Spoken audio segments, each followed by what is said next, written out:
Hello, welcome to the drive. Wait, no, welcome to the artist call. Um, so yeah, last week I was trying out a lot less sort of direction with talking to people. So this week I want to do a bit more of that, but also I figured I reckon we'll start off with going one-on-one with people, and then we're gonna have a talk in the second half after we've done maybe three or four deep dives with people. Um, yeah, we'll do three or four deep dives and then we'll go into a conversation. And I'm thinking the theme for today, let me know if you guys sort of like this theme or if you think there's something better to talk about. I'm thinking, what can we as artists do for the situation happening in Palestine? Like, what can we do um, to either, I don't know, yeah, I sort of want to keep it open-ended. Like, what can we do as artists to, yeah, for Palestine? And that would be a really good group discussion. Um, so, let me think. Jada, you've been here the most, and we've had sort of the most sort of conversation. But Elaine or Helen, did you guys want to go first? Like, no, Elaine, you're cooking, so would you want to get it out of the way now and then cook later, or?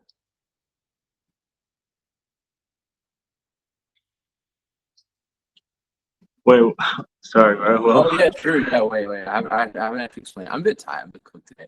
Um, so yeah, normally what I do is ask what's your overall intention as an artist, and then once we sort of get clear on what that is, then I'll ask you like, where are you now, and what's the dissonance between you getting to that point and where you are now? What's the difference, and how can we uh simplify that difference into one tangible step that we can do from this week to next week to get you one step closer to that end goal or end vision. So intention, yeah, as an Yeah. artist, yeah. Yes. Okay. Um, I just tell you, yeah, like Hmm? sorry. Yeah. So I feel like um, my intention is to just like become be, just enjoy expressing myself more, and trying to enjoy life more, um, because of my art. I feel like just intertwine life and art and find a way to keep enjoying what I do, um, and making it a part of just everyday life.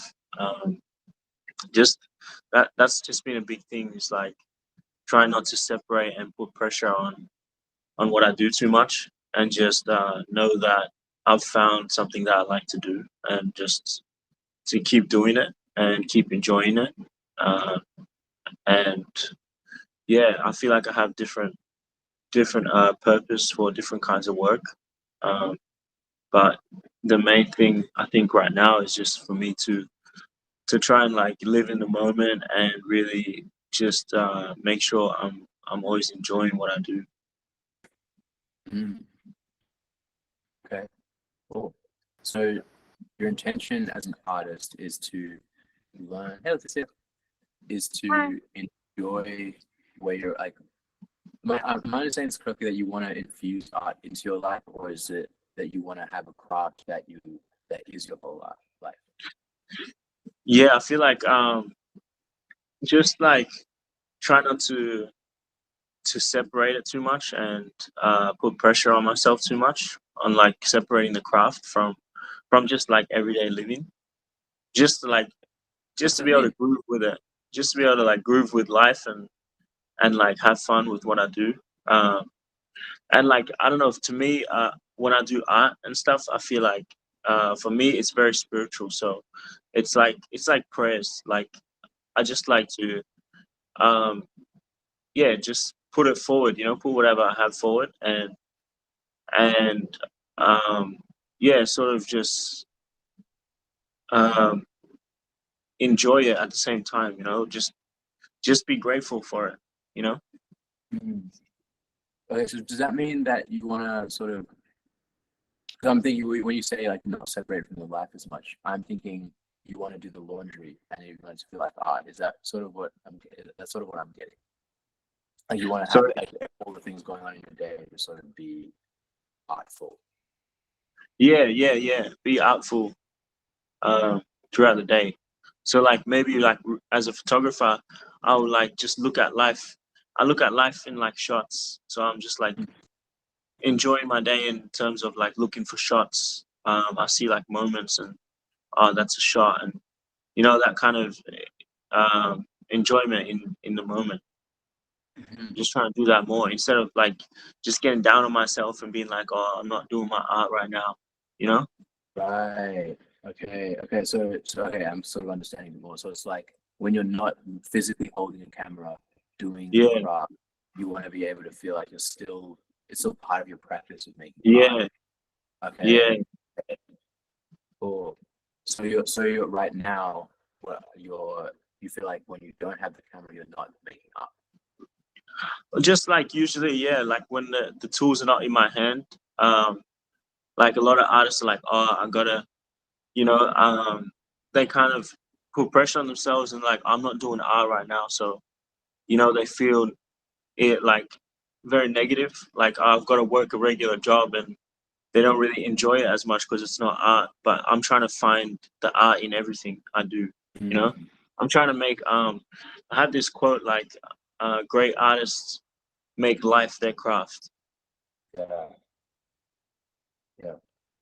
Yeah. Okay. Well, what's like, is there anything in particular that you sort of just hate doing that is the main sort of goal? Like, I want to be able to enjoy this. I want to be able to turn this into art. Um, like any like themes and messages and stuff like that. I mean more like, I mean, yeah, if you want to go that direction, yeah, we can go themes and messages. But I was thinking more like, do you have a job? Do you have a like sort of activity or a task that you just can't find the art in? Yeah, I'm trying to do books. I really like books, and I'm trying to put my work into books right now As and make in, books. like visual books, like visual, like Yeah, so- yeah, yeah. So that's like a project I'm trying to work on. Is getting books printed. okay. And where are you not seeing the art in that? Um, nah, yeah, just I don't know, just finding, you know, finding people that print the logistics of it, you know, finding printers, finding out how to put it together on InDesign. You know, just the time and effort that is not actually as creative as the other parts. So it's the finding the people um, to do their craft, or to do a different craft. It's like finding the other artists per se, and like the being a middleman almost. Is that sort of thing that you're not finding enjoyable? Um, yeah, that's I feel like that's like the difficult part, you know, of like actually making it, making the product and finding out and like just the things around it, like being able to sell the product, finding out Mm. how to sell product. Just those things, you know, that I'm not used to, I guess. So how do you see business? How do I see business? Like, Yeah. What's your um, opinion on what are your yeah? How do you view business?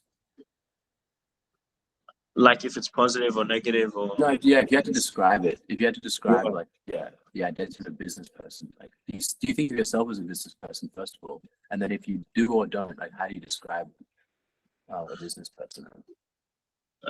Yeah, like I feel like well, I operate as like a freelance, so essentially I own business. And just like how I see it is it just you know, it's what you I don't know, it's what you gotta do like to get money. You have to operate within that kind of space. And yeah, I'm just it's like a craft like anything else that you gotta develop and you gotta learn about and you gotta, you know, work out how to do things. Um so I feel like yeah, it's just something that takes time to develop into your own thing. You know, everyone does things differently, so I'm trying to figure out how to do it my way as well. And how long have you been a freelancer for? It's like 2 years now. Yeah. Yeah, yeah, a 2 year hump. But there's always a 2 year hump. There's like 2 years into anything, you get Yeah. really Yeah. 2 years. I think yeah, about 2 years. okay, Like cool. yeah.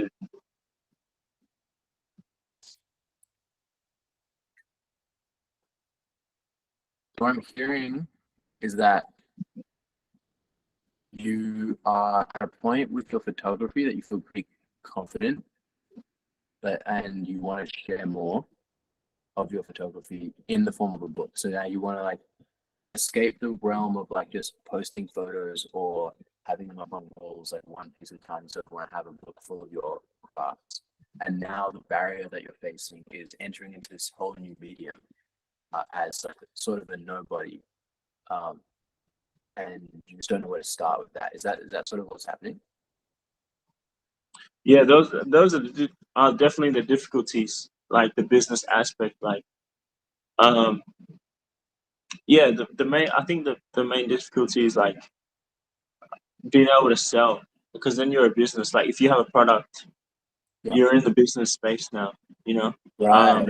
if you want to get that product out there, um, yeah, because like you're investing into it. So my part is like thinking about how I can make my investment back and also share it uh, in a way that um, like has meaning to it as well, you know. And yeah, and sell it, you know, sell the book and make people get it in their hands, you know, share it, be able to share it. And why are How you do I afraid? share it? Are you afraid that you're not going to be able to like sell it? I feel like it is something on my mind, like, but I'm not really like, it's not a fear like that it's gonna stop me like from putting it out. I really want to put out the work. But I'm just like just thinking like, who's gonna buy it? You know what I mean? Like, that's always Mm-hmm. at the back of my head. Like, you know, um, it's a, you know, when you put your money into anything, you're like, damn, you want to see some kind of, you know, Yeah. result or some kind of payback, especially when it's like a product that you're releasing. But it's at this point, like, also it's just like it's art, so I just want to get it out there. I've had this for quite a while, so it's like just to have it out there would be amazing. Mm-hmm. Do you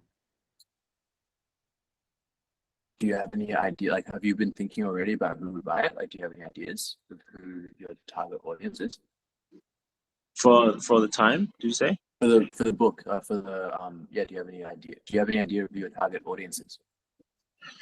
Yeah, the first one is a subject on Atlanta, so it documents like the area of Atlanta in America, and just like I feel like, yeah, that in itself, I know there's an audience there that I'm targeting, like those people and that kind of culture. Um, and yeah, just like what's surrounding that. So the African American culture, I feel like that's what I was immersed in. So Mm-hmm. you know, that kind of culture is what the book encapsulates.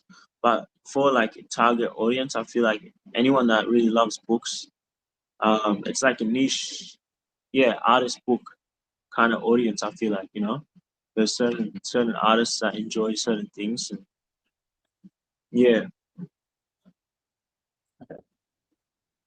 So bring it back to your intention of you want to make like infuse your life with more art and have your whole life sort of feel like you're being artful. I just want to make sure that that's correct. So I'm still feeling a little bit confused about exactly what your intention is there. Like the way I was comprehending it was originally about like you want to be able to look at the world and see shots, which I feel like you already do.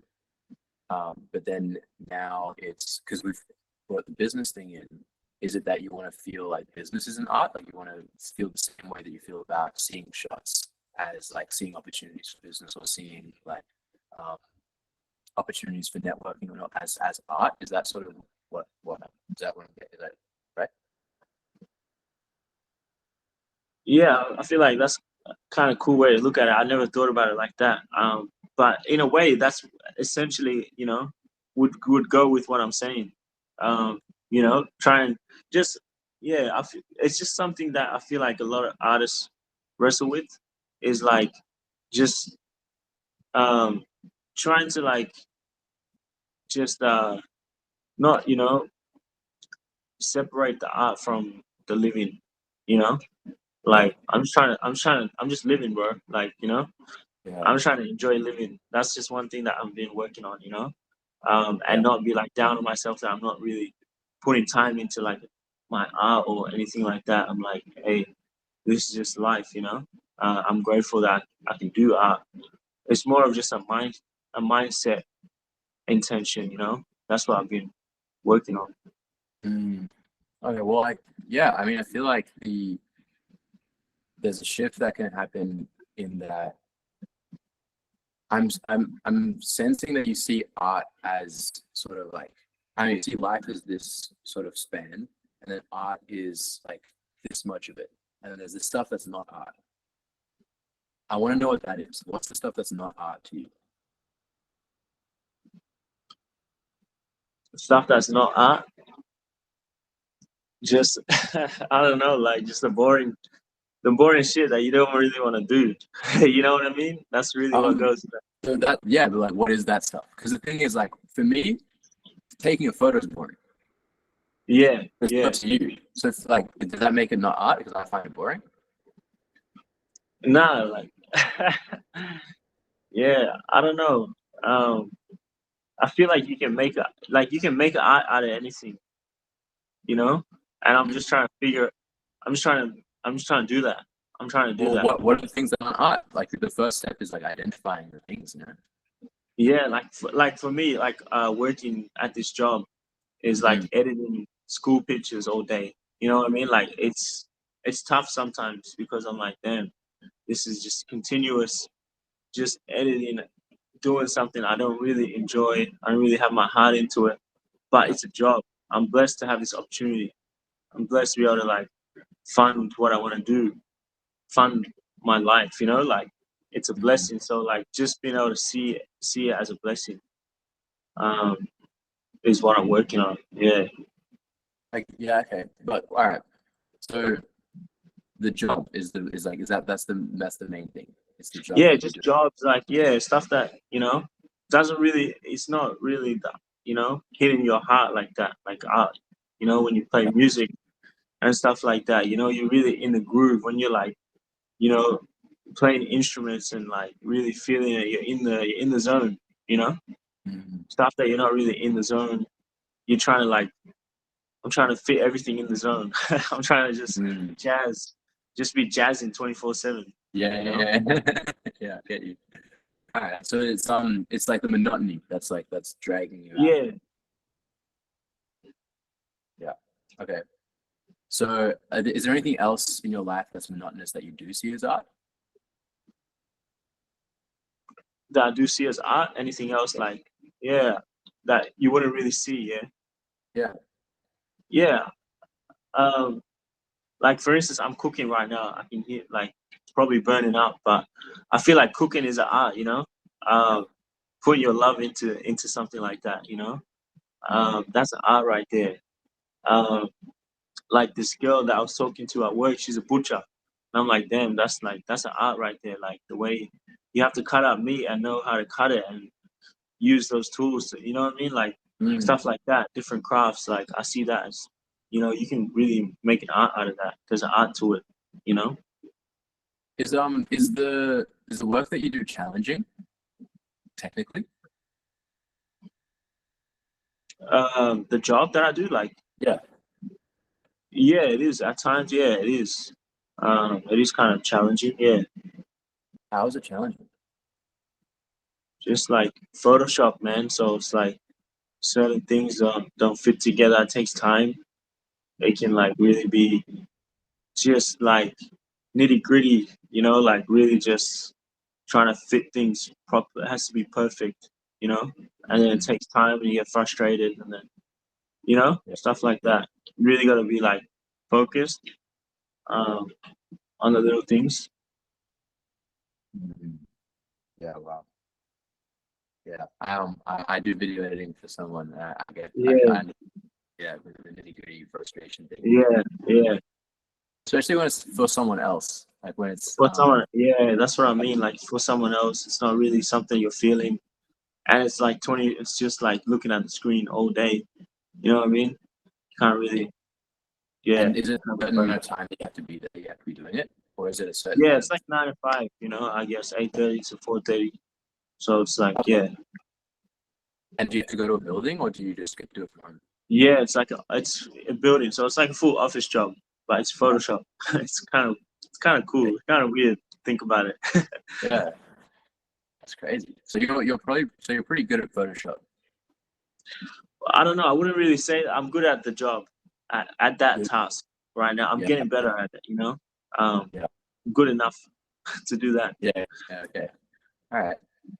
You're good enough to do that. So, do you need to use Photoshop for your own art? No, I don't need to. I don't need to, but it definitely helps to know Photoshop. Like I know that it's getting me better. That's one of the reasons why I'm like, damn, this is good. It's getting me better. I feel like I'm when it comes time for me to do it for my own work, I'm quicker and I know what to do more, have more skills. Okay, so really the frustration comes from not actually like the constantly being at your edge of skill and not being able to just like play within this thing because it's like it's not your criteria, it's someone else's criteria that you need to. Yeah, So like you have to there's like a certain level of quality and it's not so much that it's not so much a certain level, it's a certain quality that you have to hit. And because it's a certain quality you have to hit, you can't like there's no freedom in the way that you normally have freedom. Like you have to yeah, sit between the structure that they have given you. Is that sort of the is that sort of like is that there's like a bit of frustration within that because you're like, oh man, that definitely. Yeah, definitely. That's the big one. okay. Yeah, I feel like the thing for artists is really like balancing flow and structure. And Yeah, so balance for sure. outside of outside of this job, do you feel like you have enough flow to counteract the structure that's in this job? Do I have enough to flow? Did you say? Do you have enough flow going on in your life outside of this job to be able to feel like it's balancing out the flow of the structure of the job, sir? Um, yeah. Some days I do, some days I don't. Um, I'm just trying to. That's one thing I'm working on. Like yeah. So just balance. Yeah, balance. That like you said it perfectly. Like balance. Trying to be able to balance things um, better. So if I asked you, what's one thing that you could sort of add to your day or take away from your day, and I don't know isn't an answer. So like if what's one thing that you could add to your day or take away from your day to make your job more less frustrating? Ooh. Um, I feel like just I feel like it's just mainly just that mindset, man. Just that Mm-hmm. mindset shift. Like some days, it will be easier than others. Some days I'm tired. It takes a while to get into it. Some days I'm looking forward to like what I'm doing after work. So like it can vary. Some days things may help. Some day I'll have a coffee and I'll feel good. Like the coffee's hits. It's just nice. And like I'm listening Yeah, to podcasts. I can listen to music while I edit. And then some days it's a real slug. But I feel like that's yeah. just life. It's more of a mindset thing. Hey, Betty. We're just talking about to Elaine right now about flow and structure. So, um, okay, I feel like we're getting some sort of yeah. So I'm understanding more that like the things outside of your work, you're pretty chill with. Like you sort of have a good grasp on them. Sort of know you look forward to stuff, and other times like you're chilling. Like it's not really that big. It's more work itself that is the really monotonous sort of dragging time, like energy stuff. Is that what I'm getting? Okay, so if work felt better to do, then that would sort of be the end result. Like the end result of your intention as an artist, where you can find the art in everything that you're doing and be grateful for Yeah, just the fact. But like the that's the end goal there, and that will make work sort of fun. That'll make work sort of chill. yeah. Cool. Okay, so what exactly? And this is going to be a bit not like boring, maybe, but what exactly do you have? Like, what are the details of the things that you have to do in your job in Photoshop? I have to like switch kids' heads around, like with school photos. So like, if they're not smiling, I gotta switch the one shut out for one where they are smiling. So like basically, yeah, just doing that all day, switching kids' heads around and like kids' knees around that are not together, and just little shit like that. Editing stuff out of the background. Photoshop like that. Wow. And What's it for? It's for this school photography company. So they go around taking school photos, and like we're in the editing team, so we have to edit all the photos they take, and just make sure all the kids are smiling. Crazy. Yeah. So I even thought school photos were like, all yeah, natural. that's what I thought. That's what I thought before I started. I was like, damn, that may not even be me in that photo. But, Damn. yeah, you can really edit so much. So yeah, it's crazy. Maybe they didn't used to do that back in the day, because I swear my Yeah, surely. they No, could have made back me in the look day, better in surely. my school photos. so Yeah, Harry, surely. Yeah, they definitely didn't do that back in the day. that's hectic. Hey, I might have to just tend to this food right now, but I'm gonna listen. I'm gonna check in. I'm gonna listen. I'm still listening. But all right, we'll come back to you later on if you're still. Thanks, bro. Yeah. Cool. All right. Well, welcome to Freddie and Harry. You're muted, by the way, Freddie. Have I been muted this whole time? Yeah, the whole time. Bro. Like, I'm such a boomer, man. What the fuck? I was having whole conversations with myself. Anyway, hey everyone, sorry I'm late. Also, it was putting into question whether my school photos were photoshopped, to which I realized I'm probably too old for that. And then I felt bad about myself. So anyway, we're all caught up. Yeah, nice. Cool. Okay, so I was saying a bit before.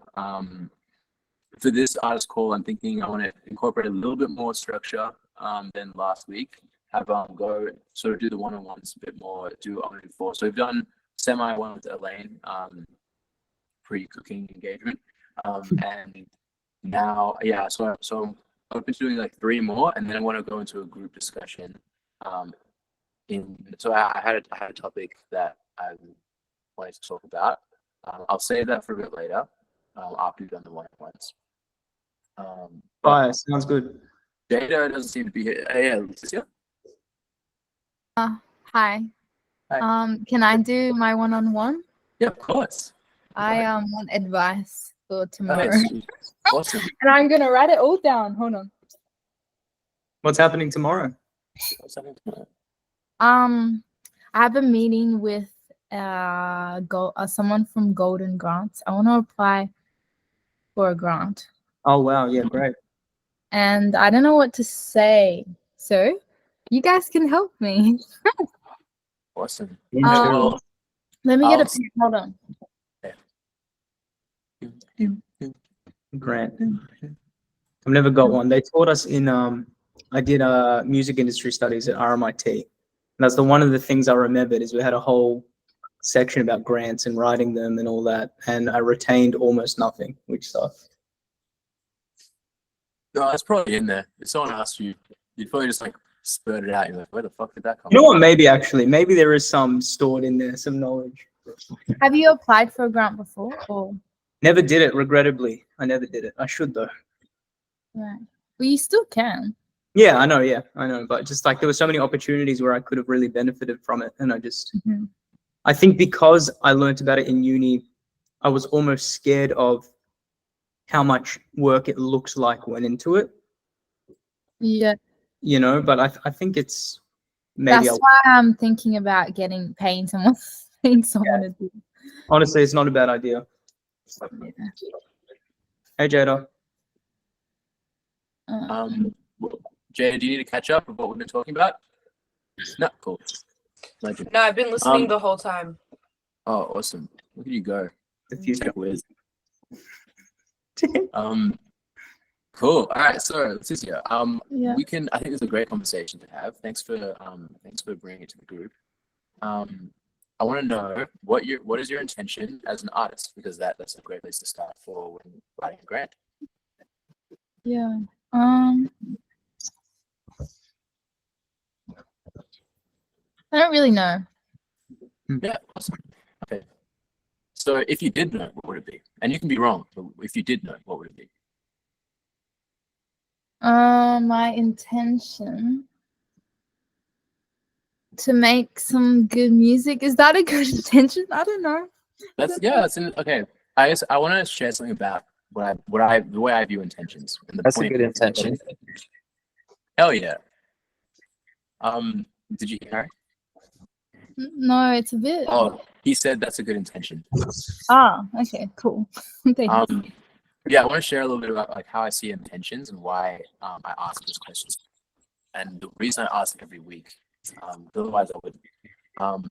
The point of an intention is sort of like to set like a fishing line. That doesn't mean that your boat stays in the same place. The fishing line is out. That's your intention. You have some bait on the fishing line, and that's sort of the catch your intention. But then the boat, like where you are, might not be the right place for that intention.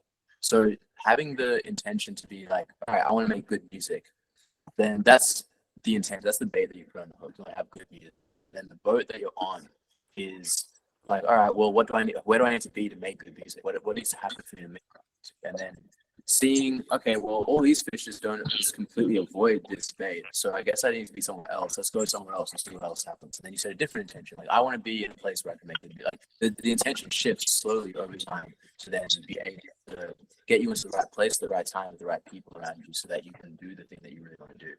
And setting an intention in the first place means that you can then correct it later. And then once you have more data to work with, you can change and shift the intention slowly over time to then get to a deeper, true intention.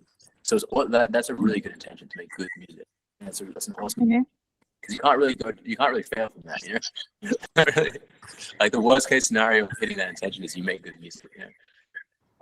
That's The worst scenario. Yeah, the worst case scenario, yeah. And then the best case scenario is you make good music, and then you're like, oh, well, okay, I kind of want to make good music that feels like this. And then you get more specific. I want to make good music that does this. I want to do this with this music. Anyway, so you want to make good music. Okay, what does good music mean to you? I knew you were gonna say that. I was thinking the same thing. Yeah, because it means a lot of things to different people. Hey, I'm trying to make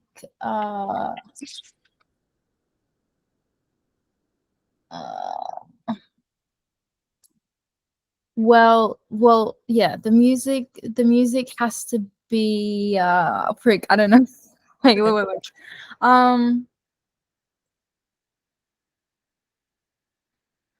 It has to, well, the music that I'm trying to make is very lyric driven.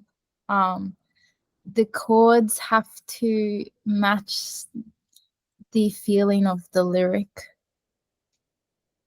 Like I try to anyway, for it to be my version of what I want to create. And that's also why I want the grant, because the production, I want to work with someone that can collaborate with me, because I want the sound of my music. I have a vision, and I need to be able to talk to someone that can like execute it for me, because I can't. And that to happen, I need lots of money, I think. Or maybe not lots, but like a decent amount so that I can pay them. Okay. Yeah. So your intention is to make good music, and good music to you is music that sounds like the music that you hear in your head. And you've spent time studying to the point that you now feel like you can communicate that to someone who's more competent than you to then help you create it in reality. Is that what I'm getting from that? Potentially. I mean, I might not even be able to communicate it. I can probably communicate some. I just want someone on the same like wavelength as me. Okay, so is your intention to make good music? Still, yeah. Okay. Well, not necessarily all good. Yeah, music. All music is good, but I'm trying to create a certain sound. Mhm. That's my Okay. intent. Yeah. You want to create a sound. Yeah. Cool. And the way for you to get there is through working with people that are highly competent. I think so. Cool. And so your sort of short-term goal is to get a grant so that you can then work with people that are highly competent. Yeah, it was an idea that I had because I met someone who said I should do that.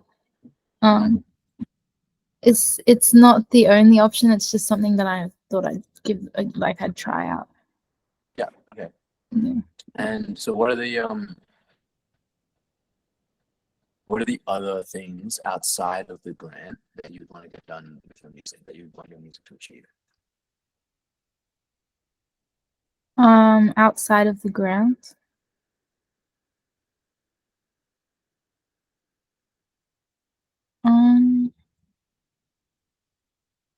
And these questions are hard. It's good. Take your time. I'm really interested. Thanks. Thank you. I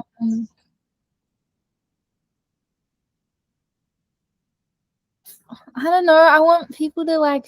Ideally, I just want people to love it and that it makes them feel something. That's like the goal. How long has that been your goal? I don't know. I feel like it's always changing, but that's what it feels like it is right now. Because when I listen to my favorite artist, I'm like, damn, that hit. That's what I want other people to feel when they hear my music. Cool. I don't Yeah, want so I to want to touch on that. Can I Oh, yeah. say something? Yeah. I've listened to your stuff on Instagram, like even those videos, and like I really feel something. And I think it's like your energy that you bring. I don't think it's like, obviously you want to make good songs that have really good production, but it's just like you can even just put out the reels and like that's gonna, I don't know, for me at least, whenever I hear your music, I feel like you like put your soul in that and you can feel it. So like just so you know that too. Thank you. Thank you. And Yeah, I hear that too. I heard your music too. Yeah. I Oh, messaged you. thanks, I guys. told you, like, I wasn't just buttering you up. Like, as someone who is a songwriter myself and really values songwriting and is always working on it, the second I heard your stuff, I was like, that's good songwriting. Like, that's really, she knows what she's doing.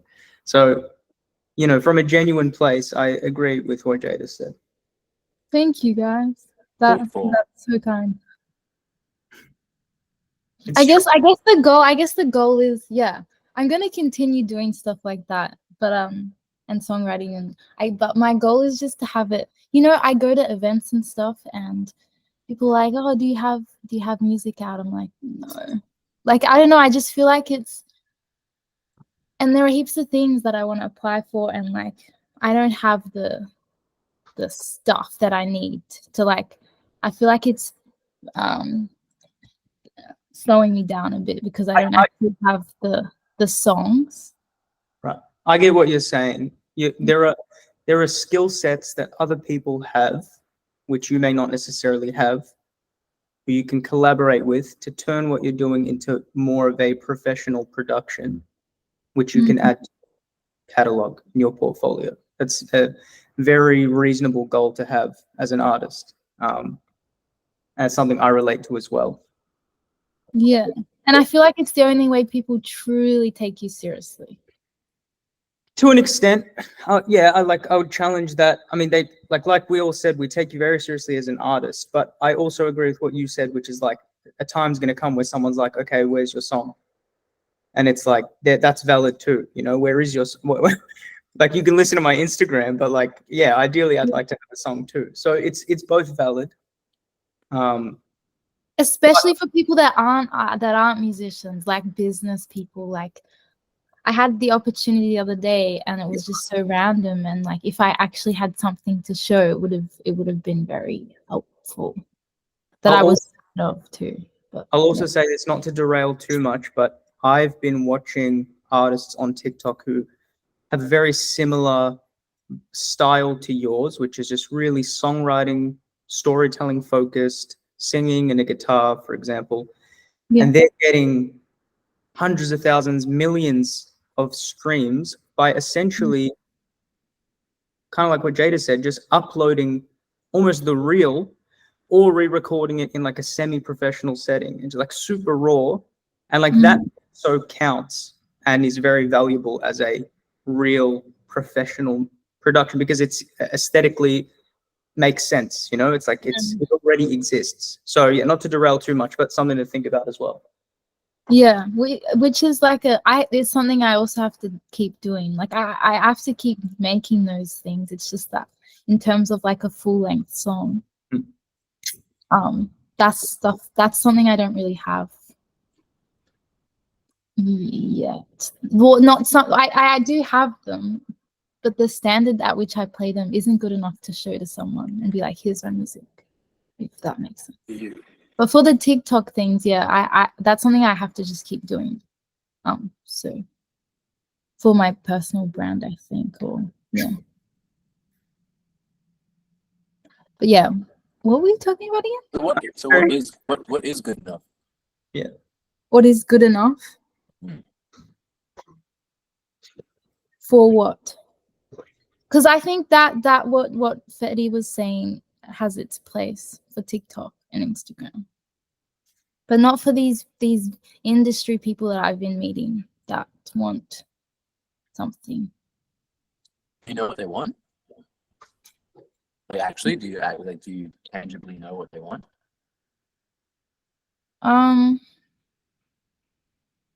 Like, do you have a feeling of what they want? Yeah, I feel like they want a full song. And so you don't feel like they would accept you and a guitar by itself on Spotify? No, they would. It's just that I'm still learning the guitar, so I can't. I can't. Okay, so what's the difference between you doing a gig and posting a song that you've played that you can play on a gig on Spotify? Sorry, what? So I've seen you perform on stage with a guitar, playing the songs that you say that you are not good enough to play. Yeah. And then, so what's the difference? Like, you play them flawlessly. It sounds beautiful. What's the difference between someone is recording that and then putting that onto Spotify? If you said that they would accept the industry people would accept the guitar and you singing by yourself, if that's the bare minimum of what they would accept, what's stopping you from doing that? And also, what's the difference between you performing it live and performing it to record it? What is the difference? What do you hear that's different? Yeah, you have a point, I guess. It's just not what I envision in my head. Okay, all right. So that's what I want to touch on. Like, I want to, like, what you are envisioning. What is that? Can you explain that to someone? Can you explain Yeah, that to well, it's not a guitarist that can actually play in time is like the first thing. I wouldn't. Yeah, I mean, you know this about me, but I'm not a guitarist, so. You say that, but you play it pretty well. It's also so overrated, Leticia. Like, it's not like, you know how many like incredible artists there are, and even if you want to use like successful metrics who aren't that great at the guitar beyond strumming some chords that it's their lyrics, it's their writing, it's their voice, for example, it's the vibe. Like, and worst case, the good thing about a guitar is it's a tool. You know, if you're not that great, someone else can always play it for you in like a whatever context, you know. But it's like that is an example of something you could utilize a studio for. It's like maybe get a guitarist, pay them a few $100 for a session to, if you're not confident in your, and then record over it. Or, but really it's like the vibe is the vibe. Like, you don't have to be an expert. I have some really specific examples of this that I want to send to you guys because it'll show exactly what I think we're all talking about. Simon. Is this guy Simon Robert French, and he wrote a song on TikTok of just like about, I think it was about a metaphor for his dad passing away. And it's just him strumming, kind of out of time, a little bit, singing over it, not perfect. Blew up, massive. And he went and did essentially the same thing, just a really simple recording, him and his guitar. And that song now has 1 million streams. I'll send it to you. Mm. And it's like super rough, you know. And I'm not saying any of this, by the way, from a holier than thou position. I'm smiling while you talk because I relate so hard to everything you're saying. I so get it. I've had all these thoughts. I still have these thoughts. I probably had it 10 minutes ago. But it's also good to challenge that as well, you know? Yeah. Yeah, I'll try to find it. Yeah, go on. I'll send it in the chat. I guess, yeah, you have a point. I could just do it today. Hey, I could just get out my guitar, and record a whole song and put it on Spotify. I guess I'm just a perfectionist, and I don't. Yeah, that's all it comes down to, I guess. Yeah. Rude. And yeah, so I wonder, like, what was your definition of good music again? Um. And you don't remember, you can make it up again. It's not an issue. Okay. No, I want to change that good music intention thing. I find heaps of music good. I'm just trying to create a certain sound or be in a certain genre, and be good in that genre, whatever I'm trying to do is what I'm trying to do. So I want to change that whole intention, actually. Okay. Yeah. Cool. What do you want to change it to? I just want to make music that I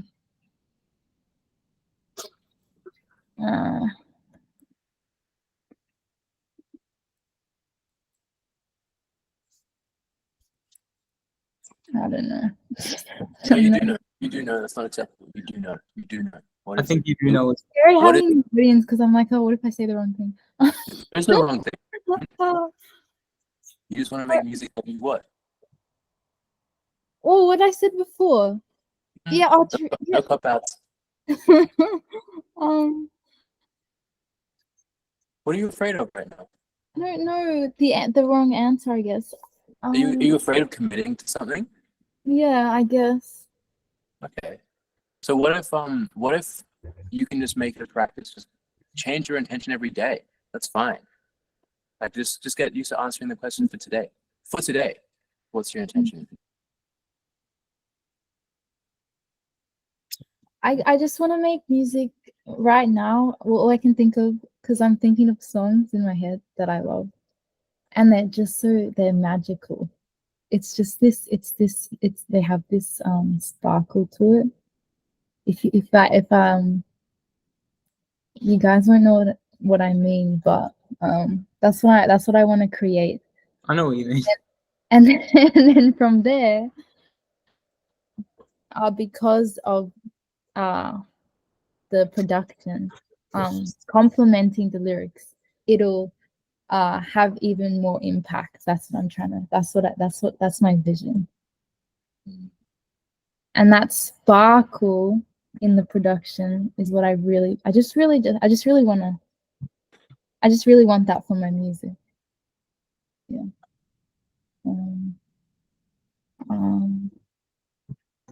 Yeah. Betty, what's the sparkle? There's the sparkle, I assume so there's two sparkles. I'm curious about this. There's one sparkle which is the sonic production of it, which is like a Sheen production of a song.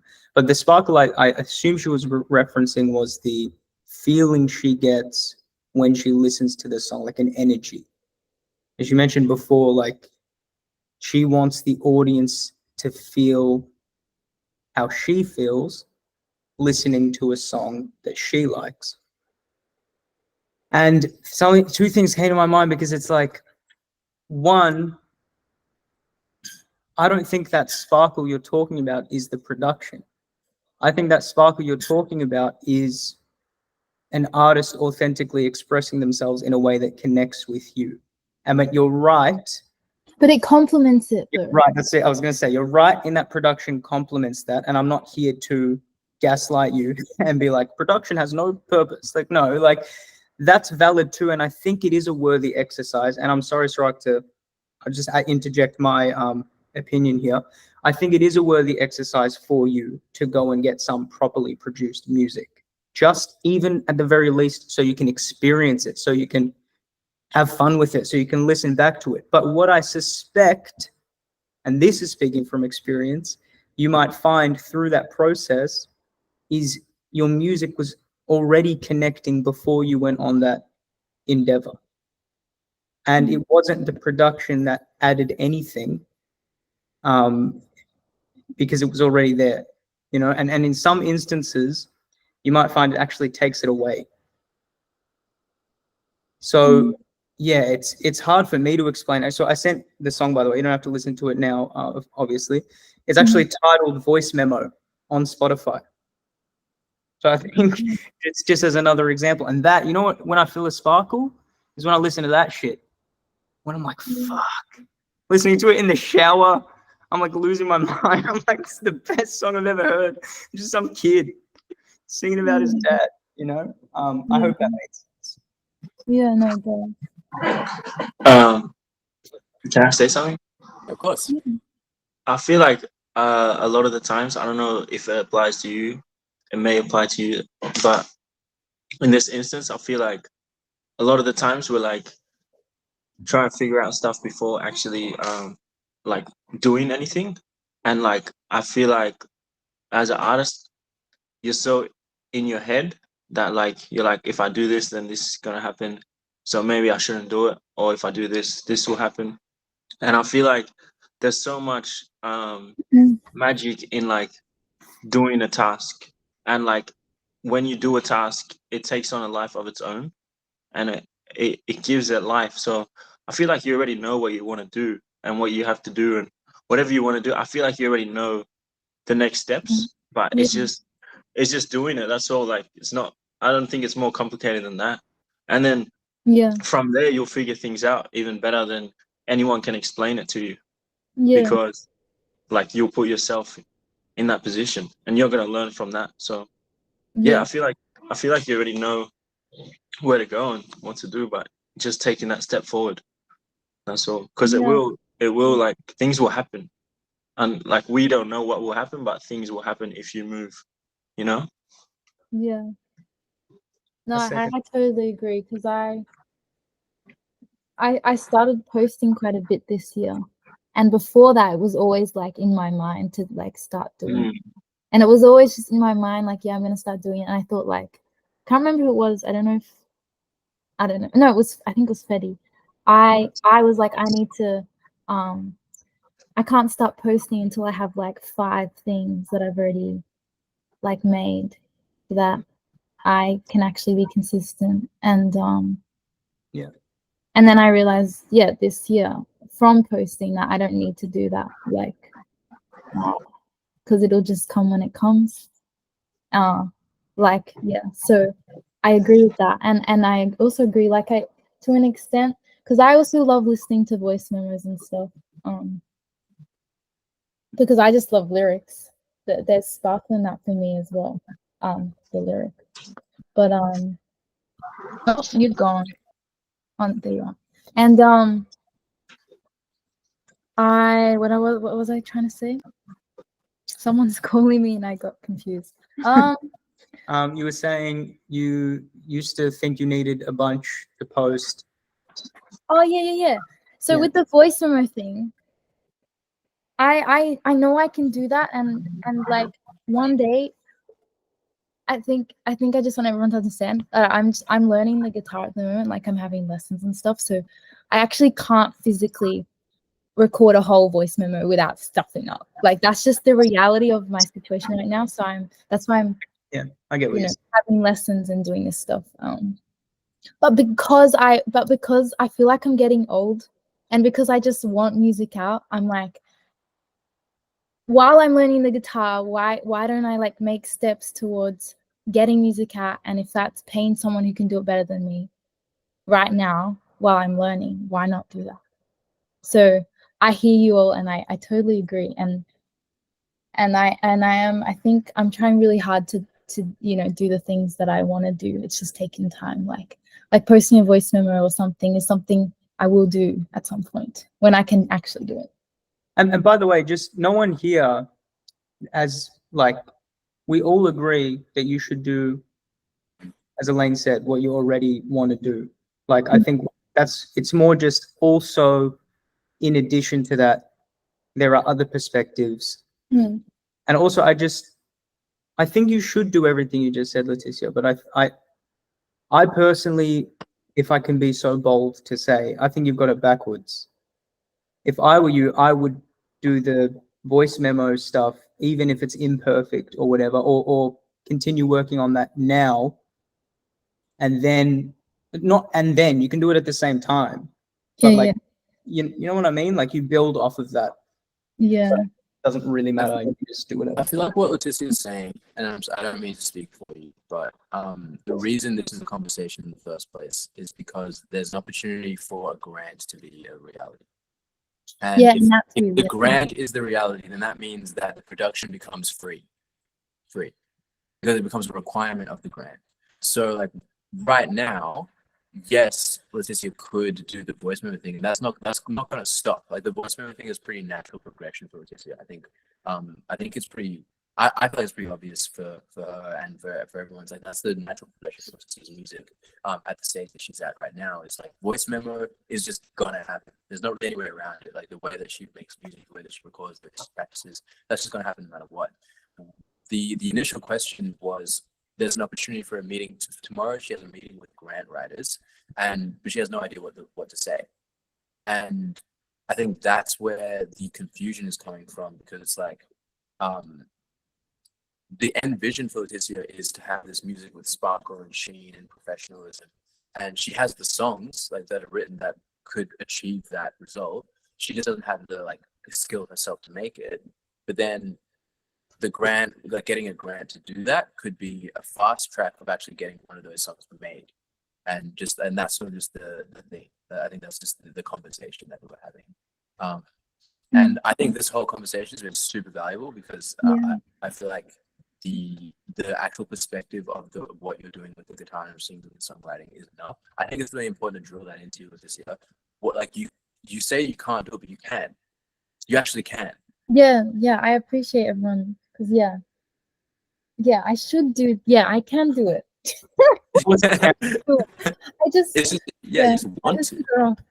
I put it off. Oh yeah, what's up, Human?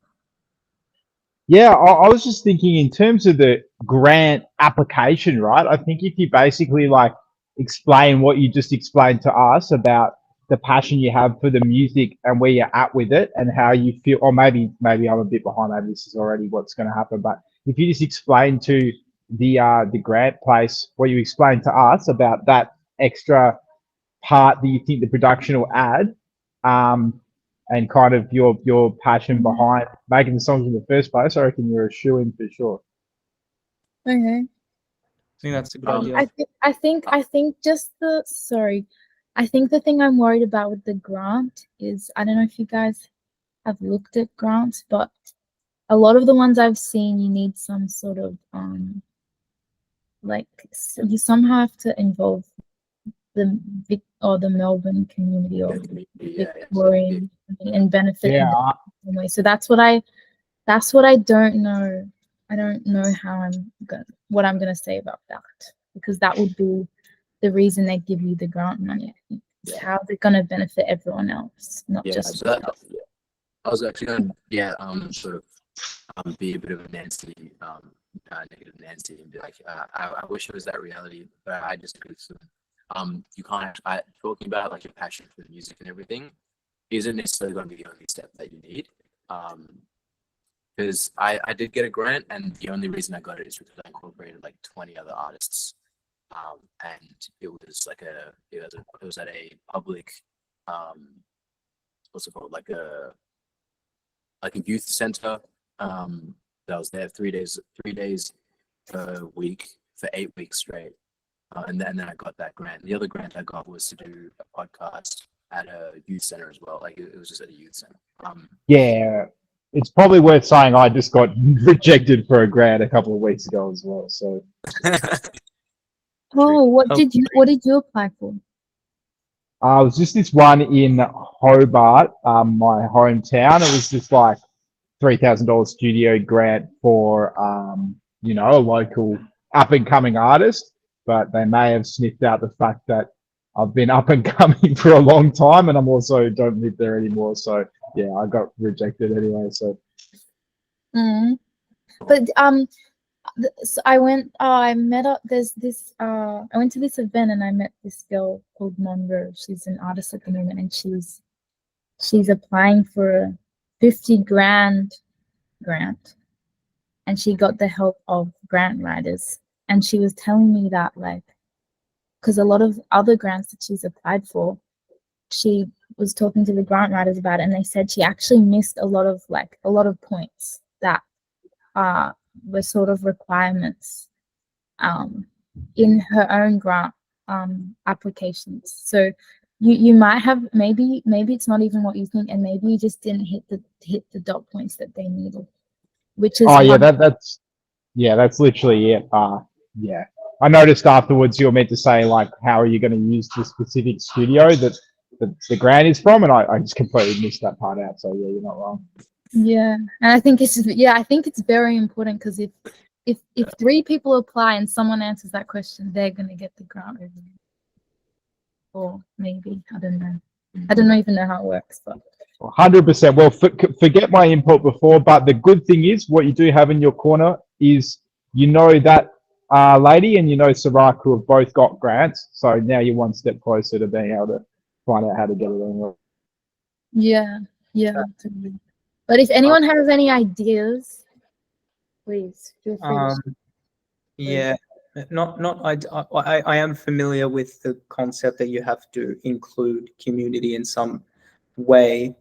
I mean, unless like there are studios, right? This is more of a question. There are studios with like a community, like Sirac you were talking about, where it's like it's inherent to the studio that people are there and like exchange. Like I don't know how to explain what I'm trying to say.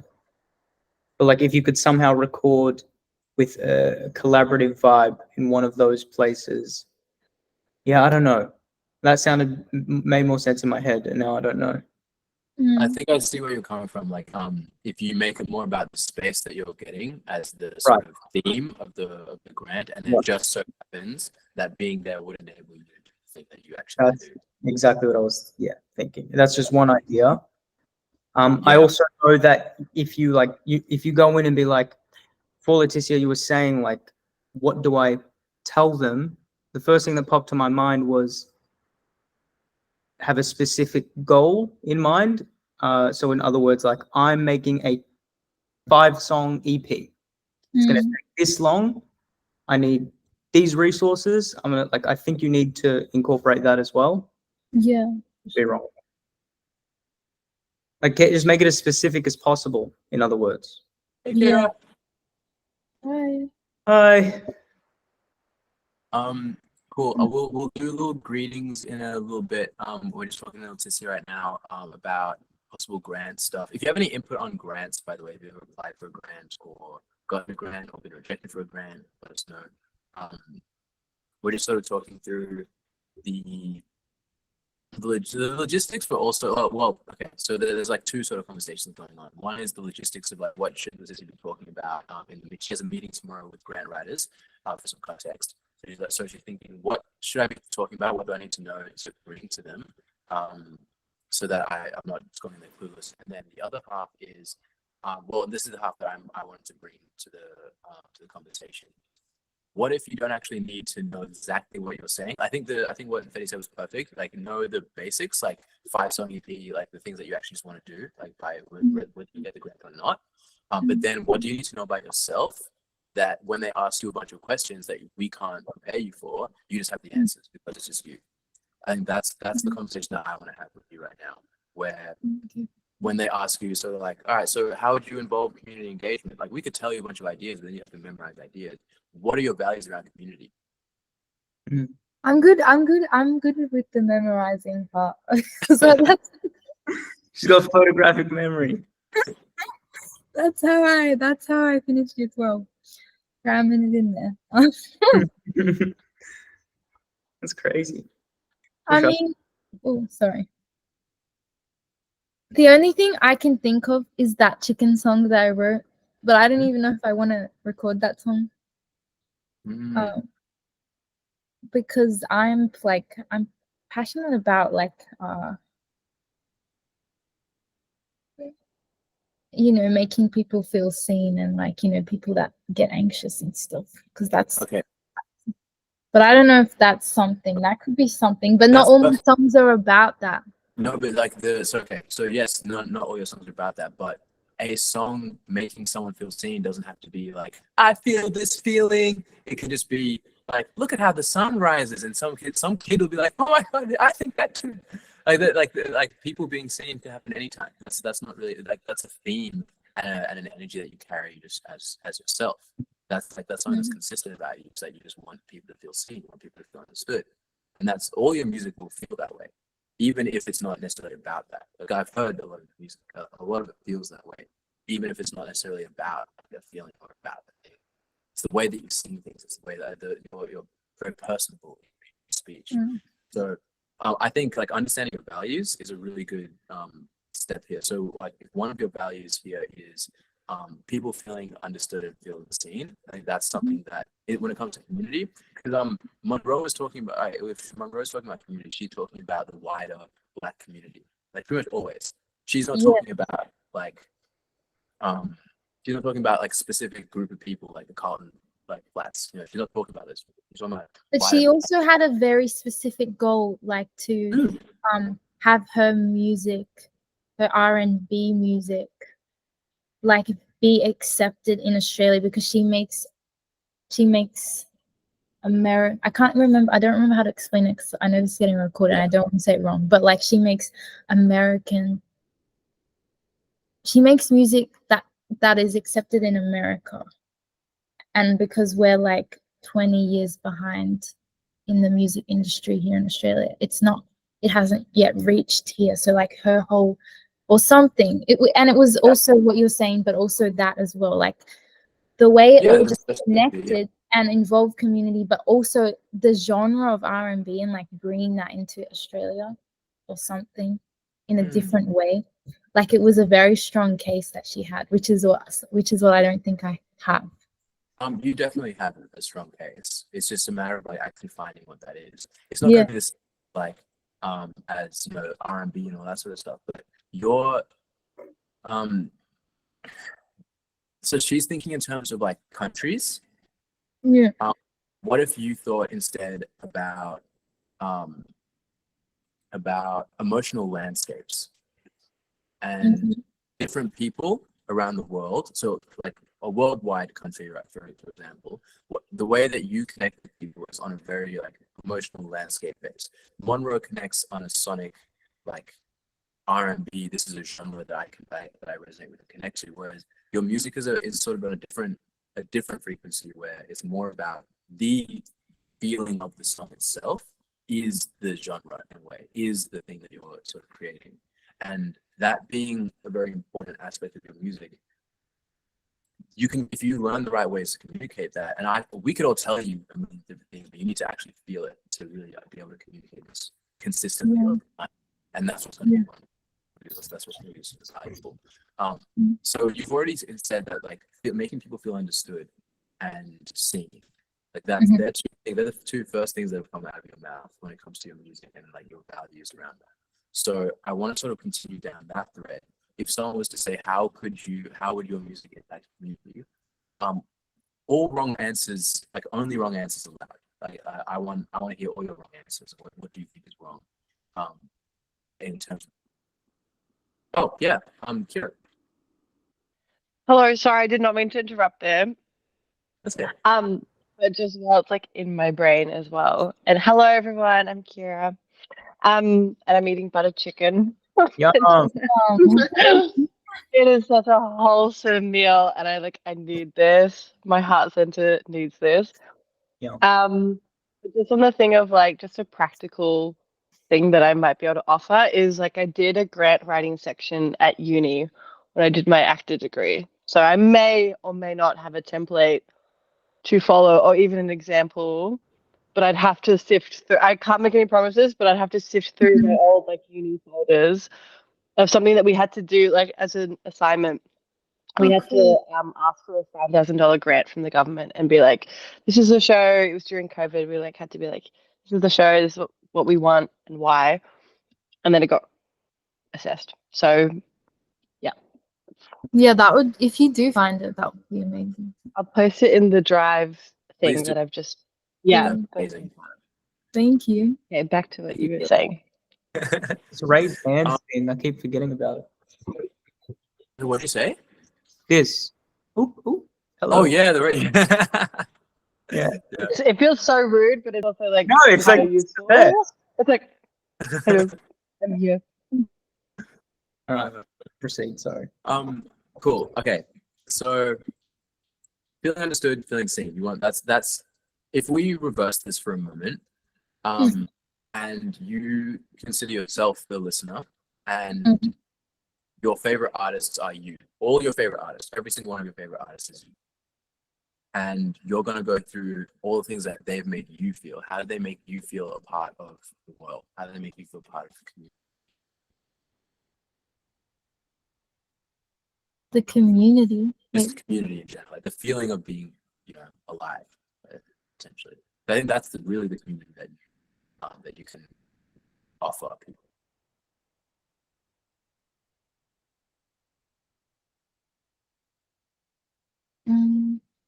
I don't know if they made me feel a part of anything. I just related to the.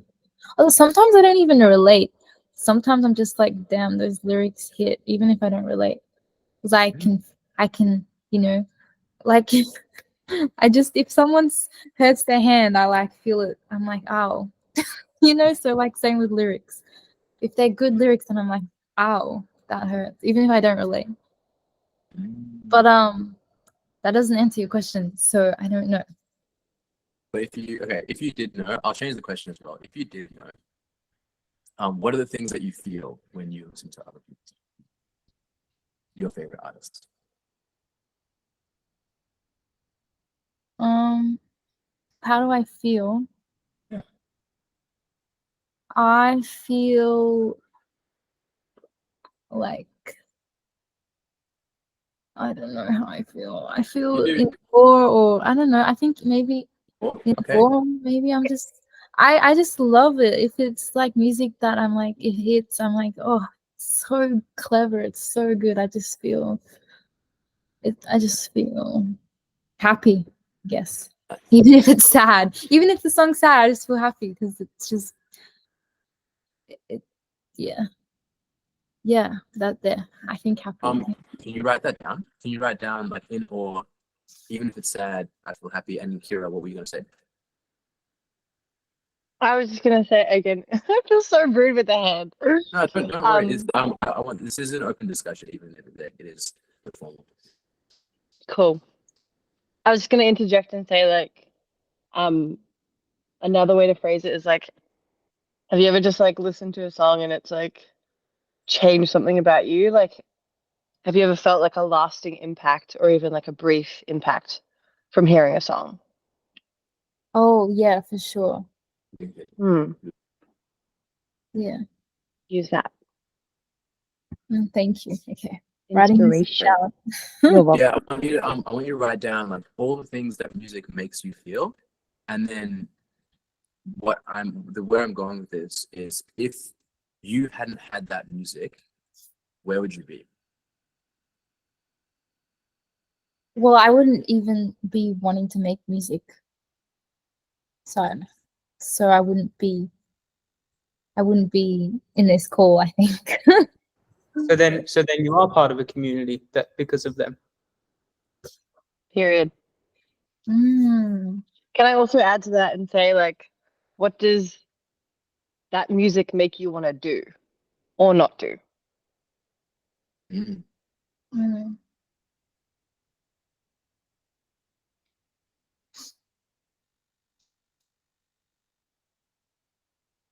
What does it make me want to do? I mean, these questions, damn, you guys are good. Getting spicy. We're cooking in the kitchen. I can help. Like I can answer for me, and maybe it'll inspire you.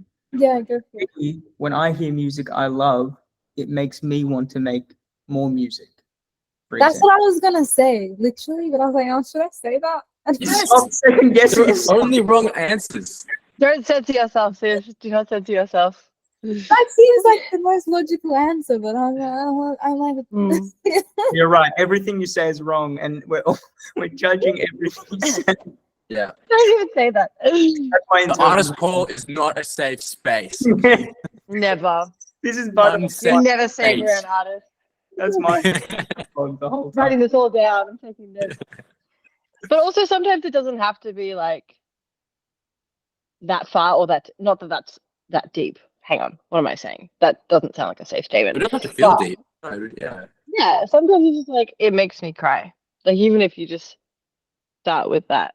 Like If you really like, the thing is, the thing with grant writing and like legal shit is that you can literally make anything sound good with the right context. So you could say music makes me cry, and then just like link to an article about how crying stops depression and crying stops like suicide rates. I mean, you can link to all that. You can really go into it. Like, there's actually no rules with this stuff. Nothing's too obvious or too simple, or like, because the simple stuff is the most fundamental part of life. And when you're hitting simplicity, that's actually the most complex that you can possibly be. Like people spend decades with crafts, and the theme that is consistent is that every single person starts off really complex, and then they get simpler and simpler and simpler as they go on with their craft, because they just understand that the fundamentals are truth.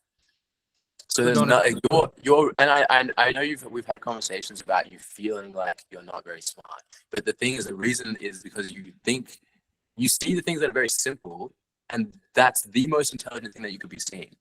Like the simplicity of your thoughts at certain moments is the complexity that you go, because like all the complexity is the second nature for you.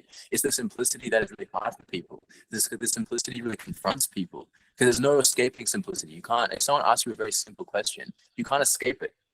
But a complex question, you can go into all the complex theories and bullshit, And that's like a gift that you have. You keep things simple. You really know how to keep things simple. So don't shy away from that simplicity. That's one of your gifts. and the other thing, like just to add to that, because that's so true and so important, is like the way I look at it is like it feels like such a convoluted thing to have to like ask permission to make the art that I want to make, right? And to like gain money for it. It's like, of course you should just give me money to do the thing that will like make people happy. But I think sometimes it's good if simplicity is like your thing. I think like you use that to your advantage, like to just be able to simplify, like be straight to the point about like this is what I want to do and this is how I want to make it. That might even be refreshing, because it like sometimes you get too caught up in the convoluted. I'm going to be so complex that I feel like they lose interest in such a huge idea. And also, if you think about contextually, they're probably sitting there day after day reading grant after grant of people being like, whoa, whoa, whoa, whoa, I'm going to do. And it's like, you just be like, I just want to fucking make a bitch sad, or make a bitch go eat a taco at a 7-Eleven outside a dumpster. No, so that was really, really specific. It sounds like I've done it. I've not done that. But you know what I mean? Like, I want that homeless dude with his dog to just like feel a beat. I want homie to feel good. I feel like there's a lot of value in that. Like, never undervalue how simple things have so much power. Rich. I also that gave me an idea for your like community thing, in terms of like a practical thing that you could do. Listening party, really simple. Just a listening party for the music that you make, specifically because of the music being to help people feel seen. So you could just, if you're applying for a $20,000 grant, you can also have like a mental health professional do a talk there. You can have any sorts of like extracurricular people, or even just your music, be the point, just bring people together to listen to it. That's, I think, the most basic, fundamental way that you could just have like hit that criteria. Oh, that's a good idea. Because my auntie, she's a social worker. She could run it. Exactly. Yeah. I didn't even know that was a Exactly. Oh my god, that just inspired me. I'm like, sorry, I'm literally just bouncing off your ideas. But I think also the other important thing to highlight is definitely like the reach of your audience. Like I feel like those motherfuckers sitting on their high horses will soak that shit up if you're like, I want it to reach this people in these communities in this way. I think that's really important to highlight, especially like with the day and age that we're in. I don't know, if you happen to be like, I want it specifically. Yeah, they love the diversity card. They love the like, Yeah. it sounds fucked, but seriously, like we're in an age where like if you are like ethnic with different ability needs, like, and you like craft that into your art, no one wants to be like cancelable these days. Like no one wants to be written off as like not inclusive. So like in a genuine sense, that is something that you can use to your advantage, which I'm sure is probably something that you do care about as, I'm assuming, a woman of color. But use that because at the end of the day, there are probably a lot of cis white men sitting on that panel that are like, oh, yeah. Thank you. Yeah. These are all great ideas, and thank you. Yeah. I've been writing them all down. You better remember every single one. Oh, Forget. I'll have to I'll have to like cram it in tonight. Yeah. Thank Okay. you. So we're not done yet. We're not fully done. We're not fully closed okay. yet. We're nearly there yet, though. We're nearly there. Uh-huh. But I just want to go recap what we've talked about. The diversity thing, yeah, scares me a little, but Yeah, the way I worded that sounded really bad, but like, no, I get what you're saying. And I've it's just a weird one for me because it's like a long story, but yeah, I guess I just struggle with my identity, so like playing that card is like, but I know that it would be helpful for my case. But in terms of like being ready to actually like broadcast it is like I have like some resistance, if that makes sense. But Sarak understands. I know Sarak understands. So, but Yeah. yeah. you Yeah, don't have to share that with us. guilty. It can feel Feel guilt, like guilt. You can feel guilty. Is that the feeling that comes up? Like, what is coming up for you?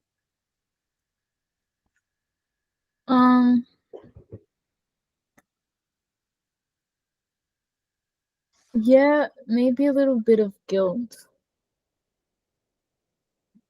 because I'm half Brazilian, but I didn't grow up in Brazil. I don't know. I feel really disconnected from my culture and to an extent. Yeah. So, do you feel like because you're disconnected from your culture that you don't deserve to use the fact that you are a specific heritage, from a specific heritage, to your advantage in any way? Yeah, in a way.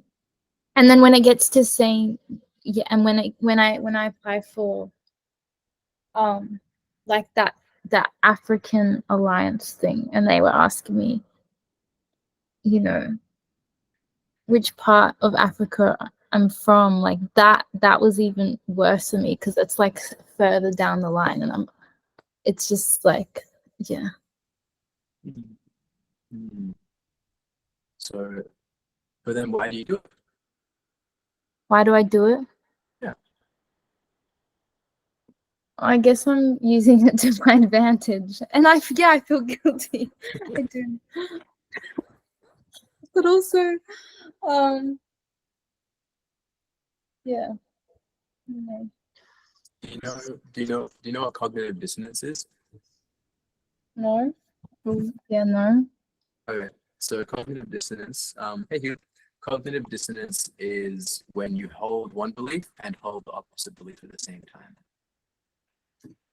Mm.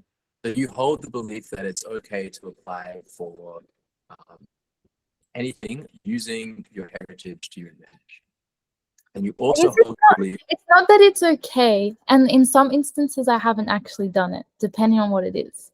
But like the one I did with you the other day, Monroe encouraged me and said it was okay and stuff. So, but I still feel weird about it. So, yeah, it depends on what I'm applying for and how extreme it is. That's true. Okay, so applying for Black Music Alliance doesn't feel extreme. Because Hold on. Lol. exposed. No, well, Monroe. Well, it's a small community, and Monroe really encouraged me to do it. And she's African American, and she's involved. She's on the panel and stuff. So I didn't feel as bad, and she knows my background too. And So is it? Can I ask you a question? Can I Yeah. poke the bear? yeah. Is it about having permission from other people of color that you are enough in your own culture and in your own right to accept who you are? Oh gosh. Because I have struggled with the same thing, Jess. That's the only way I'm able to like Me too. ask. Because yeah, this is if you don't mind, this is a little bit of a derailment, but like I'm Samoan. I'm Samoan and British, but I was born in Australia. So like in Samoan culture, we call that afakasi, which means half caste, like literal translation, which obviously is outdated. But essentially, I went back home to the motherland like last year, and I had a huge culture shock because of it, and I felt such deep shame because I can't speak the fucking lingo, excuse my language. I don't really feel like I have a strong understanding of the culture. I'm quite literally like the palest of brown SARS that you can get. So like I was being made fun of for being Palangi, which just means white person. And I came back and I talked to one of my mates who I used to work with who was an islander, and he was born in SAR and he can fluently speak it, but he lives here in Australia. And I was like, man, I felt such shame. I don't know what to do. I need to speak the lingo. Once I speak the lingo, I was like lying to myself. I was like, once I can speak it, I will feel more Samoan. I will be a Samoan. And he's like, brother, he's like, I tell you right now, I can't, just because you learn the language does not necessarily mean you will feel more Samoan. And he was like, I can't teach you how to be something. Because he's like, I can teach you the lingo, like, whatever. Because I was like, oh, help me. And he's like, I can't teach you to do something that you already are. And then I had another friend that's also Samoan that can't speak it. And she's like, well into her 40s. And she was like, why do you think I've never been back, bro? Like, I was having breakdowns and stuff. And she was like, again, being Samoan is more than just being able to speak the language. It's how you hold yourself. It's how you treat other people. It's how you move in the world. And she was like, you are Samoan by like singing, by being an artist, by like treating people with kindness. Is like, if anyone knows any islanders, they're the most loving, beautiful, big people. Like, they're very staunch when you first meet them, but then like after like 5 minutes of messing around, they're like, hey, but like they're beautiful. And so like, yeah, after that I was just like, shit, true. Like, why am I like externally seeking for someone to like give me a tick of approval that I'm Samoan enough? And I just think it's really difficult because we are like existing in a very like gentrified culture. Like, we have to assimilate, we have to exist, blah blah blah blah blah. And it's hard to like ever be on the same level of wavelength and having those conversations with those generations, because they are so like traditional and strict about like, well, you need to do the fa lava lava, like you need to be paying money for like the funerals and contributing in ways that like represent our culture. It's just a whole list of things, right? So it goes so deep, that generational whatever. but again, like you have to sit with yourself and also realize that you are enough as you are with what you know. Like if you do, if one day it is something that you feel interested in, like investigating, going deeper into your culture, like start where you are, start how you know, but also know that you still are, you can't take away something that is in your blood and is in your heritage. Mm. Like you just are that. You know what I mean? Like, Yeah. Agreed.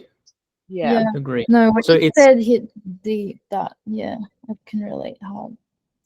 it's just to piggyback off that, it's called systemic racism for a reason. You know, it's not always Period. it's not always represented in ways in which you're always necessarily cognizant of until you look back and you go, wait a sec, you know, what's going on there? Like, I'm Lebanese, for example, and a lot of my friends growing up were white. I grew up in a really white suburb. So as a kid, I always thought I was white. And then, like my friends would come over and my mum would be watching Musalsal, which is like Arabic soap opera. And I'd be like, don't worry about that. It's just Arabic crap. Just ignore that. Like, so in hindsight, it's just so ashamed of that. But I was a kid. And the effect of it was internalized racism. I was ashamed of my culture because I was forced to assimilate with white kids. And I looked to them as what I should be. And as I got older, like Kira was saying, is like, you connect more with your roots. And even if you're not really that tangibly close to them, that's real and that's an identity that you have that other people don't have. They don't have that. You know what I mean? And at the end of the day, you can call me white all you want, but they're still going to kill 30,000 Arab kids without blinking an eye. You know what I mean? And I'm not saying that for me, that's relatable to all people of color. You know, that's the difference. That's the difference. And that's not a difference to be overlooked.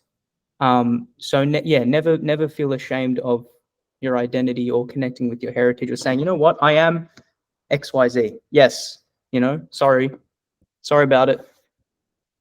Yeah, that is. Oof. Preach. Feel that. Thank you for sharing. Yeah, No, thank you too. you. I relate to everything you said really, really strongly. Same.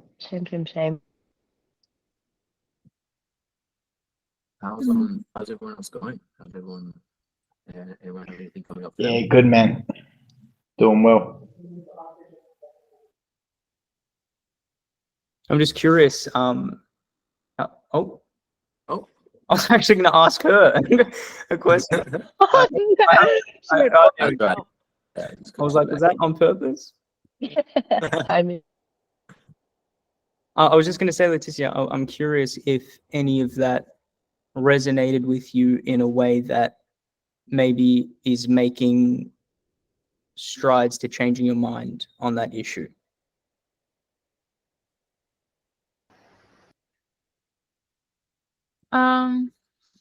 Yeah, it definitely resonated with me.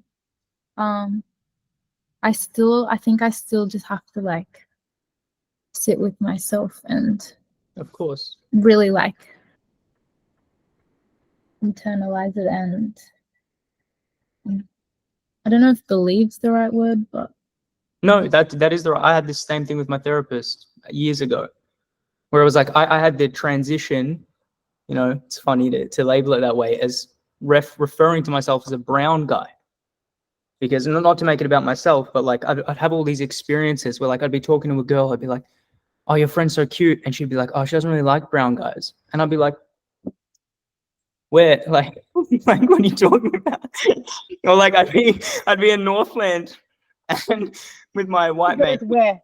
No, yeah, literally. I think in real life I did that. And like a woman came up to me and she's like, "Never feel bad about who you are. Like I know some Indian men and they're really," and I'm like, "What the fuck is happening?"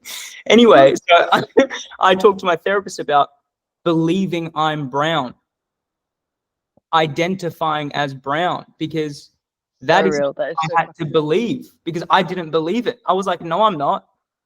you know, like, and that was also, by the way, a bit of internalized racism. That was also a bit like, you know, in denial. It's like, at the end of the day, like I said, you can call yourself whatever you want. It's how the world perceives you. If people are coming up to you, stopping you because you're brown, which is hilarious, by the way, like that's evidence in itself. And like I said, whether you're cognizant or not right now in this conversation, I'm sure you've had your own experiences. Even if you were a kid in school, someone made a comment, someone, you know, there are Yeah. that inherently sets you apart. Yeah, sorry to talk about myself. Yeah, it's like, it's weird. Like when like sort of what Kira was saying, but when I'm in Brazil, I've been to Brazil a few times. They're like, oh, like my cousins, they're all like, oh, you're so white, like your skin. They're like, I just don't. And there's all my family, all my mom's side is over there, except for my mom. She's the youngest of 9, and it's like this whole thing. So I just feel, so when I'm there, I feel at home, but I also feel not at home. And then here everyone's like, you know, I was in music theater for a bit, and my agent was always making me audition for the African American roles, and it was very confronting for me. There you go. So like, it's like, yeah.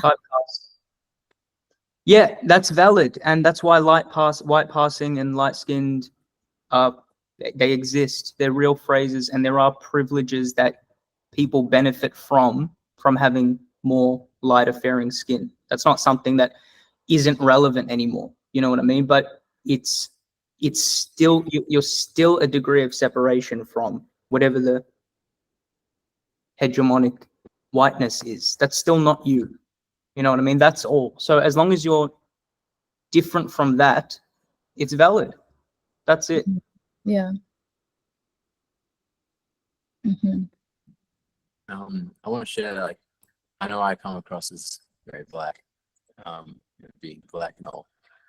In primary school, I literally believed I was a white dude. Like I didn't, obviously I knew I had like dark skin and everything, but I just thought like coconut. I was called coconut all the time because of the way I spoke. I was raised by an English teacher, so my English was better than most of the kids in school. I would correct their grammar, I would correct their English, and people got really frustrated at that. And it was just like, for me, like accepting that I'm black is like, that's been a journey as well. Even though it's so obvious, it seems so obvious, it seems so clear. It's really not. It's actually like it's actually quite an identity thing. And realizing that race and gender and identity in and of itself is actually so subjective, and you can feel anything. Like society just put labels to feelings. That's all it is. Like white feeling is just like, it's not actually a real thing, because people identify intelligence with being white, but then they also identify trailer trash with being white. So it's just like, it's just the things that we've seen in media are just associated with that thing. But like, there are intelligent black people, there are intelligent Indian people, there are intelligent like people of all races. That feeling of intelligence is actually very different to being white. That feeling of soul is very different from being black. There are white people with soul. There are like all these different people who have soul. That is a feeling, and it just so happens that in media it looks the best for a black person to be expressing that. And that's like the journey that you're going on, that we're all going on, really is like, who are we? It's not so much what race am I, or what this am I, or what gender. It's just who are we? And the game that we're playing as artists is people that don't have the nuance of who am I and who are you, and accept the spectrum of what the possibilities are. We just have to play the game of like, all right, so you believe that these are the boxes. For the sake of my benefit, I'm all of these boxes, but for you, I'll just put this one. You don't have to see all of this. Like, you don't have to understand that I'm everything else. You want this thing, I can be this, and it'll benefit me. Cool. Like, that's the power that you have. You're allowed to do that. And that sort of, being an artist is morphing and changing who you are every second. So it's true for you to say that you're black in this one moment while you tick this box. And then the next moment you can feel Brazilian. The next moment you can feel white. It actually doesn't matter. It's not. It's just exactly. Period. Preach. Yeah. It's all true, and none of it's true as well. Yep. I don't think we talk about this as like a subtopic to how deep colonization really runs. Like, we seriously want you to fit, like you were saying, Sirac, into these neat little boxes of like, well, if you're Latino Brazilian, I'm sorry, but you just need to shake ass and twerk in a video where, like, you know, you look really sexy and objectified. Or like, if you're black, you can only have soul, but you can't have literacy.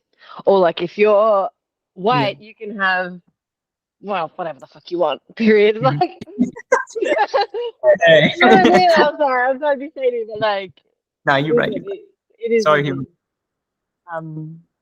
That's crazy. I can't, like, it's so,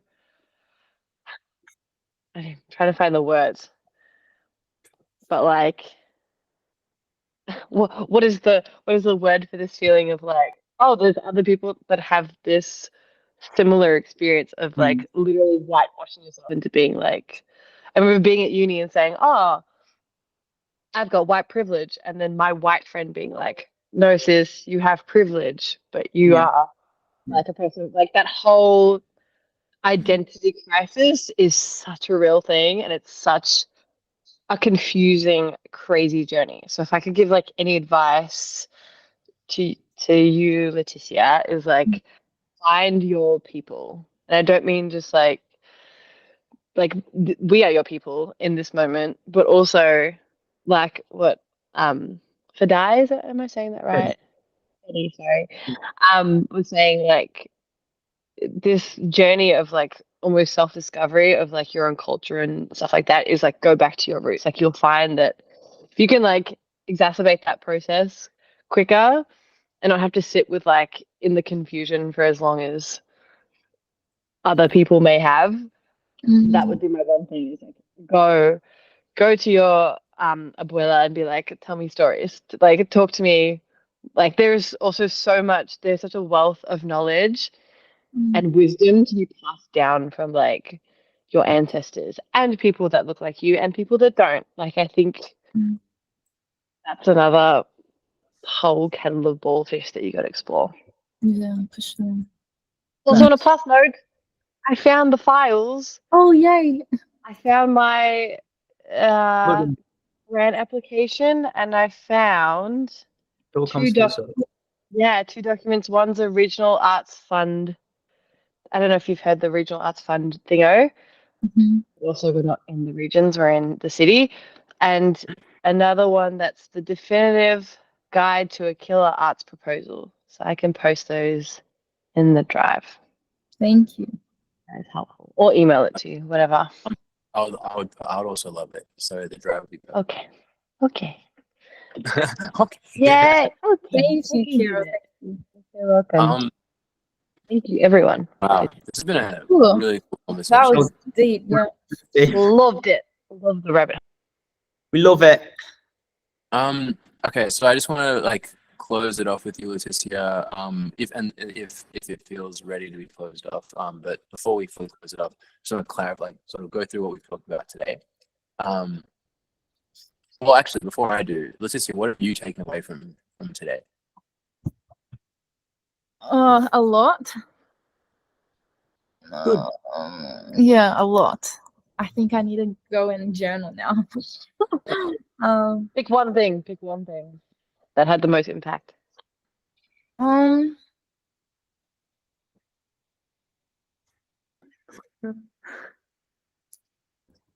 I think We started off by talking about the grant application, and then we quickly turned into you can make your music by yourself because of the quality of the music that you like, the type of music that you like is a lot more to do with the feeling and the lyricism. And then we moved into the fact that you just want the high quality and the sparkle and the sheen in the production, and that's what the grant application would be for, because the rest of like the way that you're going to make the music is pretty natural. Like you'll make your music one way or another, but the grant application gives you an opportunity to make it the way that you see it and hear it in your head.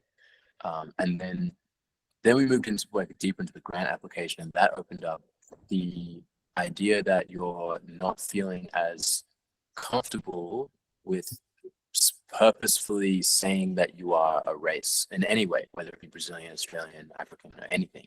The uncomfortability around that, and we heard from everyone around what the experience with identity shedding and sort of seeing the realities of how other people view you versus how you view yourself. I think that's most of the main touch points. Mm. Bro has a photographic memory after. I this whole- know. Damn. Yeah, you Never. do. That's You something will. that was That's right. wild.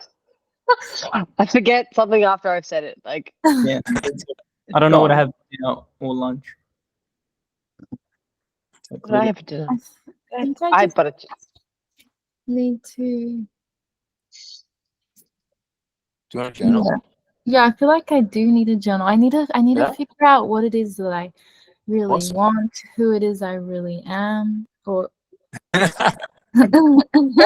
Questions. the thing. And maybe I'm not even ready to have this grant call. Now I don't feel ready. No, you are. Like you You're ready. Yeah, no, you don't. It's more so that these questions are now like Catalyst. These are lifelong questions. These are things that you're going to be Mm. answering over and over again. The grant thing tomorrow is just going to be like, for now, what's your answer? And that's it. You just have to make answers for now. That's really all we're doing. Like, we're just children making it up as we go along. Like every adult is. Like they're just. Me especially. I'm convinced I'm just 14. Just Yeah. strapped. Maybe younger. Never aged. Um, that movie, do, like The Age of Adeline or something. do you want Benjamin to? Button. That's it. Do you want to like journal now, and we can move on, and you can, if there's anything you want to add later on, keep it open for you. Okay, yeah. Cool. Mhm. Put your headphones on, girl. Some lo-fi. Guys, this is a whole template. I thought it was just like one shitty little like 50-word write-up of me being like, I would like some money, please. That was But mine. I didn't add this. I also did that, but I don't think I even did it properly. Seriously? I Hilarious. didn't go to Love it. class the whole third year. Yep. What did you guys study? I did music industry studies at RMIT. Ooh. Oh, slay. Oh, Cool. No, it wasn't that good. He's Over like, it. I mean, granted, clearly wasn't there enough to really make it, the best of it. But oh, someone left. see him. Kira, what did you study again? I did a 3-year bachelor's of acting for stage and screen. It sounds as wanky as it is. Sounds epic. It was epic and really traumatizing. But here we are. Awesome, we did What it. isn't to do with art? What's that little lemur that's like? you guys can't hear me? I've Wait, were you talking? yes, I You was. I'm so no, sorry. we did that on purpose. So silencing you. Um, Being Brazilian. I'm so sorry. I'm so sorry. Too soon. Too soon. Too soon, dude. Too soon. I just said acting. What were we saying? I've done a bit of acting, and that shit is traumatizing. It makes you cry. Like, damn. It was like, I remember being at uni, right? And I was in my first year living on campus or whatever. And at the time, like, you could choose to live either like on the Arts Academy campsite, but I was like, for whatever reason, got put out in like the rural area. So I was surrounded by like nursing students, sports science kiddos. I'm gonna do the what's that police one? I don't know, whatever. And I would come home to like 8 people in my res unit that were all doing like sports, science, whatever. Mm. And then I would be like, oh, how's your day? And they're like, yeah, like we learned about like the different benefits of yoga and like how to run a class. And then they would ask me, and I was like, yeah, I was talking about my childhood trauma when I was 5 at about 8 a.m. this morning. And then I did some breathing through my ass. So how's everyone else going? What do you have for dinner? Oh, my God. And I paid $20,000 for that shit. Anyways, never again. Oh, But yeah. also, Oh, big attack. So much. Where did you study? I did it out in Ballarat, so I was like a rural Oh, biddy. I wow. went from city to rural, which is not usual. You did the reverse. Yes, Wow. yes, this is very on brand for me. I'm like, you want to do it the normal way? I'm gonna do it the other way. Love I'm that. a social to that. Love But yeah, if you guys want this, obviously, like, don't share this because this is sensitive, lol information. But also, I hate Fed. No, I don't hate Fed Uni, but yeah, it's a full template of like we worked in a group, and then like we would have someone who was like our production manager, like our supposed director, etc. And yeah, it's just got a bunch of stuff. Oh, Awesome. awesome. Yeah. I might not even need to, because the grant to get someone to write a grant, it's gonna cost. Well, they're charging $500, so No, oh my god. maybe I just do it myself. Now that we got Also, it. send it to me to revise because I got a very high score in lit in high school. I love writing. Whoa. Let's go. I will take you down on that offer. Yes. Yeah. Mhm. So totes happy, and I'll be quite savage. I'll be like, no, sorry, take that out. No emotion. That. Yes. Okay. Yeah. Cool. I'll happily upload. I will do. Thank you. Oh, So Yeah, wholesome. I guess we're thinking like maybe we should apply for a grant for the drive because Oh, there's a pretty clear like Yes. community element to this. true. Like we could get everyone paid. Like it could be Give pretty me money. Give me. Oh, pretty is dope. that? Pay me for my work. Pay me for my work. I mean, That's yeah. actually a really good idea. That's actually genius. I was starting Yeah. to wonder because I saw your story today, Sarak, where you're like, it's free now, but Yeah. later, yeah, I was like, that is so fucking real. The way that like I have this much of my like starting career that will be free work, and then from then on, your motherfuckers better Yeah. fess up. You better come up for a limited time to get in. Yeah, this limited time this only. Yeah, community.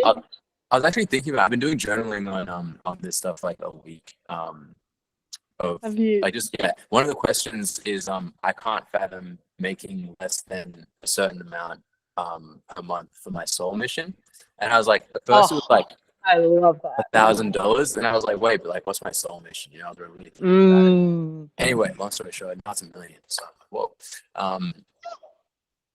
Wait, what? Yeah. Who's a million? Baby, go up. Keep going up. Yeah, $1 million. So I was thinking like, what's the minimum amount? I can't fathom making less than Oh, got you. $1 Got per you. month for my soul mission. Yeah. Cause I'm like, if Always I'm gonna, highball it. if I'm gonna do my soul mission, like, it's gotta be, so we're doing a lot. Yeah, Anyway, give me. I want a milli. you want $1 million? Every year. Girls, that's still we can do better than a bill. Anyway, I don't Come want to on, sidetrack we the can- conversation too much. Yeah, we're gonna get real sidetracked, right? Yeah, about like, well, that's the money. But I think that's a Go to good bed. idea, Sarak. I think you should well, apply for a grant. yeah, I think I I should. second it. Can you let? I would love to talk to those grant people. So can you give me their contact after you're done with them? If you think the meeting's good, if the meeting went well, let me know. If Which they're- sorry, which grant are you applying for? Like, is that a silly question? No, it's not silly. It's not Like silly, and the answer is I don't know. Oh. My friend Monroe, she told me that these people, I'm having a consultation. You tell them your idea, and they know all the grants that are coming up or that are happening at the moment, and they will like narrow it down. Wow. That they Damn. do it for you.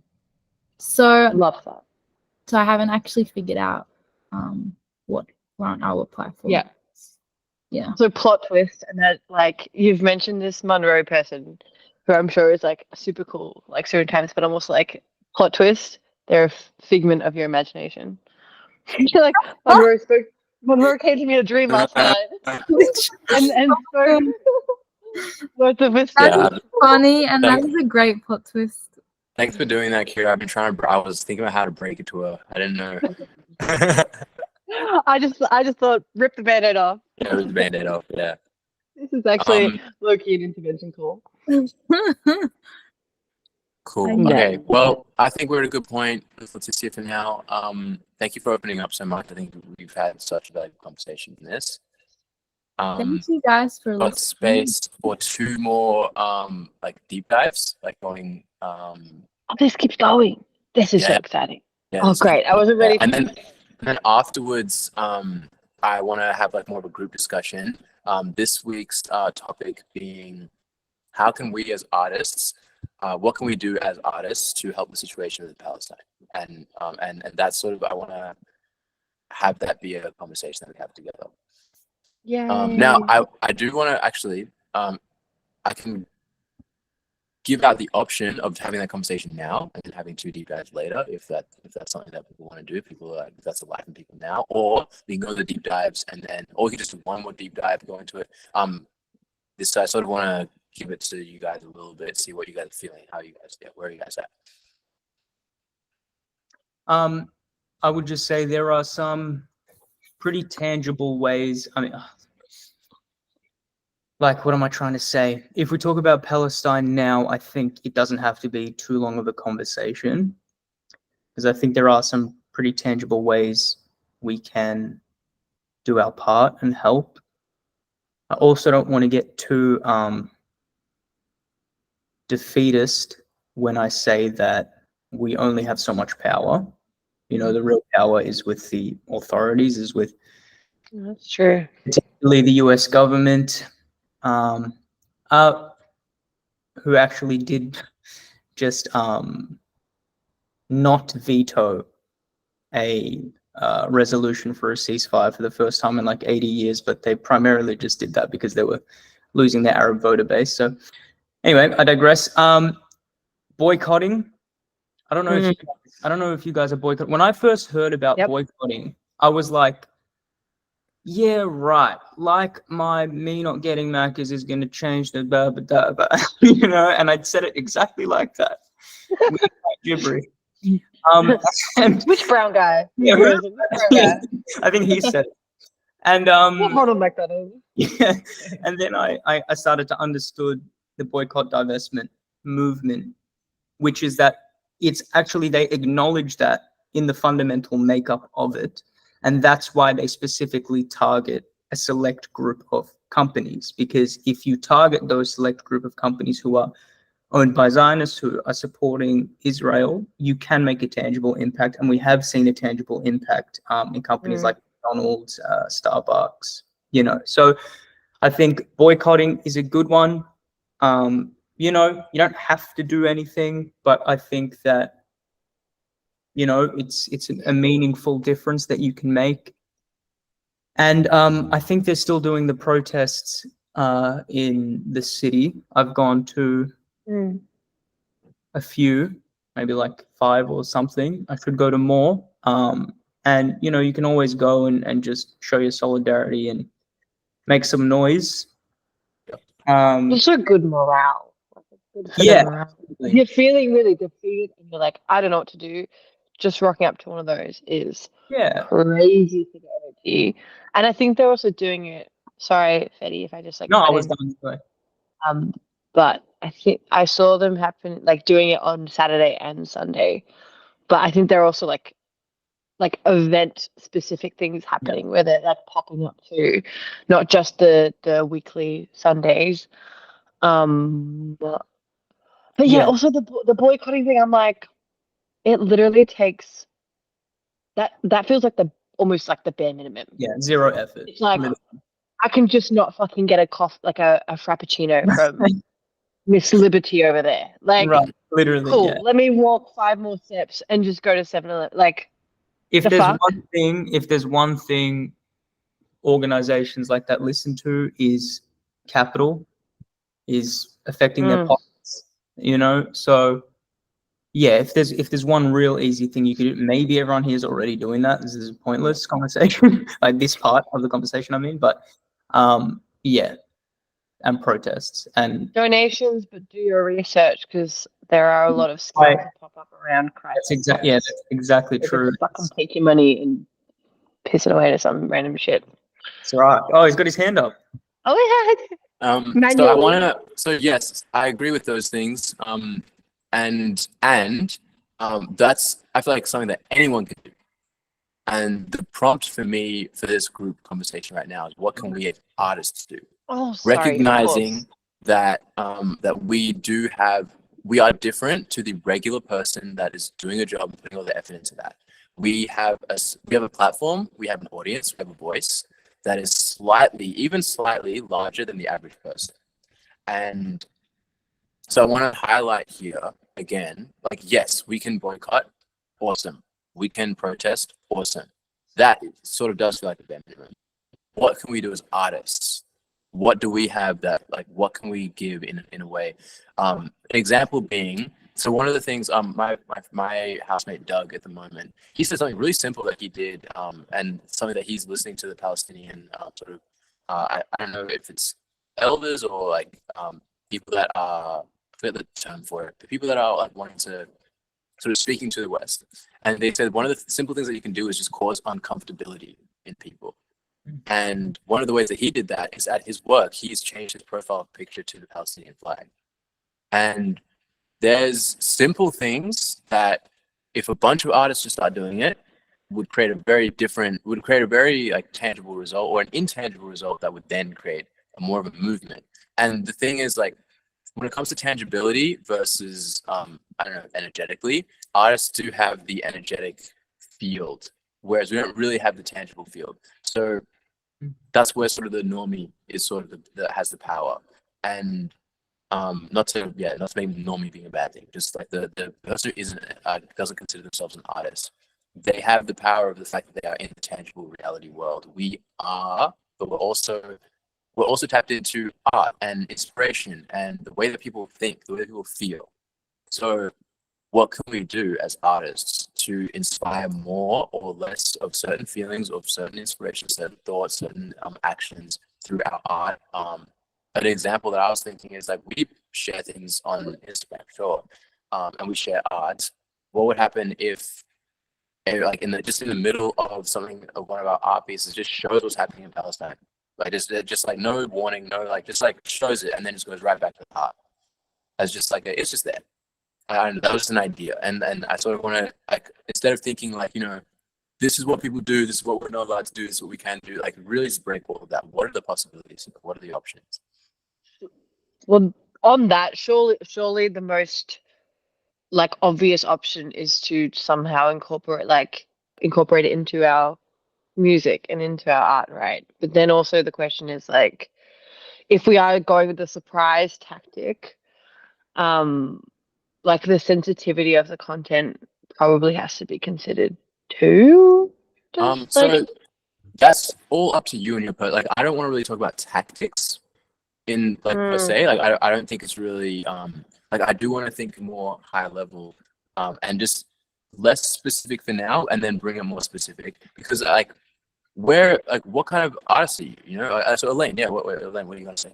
Oh, my bad, bro. Nah, I was just gonna say I gotta go, but Okay. like, it's cool, and I just want to say bye and appreciate you guys all sharing, and it was a great meeting, and I'll catch you guys next time. But Catch you, peace. brother. Let's Good to have see a you. see you next week. Catch you. Thanks for coming. Okay, so yeah, so I guess the idea of, like, the surprise tactic, that's one option. I want to talk about what are all the options, what are all the possibilities that we have, and then go into, like, the more specifics of how. Okay. Can I try again? I'm like acting as if it's like a test, and I'm like, I need to get this right. Okay. I think I was misunderstanding the prompt. This feels trickier than no, this is not the easy level that I thought it was.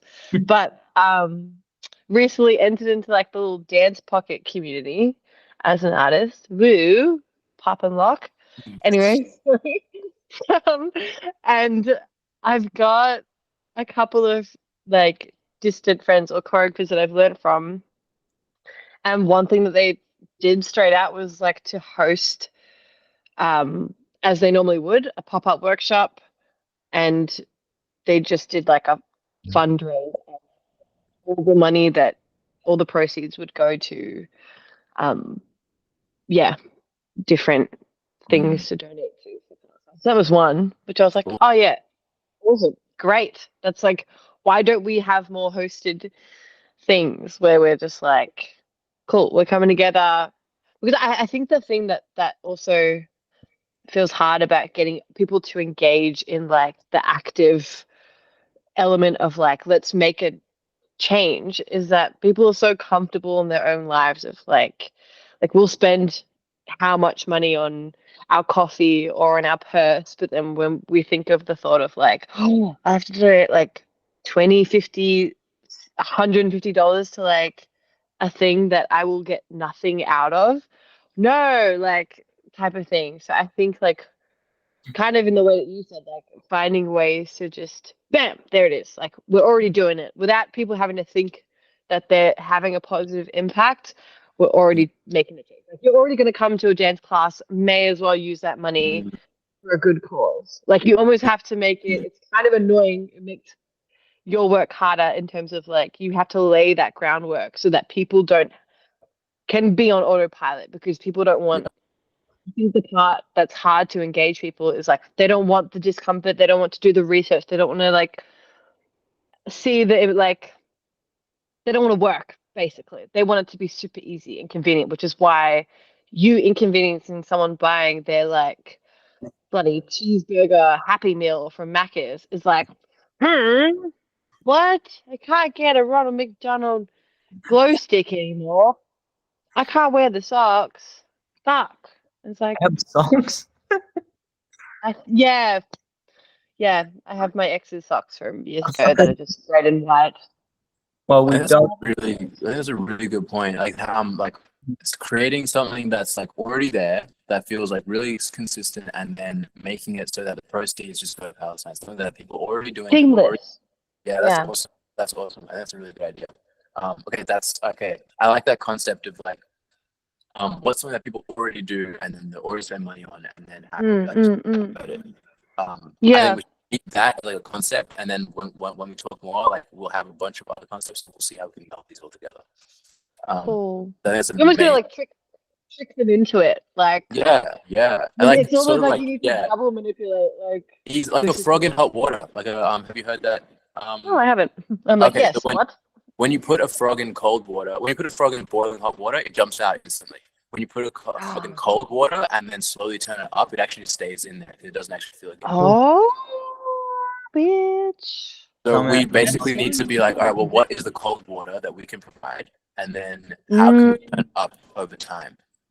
Yes. So, Period. so something that gets me Done. thinking, something that gets me You did it. thinking about is potentially that Palestine, like the Palestine-Israel conflict, might not be the we might, to make actual systemic change as artists, we might actually run out of time. Not really, like it's not necessarily something Yeah. we think Yeah, about, yeah, yeah.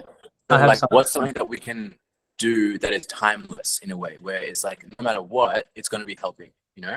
Yeah, what were we going to say, Betty? Yeah, that's interesting you said that, because that's what I was thinking. One thing I'm trying to do, like you said, and also like I have a lot of fatigue from dead baby videos. I know that's very selfish, but like No, I've it's- seen so many, and but one thing I am actively trying to do on that is to normalize my Arabness a lot more in the public eye. So one I sent you, Srak, and I sent to you, Leticia, as well. Oh, I think I posted the hook. I'm starting to use Arabic more. I'm starting to, when if I'm writing someone's name in the song, I choose Arabic names, for example, and I might put the Arabic text on the content, whatever. So I know it sounds almost like silly, but to that point of like long-term systemic change, I think normalizing that within a traditionally Western music genre or medium or whatever, I think is one thing I'm actively trying to do. And I'm actually actively trying to what we were talking about before. I know a little bit of Arabic, but I really want to learn it all. And I want to learn it as well so I can implement it, incorporate it more into my music and to my art as well, in service of that. So that's one thing that I think, yeah. Do you know anyone teaching Arabic? Bro, no, like my church was doing it, but like I'm not religious. It's my family church. And yeah, no, I've been doing it online and Duolingo. I can almost the alphabet. Not the duo. If there was a group of people that all wanted to learn Arabic and just met up each week to learn Arabic, would you join that group? 100%, bro. Okay, cool. So what I'm thinking, like, you want to learn Arabic, a bunch of people want to learn Arabic. Really? Yeah. Dude, so many, like, Arabic's like one of the most spoken languages in the world. Oh, you mean like in general? Yeah, but also like I've met people that like they're like, oh yeah, I'd love to learn Arabic. I feel like what I'm noticing, I feel like if there are a bunch of things that people want to sort of communities around, and I'm noticing that I feel like I'm at the center of a lot of these places. So there's definitely something where if that thing, if like an Arabic, like learning Arabic together community costs maybe like $5 a week, and then $4 of that just went to Palestine, and then the dollar went to like someone to facilitate that, to like hold the conversation, to have everyone sort of there, like, you know, teaching Arabic. If you could find a good Arabic teacher that wanted to do that and give their time, there's definitely like that is one revenue, that's one stream that's like killing a bunch of birds with one stone. Yeah. So okay. So we've got community. And so I've sort of incorporating what Kira was saying, where doing things that people are already doing, that people are already using Duolingo to learn language, people are already doing that by themselves. People want to do that with people, so why not just bring people together? And then the money that goes from that just goes to Palestine. And that's a really, really good idea. We could even do it for other languages as well. We could have like a Duolingo party, just like a. Yeah, no, it would honestly, like, even without a professional, like, you could have like a study group. Like a screen, and you could like a not Kahoot, but that sort of situation. Yeah. You have a Duolingo, and like, what is it? A bake sale. Yeah, we can do. There's so many. Yes, baked goods, which are my personal Achilles heel, but that's all right. I'll allow for this, and there's so many. Yeah, I think that's a really cool idea. I just need to ruminate on that. And again, like I also want to say, like, we're a group. So like what I want out of this sort of whole thing is we're artists, and we come together every week. I want us to be able to do stuff from this. I don't want it to just be like just about us, and then we leave, and then, you know, we have our own lives going on, and then we come back and we talk about our problems. Eventually I want it to be like we have our own things so on luck. We're like our lives are so like solid that now we're like, how can we aid the world? How can we help everyone? How can we like lovely?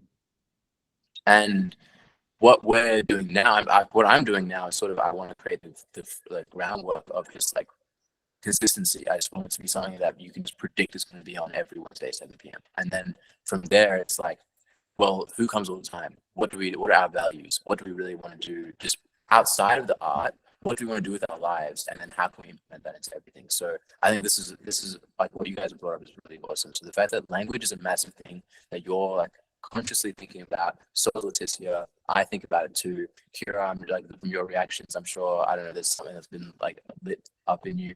Jada, you're being Jada. I don't know what's going on in your brain, but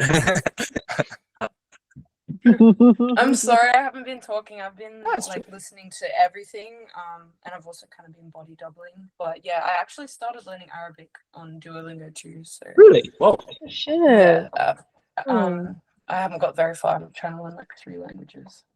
Nice. Yeah. Anyway, I'm gonna listen. Yeah, no stress, no stress. Actually, I didn't see you up. Yeah, I did have a few, like, not really ideas, but just like points of stuff that I've heard recently that got me thinking, was like how right now, how art used to reflect the times of like what was going on in the world, and now not so much. Like, you know, we have multiple genocides going on and other stuff, and we have Ice Spice, like, not to bash on Ice Spice, but like the things that Western media pays attention to, or artists even pay attention to, is very different to like back when there were movements in response, like whole art movements in response to what was happening at those times. And that is not so much anymore. It's like everyone's so distracted and discombobulated. And then another thing, kind of going back to the videos, like that the thing that Freddy said about, like, you know, seeing babies, like, we're so desensitized. If those videos if seeing those videos was enough, this wouldn't be happening, you know? Literally. But Mm. we're so desensitized to it now, especially through like, you know, just watching violence and war and movies and stuff like that too. And then along with seeing these videos in your feed now daily, it's like there's not even a shock factor anymore, you know? But yeah, those are just some stuff. It's so othered. It's so like, oh, it's happening over there, so like we're safe Yeah. over here. And I'm like, But it's if that's the attitude we take to our neighbors, like we're fucked here. That's sort of why I wanted to bring up the video idea, because like that was to divert the whole like, you know, just do this and this. I just want to break that sort of idea. Jada, what do you think of the things that have been said so far? What I think of what, sorry? What do you think of like, so doing things that people are already doing, like so incorporating things that people are already doing, so going to dance classes, so, like things that already people spend money on, and then also like the language thing. Yeah, I like that a lot. I have a friend in Sydney, and she's running a whole charity thing right now, where like she has this little space, and people come almost every night to like just do creative stuff, donate their art, and now like each day and each weekend it progresses into something new. Like now there's t-shirts that they're selling, and like it's like this constant circulation of artists coming through and creating stuff or donating their art, and like then being able to sell it, donate more. Like I don't know how to really explain the whole structure of what she's doing well, but maybe I could like text her about it too. But she's been doing really well with it, and I think that's really important too. Like even having spaces, I like the idea of stuff that people already do, but like even creating a space where you can go and do like stuff that you love to do, but it's also going towards something really important as well. It almost sounds like we need to create like a new cycling economy of art and money that can fund itself back into Palestine. Like it can't just be like money is also really helpful, but you also gotta be like you were saying, Jada, like you gotta fund the ideas and like build the momentum to like have people be interested in and recognize it as a culture that is like literally trying to be erased right now. So I think there's definitely merit in like needing to amplify, like as you were saying, Fedi, like learning more Arabic and maybe like making more Arabic music. Like I've seen so many more Arabic artists come out since then that are like singing heartbroken songs like from Western places about the genocide that's happening. And that's got, like you were saying, like we need a fucking movement.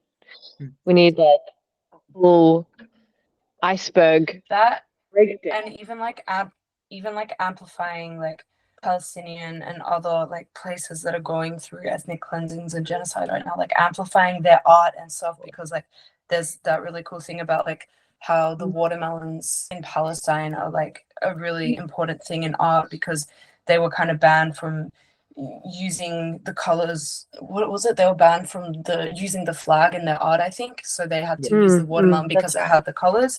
So like stuff like that, kind of telling those stories, and like really that again ties back into art as well, but also like what's going on. And I don't know, it's just important that people learn these things as well. But I'll say this, like as depressing as and as hopeless as the whole situation seems, people are listening, and to Kira's point, that's why people are, or maybe it was Jada, I can't remember, are feeling comfortable making songs as Palestinians about Palestine, because it is, not to minimize it, in vogue at the moment, and I think there's a lot of eyes and ears on it. So there is some positive takeaway, and through the normalization. I mean, going to this protest initially, a few months ago, the amount of people that were there was completely unprecedented. Like you could not even talk about Israel. You could not say anything, especially as an Arab, until, this time. And it's so depressing that it took this long. But there is a change. and people are listening, and I think, Sarak, to your point, art is one of the mediums in which people are listening. So we should, you're right, utilize that to the best of our ability. That's actually very true.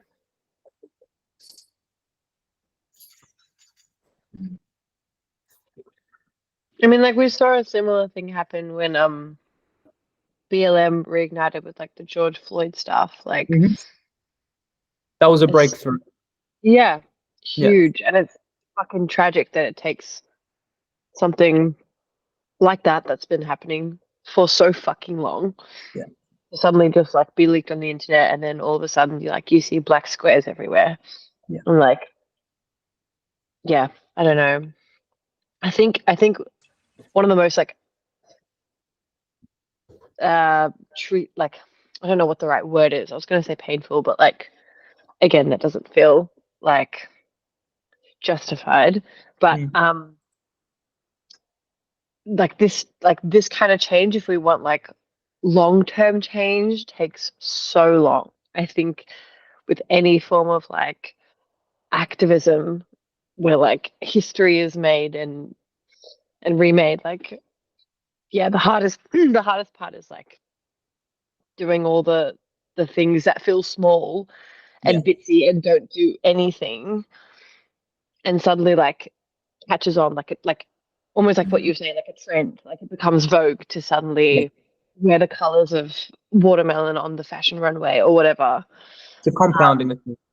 Yeah, and it's that same like mind manipulation of like, if we can be socially conditioned as women, is the most prime example I can think of, to like shave and to do all this stuff, like it's almost you need to backwards condition to amplify these voices and pay these artists for their work, for all that kind of stuff. That was a bit rambly, but I think No, you're right. Absolutely. So I guess the question remains, like, what can we do as artists to aid the situation in Palestine?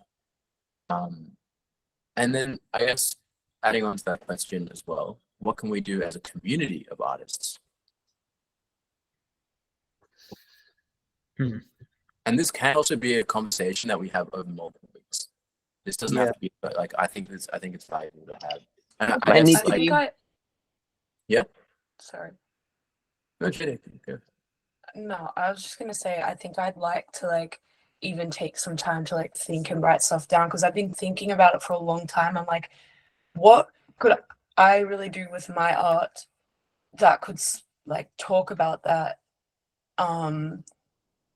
I've been thinking, I'm like, radical art, what can you do, through art that's enough to like, and obviously when there's more people together too as a collective, that's even more powerful as well. But yeah, I think it would be really good to like take some time to just kind of write stuff down as well, and like really even like put stuff into the drive as well, any ideas, whatever. But yeah, that's what I was gonna say. Sorry. Learning Arabic is a seed that I also want to expand on. That's really interesting, because it is right there. You know what I mean? You're right. Like I'm thinking about like, how can I do this? Like, so yeah. Okay, well, Betty, I'm not gonna make any promises yet, but until I feel like we like a time and a place and like the organizational aspect of it's pretty like set in stone. I feel like putting it on my story, you putting it on your story, that we're just gonna have a meetup at this place this time. For like anyone learning Arabic on Duolingo, and just like sort of start it up and be like, is it like all the proceedings go to Palestine, it costs this much, and then even like not even having like a pay thing, just having the like you have to send a screenshot of the donation, and that's just like except like then you send the screenshot, you can come in. Bro, I'm so down, and I agree with you. Not until it's like, we're gonna do it. We'll discuss it further. We'll let it ruminate for a bit, and then once we have the framework, 100%, I'm with you. Cool. Okay, so that's one thing. And that's not even as honest necessarily. Yeah. But, I guess the next question question I realized while I was asking this one is that we sort of need to get a little bit more fundamental. Like, what is the power that we hold as artists? Like, what actually can we do at all? Outside of this situation, what can we do? What is our power? And then I think identifying that will help us identify what we can do. I mean, not to rehash, but I think normalization of topics, of ideas, of trends, within culture, within pop culture, is something that artists have ruled the domain of for a long time. And I think it happens through trends. I don't think it happens through any one artist, or if it does, it starts with like Kanye, and then it trickles down, but it manifests through trends. And then once those trends exist, then all of a sudden, for example, a guy wearing a dress, and I mean a cis guy in this example, is more normal. It's like, oh, that wasn't possible before, and they get ridiculed and society looks at them a certain way. And then the next person that does it is less of a impact, is less of a thing, So I think normalization. But yeah, I don't know how substantial that is unless it's through a trend that already exists. I guess I'm speaking to the power that each individual artist actually has, like you said. Yeah, Jacob? I disagree, like, that it has to start from like a Kanye or something. I Yeah, think like trends as artists, we are the ones that set the trends. Like, we are the ones that are unafraid to like put out stuff that, speaks to us, speaks to other people, speaks to what we believe in. And like, we are the ones that start the trends. Why do you think like brands come to artists? Because they need us. Like, we are the ones that people look to and listen to because we're brave enough to put out our ideas and expressions. So I think we, even as small artists, if we think we're that right now, we have that power, especially as a collective, as more than one person. Like, already you're amplifying each other's voices. Like, we do have that power to start that trend, just by like talking out more about it. Like, certain events, there's a lot of artists that don't talk about it, but there's some events or concerts where the artists will actually talk about it and they'll put it out there, and that's so important. That's like a small step, and that will act as a domino effect. So it starts with people who are unafraid to like speak out about it and be loud about it, and then other people are going to catch on, and it's just going to trickle everywhere. That's how I see it. Yeah, I think you're right, Jada. I think I'm not placing enough emphasis on the impact that we actually have. I think you're right.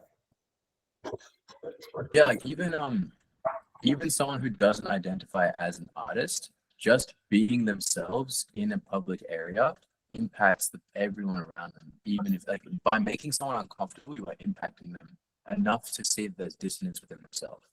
And that dissonance is a seed that then later on can either become harmony or it sort of has to. It will just naturally become harmony, whether that harmony means a letting go or an acceptance. And we have the opportunity, I guess, like, that's a really good point that you brought up, is that normalization and creating trends is our power. That's one of our powers. So now it's just a matter of like, what are we normalizing? What trend are we making? Are there any other powers that we can think of that artists have? I think that's a pretty solid one.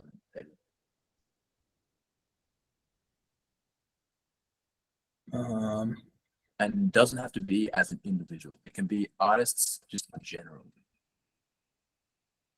If every single artist was united, for example. I got nothing. So I'm thinking, like, all of the things I'm thinking of fall within the category of normalization. Like, I was thinking like spread awareness. I was thinking shake up the system. I was thinking like all of those things I feel like are within that. Yeah. Sorry, can you flip the question to us again? Yeah, sure. So the question was, what is the power that we hold as artists, whether individually or collectively? being able to convey, like being able to take an experience or an emotion and put it into this like form of something that people that don't consider themselves artists can then like digest and receive. Like artists are really, really good at encapsulating moments and feelings and emotions and experiences and then just offering it up to the world in a way that they can understand it. And like artists Absolutely. really, like artists, one thing this, I wouldn't, what am I saying? Like, I think about how a lot of artists, they can like look at something that's seemingly very mundane or, you know, something that seems just very normal or boring to other people, and they can take that thing and then literally what I just said, but like put it out to the world so they can then too experience that same thing. Reimagine it. Yeah. Like alchemize it. You can alchemize Yeah. that, Yeah. that suffering or that whatever and make Yeah. it So tangibly communicated and understandable. Ugh, that was terrible. Sorry to cut it. Making it tangible. Well, one thing that came to my brain, like what Fetty was saying and Jada, I now wonder if like it's exactly what you just said, Fetty, but like as you said, the normalization, giving voice to those things, those experiences. I think it's also like storytelling, right? Like as an actor that gets up and does a performance that is about, I don't know, like a queer kid being bullied in high school and how like that is specific to that individual, but that can also be felt on the collective of bullying, of like ableism, of difference, all that kind of stuff.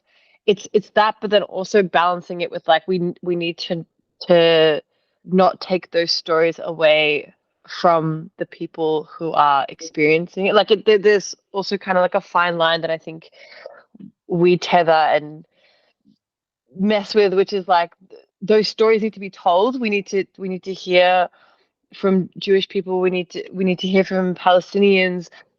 All that kind of stuff, but then also like I lost my train of thought. God damn it! But I hear you. I think do you know what I'm there's saying? a way to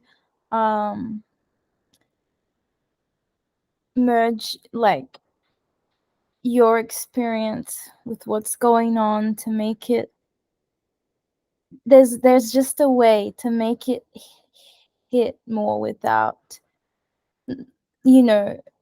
without having to see the videos, because like I don't know what I'm trying to say. I just think there's a way to tell to like I'm thinking songwriting now, like there's a way that you can. There's a universal language that we can all speak, which is pain and suffering and loss. And is that the thing? Yeah, but without, I don't know, without that diminishing, like that this is such a, I don't know. Because people are so desensitized to it at the moment. I'm like trying to think how can we, what can I do with my songwriting that could shake things up a bit and make people, and then like I'm thinking write a song and then link it to like a story, because I feel like the power of music, it's like sometimes us just seeing all these videos of people dying and stuff, it needs the music. I'm thinking of how we can as how we as artists can like use our music to get people to take action, or like rejig what's going on. So but I don't know if that makes sense. I get exactly what you're saying. Like you could, if you write in metaphors, like if you for example created a song which is a metaphor for what's happening in Palestine, but also more digestible, which maybe isn't acutely not so direct, but still like, oh shit. Exactly, because we're aware that people tend to have an aversion when it's like put right in front of them, which is horrible, but that's the reality. Yeah. And so, yeah, that's one way which you could like kind of almost like subtly convey a certain messaging, and then, yeah, at the end, I guess, or in the caption, you could have some. But I think, yeah, like it all just comes back to, not to beat a dead horse, but it all comes back to normalization, I think. Yeah. I think I think there's validity. Oh, sorry, Farak. Did you want to? You go. You go. Okay, I just want to something about storytelling that I've been thinking about storytelling quite a bit recently, and I realized and this is coming from my like brain as a sound engineer and like computer nerd. Storytelling to me feels like we have a lifelong experience, right? A 20-year long experience, and then a story is a way of compressing that into just a feeling, and then and being able to copy and paste it. So the same way that you can take a 25 gigabyte audio file and compress it down to a 2.5 megabyte MP3, and then you can send that out to as many people as you want. That's sort of what storytelling is. It's like compressing this massive thing into just this, like the fundamentals. And a lot of the time in the stories that you hear, things are wrong. Things aren't actually true, but it's the necessary steps to get the feeling the right way. In the same way, when you compress like a wave to an MP3, things are actually wrong. It doesn't sound like the wave, but it compresses all the things that are right in the right place, and the things that are wrong in the areas that don't matter, to the point where it's compressed enough so it can just be shared faster and easier. And I realized a story is just that for our lives. A story, the reason story is so powerful is because it's a way of storing a memory and holding, because memories are some of the most powerful things that we have. A story is just and it's also the most the easiest way for us to memorize anything, whether it be like a mathematical equation or a grocery list, is creating a story. And if we can create a story with the grocery list, you memorize the grocery list. If you memorize a story with E equals MC squared and know that Einstein had the apple in the tree and all that stuff, and just understand that story, you can understand the formula like much more easily. When you understand story, you understand life a lot more. So story is really a fundamental thing about life and being human, that lets us express ourselves in a really compressed, dense way, rather than having to explain every little single thing that happened to have context. So the power, I think, yes, it does fall back onto normalization, but I think it's a really good and solid subtopic that is important to like delve into, because storytelling through fashion looks very different to storytelling through music. It's very different to storytelling through dance. It's very different, and normalization through storytelling, I think, is a really valid thing to look at. And what story can we tell on what scale? You know, like a song is one story, yes, but if 50 people are all making songs over 15 years around a certain topic, that's a very different story. You know, 100%. Yeah, I think you're spitting that. I just set an example of just one. Saint Levant is a Palestinian artist, and this song Dira, which is really, really fucking good. And they just, two Palestinian artists wrote it about Palestine. Just, I thought I'd send it. That's more obviously a more blatant example of what we've been talking about, but like I think it's good to see that starting, you know, it's like we're saying, they're songwriters, they're musicians, this is their art, this is the story, this is also activism implicitly, you know, because it's creating awareness. It's also, the whole song is a celebration of Palestine. So another thing I wanted to say actually quickly about the like, how could you make it subtle? I guess the real feeling and like the thing about stories is just what's the fundamental that you're going for. And not to make it seem like I'm an expert on stories, I'm not. But this is just like what I've noticed about stories and why they work, and why and sort of what the similarities are between them. Is I don't know if this is a good story. It's just stories in general.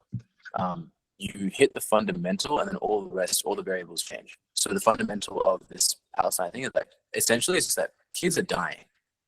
That's really like the fundamental, like kids are dying, and then on top of that is genocide, like of a race. They're all the same, and on top of that, there are more and more layers. So when you go down to the fundamental, kids are dying. What people need to experience the feeling of kids are dying intrinsically in their own bodies to be able to make a change or want to care about Palestine? And does that need to be in the same thing? Does that need to be like, first of all, just trigger the feeling of kids, like the feeling of it? They're like, wow, the actual visceral understanding. And outside of the like idea of Palestine at all, just the wow, that's the reality. Oh my god, I can't imagine that happening to my kid. And then 3 weeks later, that once that feeling's been triggered and that emotional wave has started, like then they see something about Palestine. It's like, oh shit, kids are dying. And it's a very different response they're having to it, because it's like they've had 3 weeks to just digest the fact that they've just imagined their own kid dying, sort of thing. Like the separating all the different elements of the story that are going on, and then just picking a few of them and just sort of being like, just a whole song about this subtopic. Just a whole song about allowed to use a flag, for example. Yeah, sorry. If you like dumb it down, like this is reminding me of what we were talking about before, but if you dumb it down in songwriting to like, you know, we're in a first world country, how can we tell a story? How can we make someone feel like put a mum in a situation of them losing someone? Like how can you make it real for someone here? Because it's a different environment and it's hard for people to be there, if that makes sense. But there's a way. I think there's a way. There's a way. Yeah, 100%. Yeah, absolutely. That is the aim. That is the solution. You know, if everyone felt what you just described, then I don't think this would be happening. But yeah. Sorry, can I just say something? Yeah. I think I agree with the notion that music and art should be a vessel for, like what Jada was saying, like our environments, our politics have historically been represented and moved through artists and artwork, because it tends to be that like a bunch of art, like the reason that we do the work that we do is because we understand that we're part of a broken system that doesn't see people of color, that doesn't recognize poverty, that doesn't recognize all of these different things, right? And how do we hold all of that together and then do something about it? Like art is like the go-to thing that everyone accesses every day. Like when we're in COVID, people were depressed, staying in their houses, and the government was like cutting our fucking funding and being like, fuck you guys.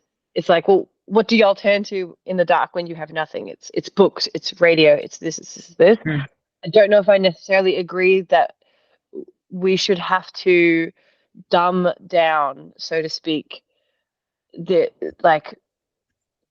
absolute devastation and atrocities of killing children and a genocide. Like, if you look at the history of music writing too, like certain songs where they're actually like Paul Kelly and stuff, like that's the first example I can think of. Like, everything's turning to white. I studied that in uni, and that story stems from like I think it's 2 or 3 white men go up camping in the mountains in Australia somewhere, and they, like, I don't know if people are familiar with that song, like everything turning to white or whatever, but it literally is a storytelling of the exact events that these 2 campers go up.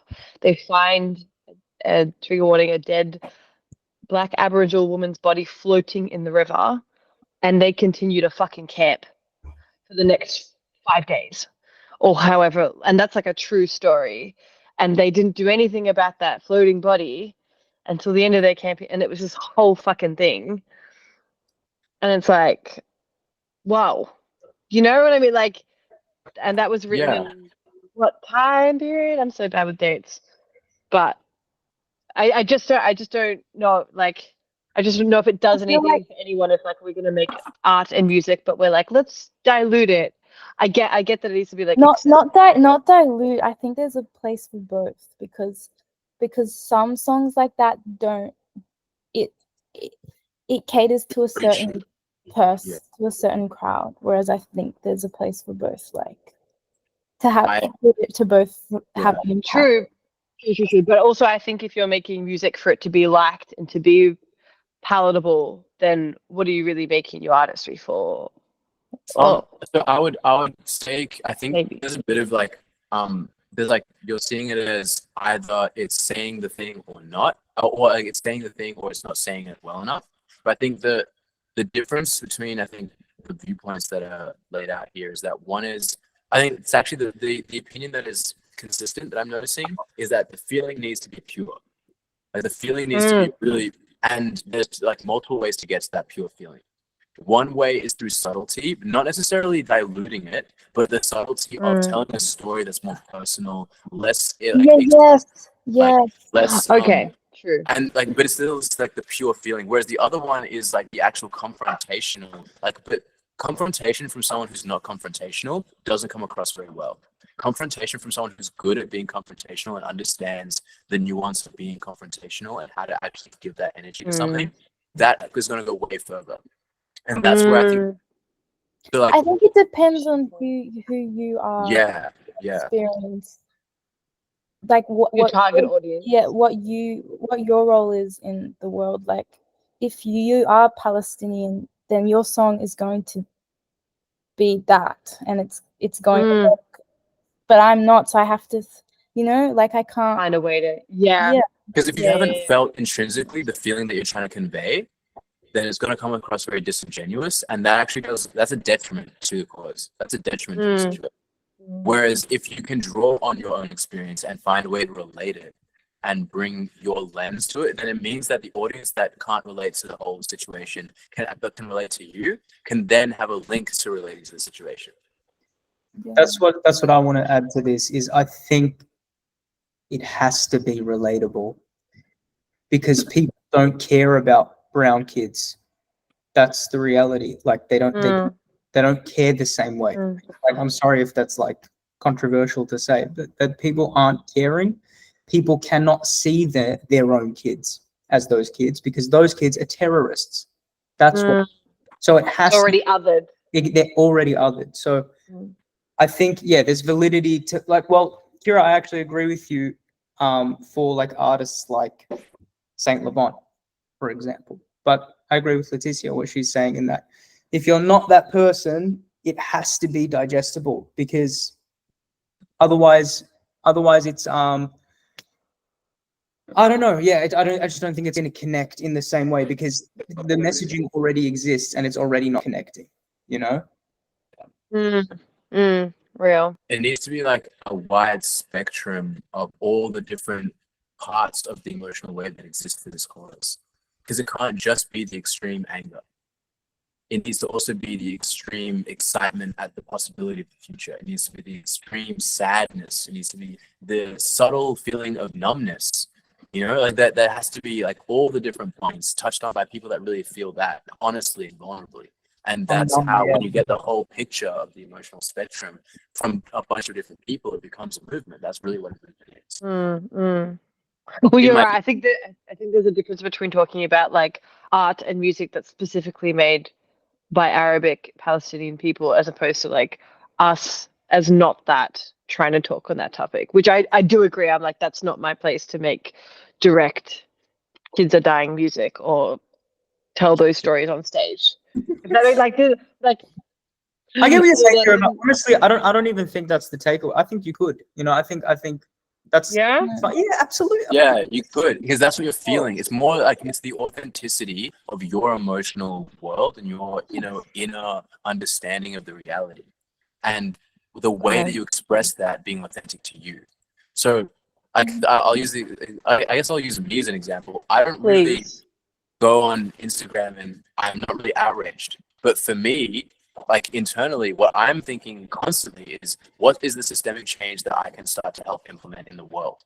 What is it? And that's this conversation. This is the art that I am like doing. This whole situation is me this is my artistic outlet for now in this period of my life. Conversation with people, all those things, like subtle things. That's my personality and my way of like bringing this sort of thing together slowly over time. And on top of that, like my art doesn't really speak to world issues. My art talks to internal issues. However, I've started to implement animals and the themes of animals into my music and like what are what would happen if there was like animals waging a war against us as humans? Like, because people think about humans war on humans all the time, but what if there was something else like having a war on us? What if there was something looking at us that we didn't even know about, that was just staring at us and being like, we're gonna kill these people? And it's like, it's animals, like all united, you know? Like that's Anyway, that's I don't know. Yeah, well, Kiro, you look up, you gotta think. Sorry, you just keep saying things today that make me go, oh my god, I forgot about that. Animal Farm. That's another fucking prime example. Everyone know that story? Please love God. Oh yeah. Oh, can we talk about that, but not talk about the other? Farm. Why does that ring a bell? But I don't. It's know. it's a book about communism. George Orwell. Oh, Orwell. Where he couldn't actually talk about the war and all the fucked things that was happening in Germany, so he turned everyone into a character in an animal farm being slaughtered to represent communism. And that is kind of exactly what That's exactly what we need to do with our songs. Yeah, and our art. It's like, how can we become them? How can we make the main characters? We mask it. Yeah, so people people consider themselves the main character, and because of that, there's this idea of like, it wouldn't happen to me because I'm the main character, so it can't happen to me. Yeah. So what can we do to show a main character experiencing something that we want them to do? That's really what the as artists, I think that's one of the powers we have. Make the listener or the experiencer of your art the main character, and then walk them through a story, the story that you want them to want to go through. Because really, people don't do things unless they want to. So and we can make people, like, when you see a movie and like the protagonist goes through this journey, they go through hard times, and that makes us want to go through hard times, so that we can get to the other side and have the same sort of like outcome as the hero. So like that's what we can do as artists as well. We can make people feel like the hero, and that's sort of the thing. What narrative are we creating with our art? And that doesn't mean our craft. That can mean our lives. That can mean our day to day. That can mean our like every moment. What are we like? What is our art? You know, same way this is my art. My one contest to that is I just watched Alien, the original movie, in Coburg Cinemas the other week, and I, for the life of me, did not want to be Sigourney Weaver under any circumstance. True, yeah. But other than that, I agree with everything you said. So Sigourney, where I know. Where are you at? You saved the cat, the orange ginger cat at the end. But even then, right? Like, you might not want to be Sigourney Weaver in that thing, but watching it, did you have any sort of admiration or any sort of wanting to like hold the same values as her? Any sort of like wanting to compare yourself to her in any way, and then be like, I'm not all these things, but I at least want to be able to take away this thing that she did. Oh, 100%. That's the feeling. And that's the feeling. That's the power of art. It can make you want to be a different person. I wanted to be Eminem. Yeah. So bad. Hey, Smarties are just as good. It's all like, oh, nice. Yeah, maybe I should rebrand. As Smarties. Yeah. Dude. Yeah, you could spell it. You could spell it SMADI. Smarty. Yeah, Smarty. Smarty. You guys know that's actually how my name is. Good idea. Is with an N. It's Fadi. It's Fadi. It's Arabic. But Fedi is what you call me because no one can pronounce Fadi here, so they just say Fedi, and I'm like, yeah, so that's my name. You taking more ownership? I love that throughout this call. You're like, actually, I will do more Arabic. Actually, I will host that thing. No, my name is not my whole name.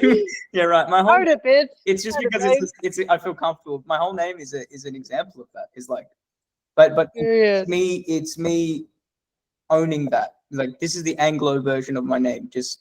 And that's I'm with that. Like, I like it because that's how people refer to me.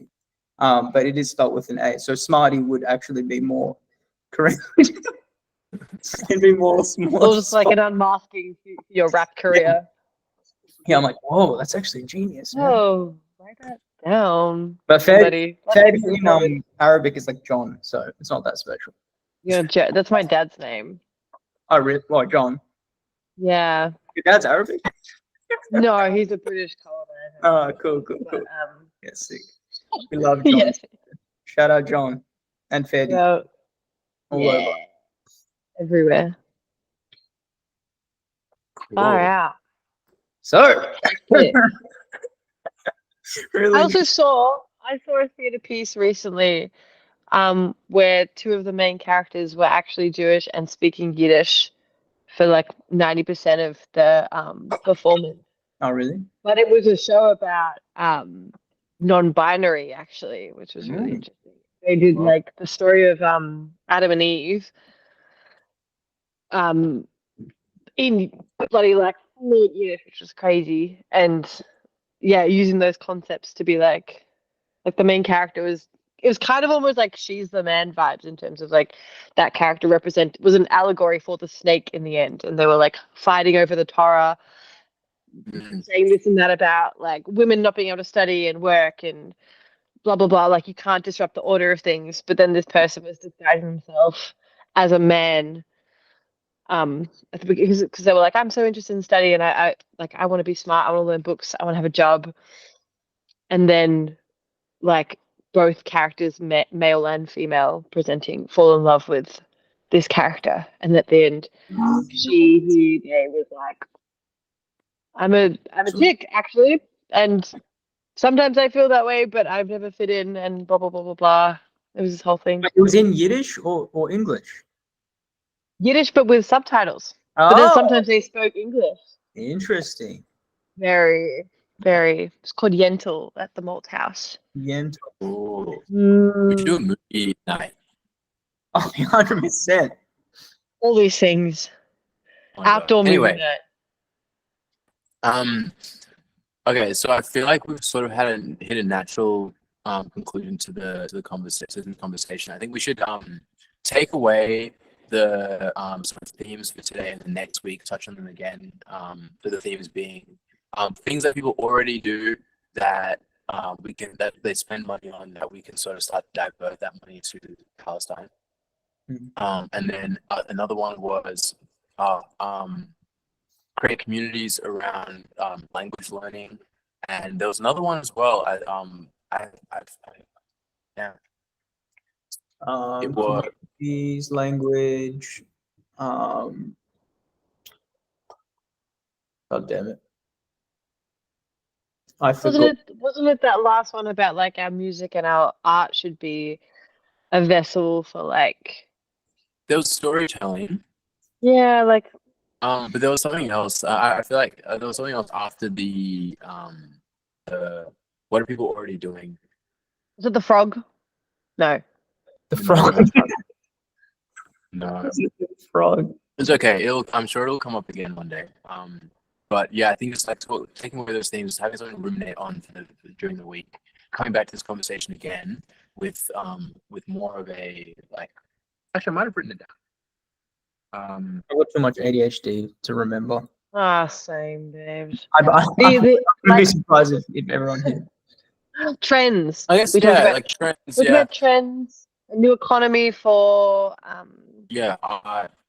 So yeah, I think just like platforms. these new possibilities, like all taking some time, processing it, thinking about it, or not thinking about it, letting it flow, like feeling about it, coming back next week and seeing if there's anything else that's like alive in us. The intention for this is what can we do that's easy for us? It's something that's like that we can just do, and because it's easy for us, we will definitely do it. That's the intention. It's something that we will definitely do. It's like I don't want it to be like something that we have to go really out of our way, really like hard and fast. Unless it gets to that point where if it feels like that's needed, but if it does feel like that's needed, then we'll want to do it. So it's Agreed. we need to want to do it so that it's actually sustainable. Yeah.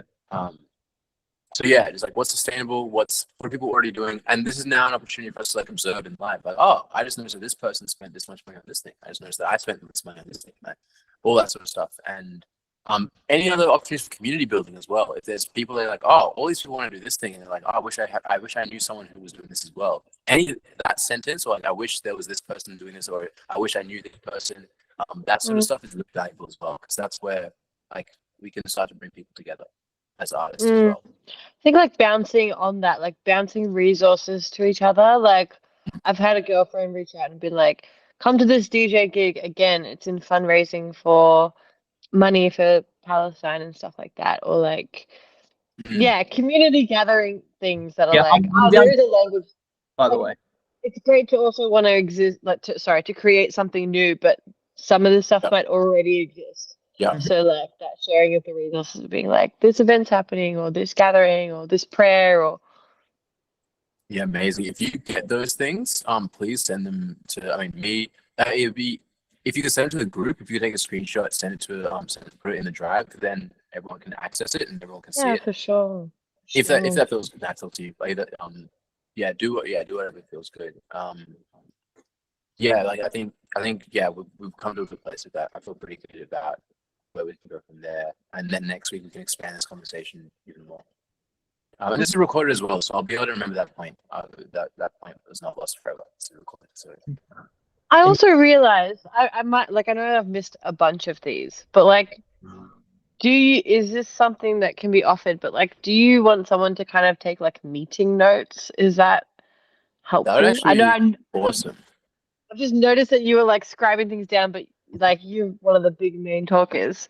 But this to me is giving like uni meetings when I was like Yeah, yeah. at uni, and I was like, I always had like a little. I used to host like little. Except we actually meeting want to be here is the difference. True. No, but I also had like a little. We made a little like kind of social activism group too called. I forget what it was, but it was something for equity and diversity because we didn't have that at like this whitewash university. So we'd have meetings weekly, and then we'd have like an agenda, and like I'd be at the top being like, "Hi guys, we're gonna get through this," and then someone would just be like, That's laptoping. Another way to organize our community. Oh my god, that's totally a thing. Yeah, I love that. Right. We could Yeah, totally get a grant for this. Yeah, well, yeah. If we could, Is this not what's happening? Let's grant this shit Sorry. up. I'm just realizing, like, is this not like we're talking about what we can do as artists to come together? This literally is like the thing that I was trying to do at uni. Is we made like a little community. We'd go to the uni being like, we're an actual group. Please recognize us. Give us funding. We did do bake sales, and we'd try to raise money, and then we'd donate it to like Black organizations. Like there was one that was like the Aboriginal women that go to jail, and like we just donate that money straight there. And then we had a whole Facebook group. I've done this before. What am I? How have I just remembered this? Like, Kira's got a whole history that she's just. I got a whole. I'm like, wait a minute. This feels familiar. Sorry, it's totally like that exploded in my brain. But yeah, that's really good to know. we are the change. We are the change. We are the change. Yeah, yeah. It's happening. Anyway, I'm gonna watch back this recording and specifically focus on Leticia and watch her intently and everything she says, and judge. Yeah, you're gonna be right with this. Yeah. Judge everything. No wrong answers. Yeah. She's already having a panic attack in her. I'm in her confused. Yeah, it took her too long, potentially even until now, to understand that I'm joking. Potentially still I doesn't. think she just tapped into the conversation. Like, what's talking about this? Why are they talking about? Hey, you're talking about me. Cool. So I guess yeah. We're done with the like artist Palestine conversation for now. So I my whole thing is that I can do this for as long as people want to be here. So is there anyone who wants to go deeper on anything? Betty? Yeah. I put my hand up for go. I have to leave. I mean, at the very least, within like 10 minutes, if that's. Oh, okay. No stress. Yeah. Cool. Okay. Well, in that, yeah. Is there anyone who wants to go deeper on their intention as an artist, what they're here for? I'm interested. Yeah. Kira. Awesome. But I'm Betty, also gonna make popcorn. you want to make popcorn? Okay. Betty, I'm did you want back to and go? forth, but I was Sorry, I missed it. Did you want to go in the next, like, do you want to like talk in the next 10 minutes, and then when you need to go, you can go, or do you want to sort of leave it? Yeah. Sure, yeah. I mean, I can do. Yeah, we can like do a quick chat, whatever. It's up to you. I don't want to. Cool. I feel like while Kira makes popcorn, we can Cool. Fuck you, man. If there was an app where I could share it amongst everyone through the screen, I would. It's the thought that counts. Thank you. Yeah. Okay, so Fetty, you're I've been noticing you posting a lot more. Seems like you're getting way more comfortable with posting. Yeah. Yeah. It feels like you're getting more and more authentic with what you're posting as well, and your music's dope. Thanks. how you been feeling? What's is your intention as an artist still to be authentic? Yeah, it is, and I'm glad it's coming off as I'm comfortable because I am not comfortable at like it is. I have been, oh my god, like I have pretty bad OCD, and in the diagnosed one, not the I scrolled on TikTok one, and I've been just like, oh bro, the amount of times I watch back my posts, it's like it consumes so much time, and it's just anxiety and stress and just like, and I'm getting better at it, and I think through exposure therapy and just forcing myself to exist in that uncomfortability that I'm getting there. So not to catastrophize or to say, but it definitely started really high stakes for some reason. And now I'm just kind of sitting into it a bit more and just trying to, I want to force the bad angles. I want to force the songs that aren't polished. I want to put all that shit out there so that I can kind of become more accustomed to that and more comfortable with it, because I'm not. Not to interject, but if it makes you feel any better, I was not posting music yesterday, but it took me 90 minutes of sitting in anxiety to put something on my feed. Really? It was fucking so, like, way too long. Sorry, Mum. Way too long. And for no reason. Yeah. I mean, I definitely relate to that. Okay, good. That's good to know. It's harrowing. I missed that. It took you 90 minutes to what? To post it, she said. To post something on my feed, which had no significance, didn't change anyone's life, meant nothing. Literally, no one cared or registered No it. one Didn't even matter. Didn't, Probably didn't even watch it, not to make you feel bad. No, Potentially seriously, just serious. scrolled. But I was the way I fixated on every the order, the way the presentation. What are people going to think? Is this professional? Does it matter? Ridiculous. No, so helpful to hear, because yes, that. Fedi, do you watch it back 100 times before you post or after you've posted? Both. Mm. Yeah. Yes. Kira, maybe you need to look into some sort of, because this ain't normal. Whatever we got going on, that ain't normal. I'm not on my meds. Yeah, I'm not either. But yeah, it's definitely, it's just, but that's okay. It's fine. It's just something that I have to work through by, like I said, exposure therapy, putting myself out there, not beat myself up over it. Okay, I lost it a little bit there. I went off the handle. I watched that maybe 300 times too many. That's fine. Now, okay, for this next one, let me be a little more nonchalant with it, whatever. Yeah, it was cool how you posted the an unfinished song, and then someone. I thought that was really cool because someone helped finish it. Thanks, guys. I don't follow you, but like that sounds awesome. But also, do you find like the counterbalancing of that anxiety hole? Does that help? Like giving too many Fs and then none at all. Make it worse. It's like, it's a give and take. No, but you know what? With that post is, I messaged my sister and I was like, that was so fun. I was like, because this guy commented, and he actually messaged me, and he was like giving me lyrics, and I used it in the hook, and I was like, this is fucking, and then I finished the hook, and even if the song isn't, like just for what it's worth, it's not one that I'm necessarily like, yeah, that's the one. But just to share that moment, just to exist in that, just to get that collaboration, I enjoyed that. When I first posted it, I wanted to literally crawl out of my skin and die and go in a hole and literally be dead. So I want to give you a hug so bad. I feel. Thanks. Sorry, I'm being silly because that's what I do when I'm uncomfortable. But then I started really having fun with it. And I really mean that. I'm not just saying that. And so that was kind of eye-opening, where I was like, this is fun. Relax, idiot, Not idiot. Relax, cool guy. I don't know. Anyway, you get me. I didn't see anything wrong with that video at all. That's really reassuring, and It actually inspired me. I'm like, oh, I should try get some lyrics out of people too. really, Yeah, it Oh. engaged people in a different way, and that's Yeah, really inspired cool. me too, man. Yeah. that's crazy. That's like I so. want to be inspired. What's your Instagram? Fetty, and then I'm like missing out. Fetty for real. In case there was a fake one, I'm the real one. That's hilarious. And actually, Wait. what?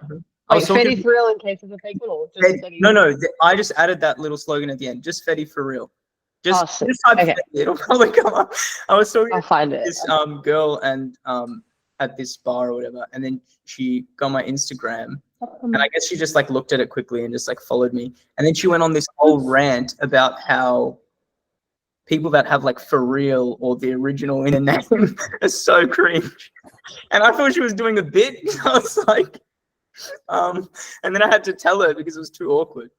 Anyway, I just sent him to you, Kira. If she didn't get a secondary. Oh, thank you, Sarah. I saw you busying on your phone. I was like, I bet he's working away the mastermind. Thank you. Real. I'm the real. I'm not the fake. I'm trying to not be the fake. That's so crazy. Trying to keep it real, bro. Yeah, man. Yeah, Man. hardcore. Crypto. What feels like your intention, like what feels like the natural progression for this intention of continuing being authentic? So I know you've said that you're sort of like in the middle of a journey right now, just sort of like desensitizing yourself to like exposure therapy to sharing yourself more. So Yeah. What are the steps? You know, what are you looking at to becoming more authentic? I mean, aside from continuing to, oh, Jada, do you want to say something? Yeah, sorry. of I course. just want to say I'm gonna get going now, just because I got a lot to do tomorrow. But been listening a lot and learning a lot, and so I'm just very tired. But Thanks so much for coming, Jada. I'll see you Good to guys. see you. Thank you. It's always good. I'll see you guys next Wednesday. Oh my God, See pleasure ya. having you. I'm like, it's lovely talking to you all. Thank Yeah. you for your See you next contribution. It was Wednesday. so powerful. Sorry, I didn't talk much. We All love right, Jada. bye guys. See you, Jada. Salt of the earth, Legend. that one. Yeah, I was just saying, yes, aside from continuing to do what I'm doing, exposure therapy, posting, well, I actually think the more comfortable I get in my own skin, the more it'll benefit my pursuit of authenticity. Like it's a even in my music, you know, I think it's a synergetic relationship. Yeah, between the two, and also I don't know what I'm doing as well. I also have no fucking idea what I'm doing, and I'm just kind of to Letitia's advice, actually. I don't know when it was, when she was like, I just started posting and then I just kept posting. And that's kind of the the bag I'm in now, you know? Yeah, see, we all help each other. We really do. It's so wholesome. And yeah, so I just have this weird compulsion to do it. I want to do it for the first time in a really long. If you asked me a year ago, I would be like, "Fuck content, man. That's cringe. That's, you know," just because I was bitter because I used to do it and I couldn't manage to get into that same space. And now I'm having fun with it, even though there's a lot of stress that accompanies it. I'm trying to. They both exist. I think it'll go away over time because, like, That's when I first started posting this year, it was I still feel similarly ever to you, but it does get easier. It does. good. I appreciate that. That is comforting. Unless no. Outside of the posting thing, so you said that feeling more comfortable in your skin is going to be like the biggest domino that you can like hit. and like hitting that sort of has a lot of more third, fourth, fifth, sixth, seventh order consequences just naturally. So is there anything outside of posting that you're doing or that you could do or that you've been thinking about that's like causing that same sort of fear, but you know that once you get through it, it'll have a lot of positive ramifications? You know what, bro? It's a great question. And first thing that came to my mind is learn Arabic. I think that is a fundamental way of becoming more, not becoming more authentic, but tapping into more of the authentic side of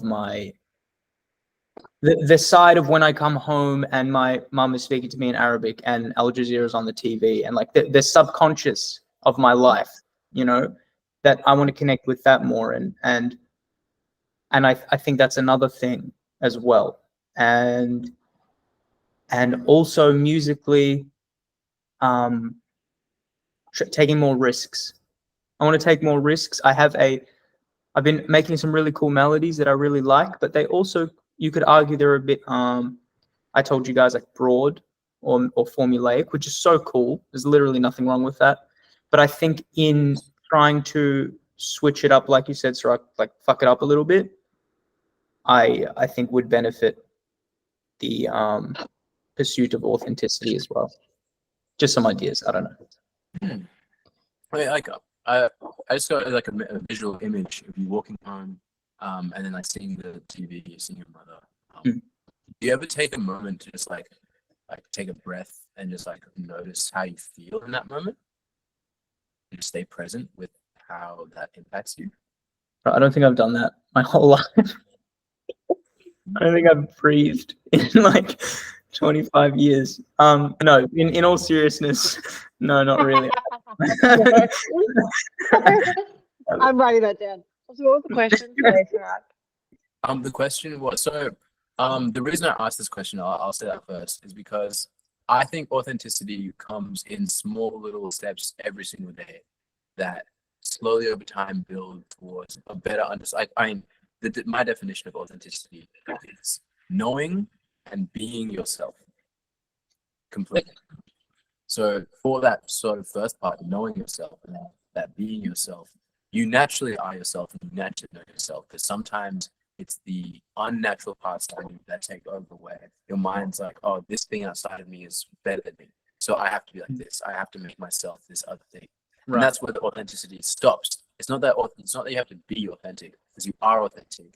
You have to let go of the not authentic parts.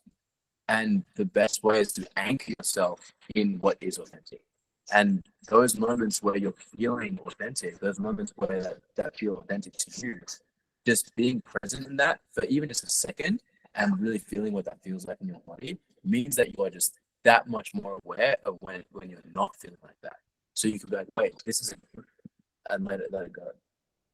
Love that, bro. I love that. Yeah, you eat that. That was actually really enlightening.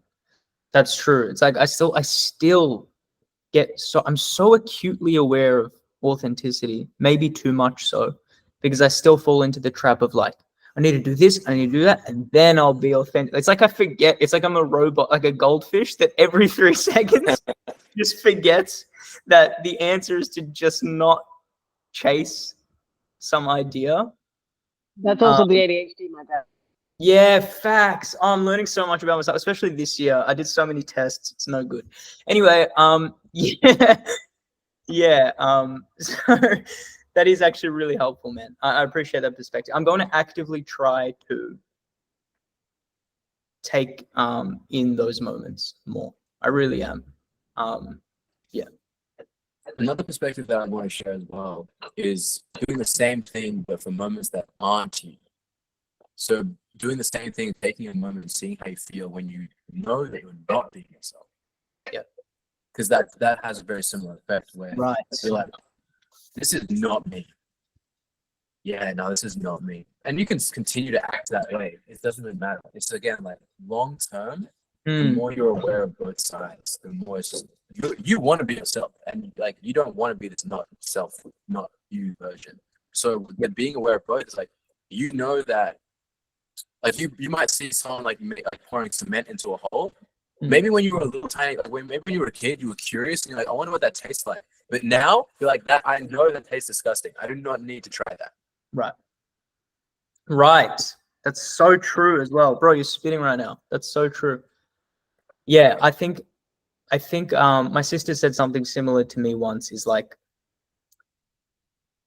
just like watch yourself, essentially, in other words, to say like become really aware of when, like you just said, when you're being yourself, when you're not being yourself, what that looks like practically, what that actually looks like, to help you learn and absorb it. And so I'll definitely remember that. These are really helpful tools, man. Thank you.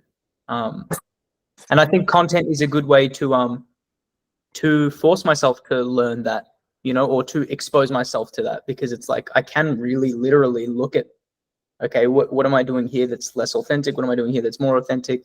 And hopefully try to lean into the one without the mask up as much as possible.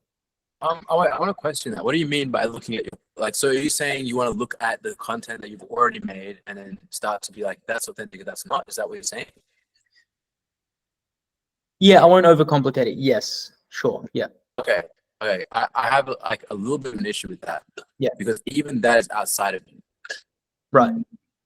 Right. In the sense, like, I like authenticity. Once you've made the thing, recorded it, and like edited it, that's done. That's not you anymore.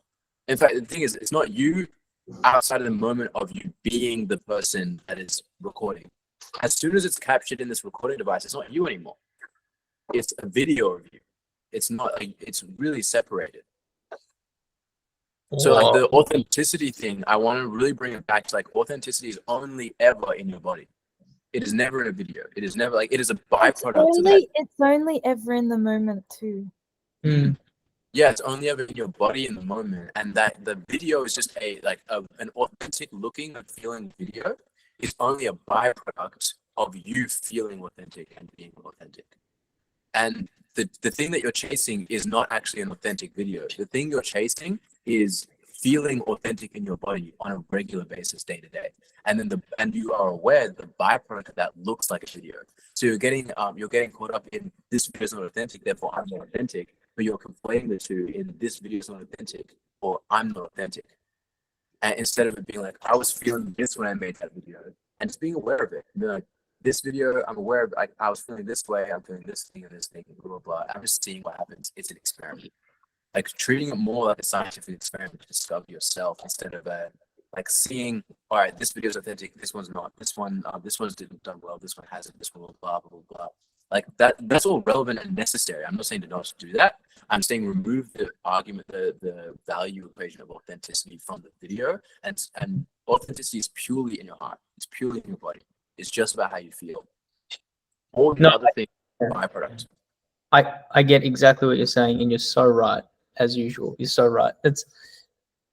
It's fascinating. Sometimes I can just get into like sort of black and white thinking. It's good to have someone to bounce off of so I can like ground myself again. Yes, that's the pursuit. The pursuit is to feel comfortable in my own skin. And then the rest is just a byproduct of that, you know, and it exists as a moment in time. It's a video, it's not me. It's just like, yeah. It's a lot. That's like kind of I hadn't thought about it that way before. It's really, really helpful. So I don't want to ask. Helpful. Oh, what were we gonna say? Just to say it's so helpful. Like you should. That was beautiful. Yeah. Okay, so I want to bring it back and I want to ask. So for two things. First of all, I want to go back to the first question of, is there anything that you can see outside of content, outside of music, that you could do to become more comfortable in your skin? And then outside of that, if that's what from this conversation, what are you like? How is this going to impact you moving forward? What's going to change now? Forward. After. Well, I'll answer the second one first. It's going to impact the way I move forward because I will be cognizantly thinking of these things that I previously didn't exist before this conversation. So I think becoming more aware of all the things we talked about is inherently helpful. That is how I learn as well. And ways that I can feel authentic going forward. I don't know. Something I've always struggled with. It doesn't come easy. Framing the ways that you can feel authentic as not ways that you can feel authentic, but things that you know you need to do that you're afraid of right now. Because I'm sure there are things outside of music, outside of creation, that there's like deep down, you're like, I'm really afraid of doing that, but I know that if I did that, that would be something that's like really awesome. You did say Arabic. You did say learning Arabic was one of them. I want to do singing lessons as well. Oh, I'm singing more, and I know that I think my voice is good, but I think it can be a lot better. And also it's just fun. So that's something I want to do that I have been actively putting off. Oh, okay. Singing lessons. Yeah. Yeah, that's a big one. That's a big one. Yeah, it's just like It's not, but it is like, yeah. No, it does feel like it, and that's the proof's in the pudding. That's why I haven't done it yet. It feels like a big mountain to climb. Like, because I know once I start, it's like I'm gonna learn. I don't want to learn all of the things I'm doing wrong by starting. So I know it's just gonna be a lot to Oh, I did singing lessons for a little bit. Really? And I'll share with you like the experience I had with that. Cause I've had a very similar experience with like Please. learning anything. When it comes to sound engineering or anything, like learning something makes it so much harder to do it because you're aware of all things you're doing wrong. Yeah. Whereas with singing, I actually found that it started a journey that became more fun. Because Really? now it's not so much about at least for me, I do have a very like spiritual woo-woo way around like life. So I don't know, like things become fun for me. But singing especially, like it's so much to do with breathing that now it's like it's closer to a meditation than it is a practice than it is anything else. Singing is so much more about breathing and letting things feel right when I'm singing it. I'm not good at it. I'm not saying I'm good at it, but the practice of it, the journey towards like getting to the point of like, I don't know, hitting notes and all that sort of stuff is secondary to, am I singing this with the right breath? Am I feeling this in my body the right way? And now it's like I get little moments of like when no one's at the house and when I'm by myself, I make noises and I just feel my voice go through different ways and feel my voice like when I lean over and sing versus when I'm like open and sing versus when I'm thinking about something different things versus when I'm like hitting a note and I'm like embodying a character and I want to understand like what is this character thing, like what is this thing, and I could really get into the character of this like the voice and it comes out of me in that way.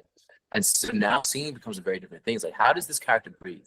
How am I breathing? But what is the breath of this person? What is the breath of this thing that I'm embodying right now? And it's because an actor is still authentic, even though they're acting as a role. So I think the whole like masks thing that comes up a lot for you, perhaps is like a whole side tangent that doesn't actually need to be there. You might be able to skip the whole thing with the masks situation because the masks, again, I feel like it's your superpower. I don't think it's a detriment at all. I feel like the masks thing that's going on with you, how can you unmask? But it's more like, well, how can you purposefully be an authentic mask?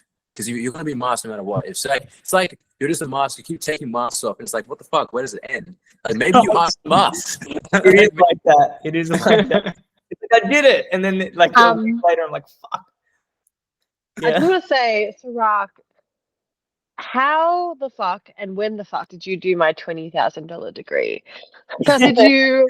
Yeah. When did that? Secrets. When it is everything you've like literally said in the past like 35 seconds, which was all slay content. I'm like, I paid thousands to learn that. Yeah, I second that. That was all slay, and yeah, thank you. Yeah, it's like I know you're so right that like it's hard to absorb in one go. Like I have to like digest it. You know what I mean? And continue to digest it, and forget it 2 seconds later, and then remember it, and then it's just a constant journey. You know what I mean? So I think I am gonna have to go. But the last thing I'll say is, yeah, for me, one way of trying to get used to myself is to just keep putting myself out there, whether that be musically, content-wise, in these dynamics, just everything. And I think I am.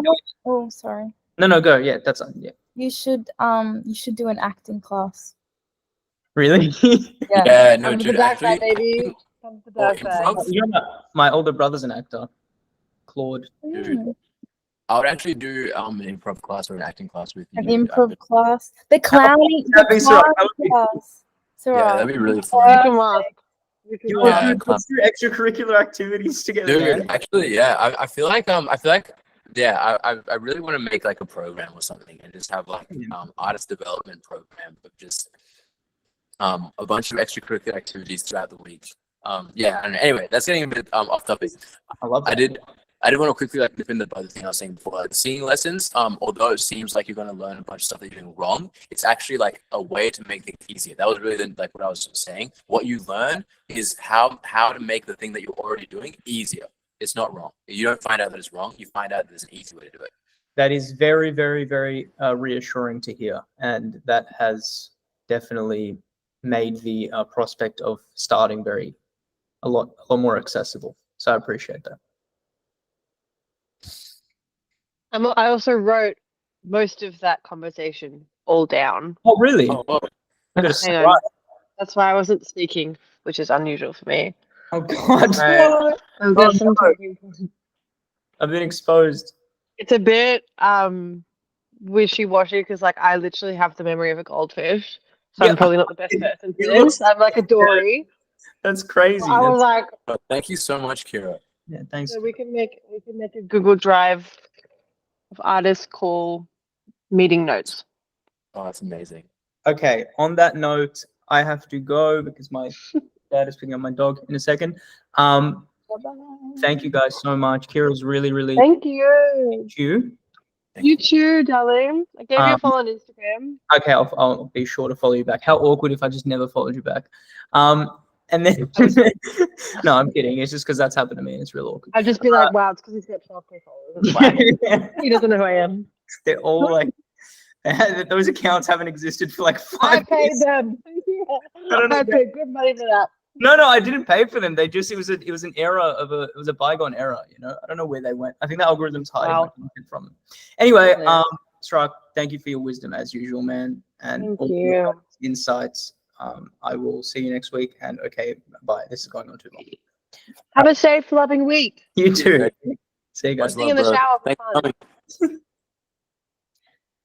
And there were three. And then there were three. And then there were 3. You know what? This You is know really what I good. realized? What'd you realize, girl? Well, this is probably obvious, but like the majority of everyone on Instagram they're probably not authentic. Even the people that are claiming to be authentic, Yeah, because girl. the acting thing. This is why I think Fetty needs to do acting. Is because like that's when I felt really vulnerable and like before the cameras come out, when you're just like doing it on the floor or whatever, it can be really scary, and you actually have to learn. And the whole point of acting, for it to come across as real, is that you're being authentic to the character or to yourself even. And Like the truest form of like storytelling. yeah, and like In a way. you actually have to learn how to do that as an actor. Yeah. The majority of people don't learn. Like it's really hard to. The second you put a camera in front of your face for Instagram, it's like, are you really being authentic anymore? Because there's now a camera in front of your face, and you know you're gonna post it on Instagram. It's like you have to learn how to be like not be an actor, but learn like those principles, sort of thing. Learn how to be natural. Yeah. Like you learn how to like purposefully be natural. Yeah. Yeah. But I also think that's what distinguishes good actors and good artists from not so good.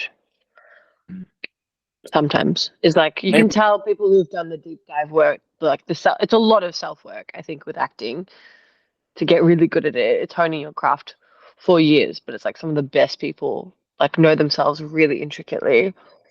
But also, I'd argue that we act every single day. I'm like a different version of myself 24/7.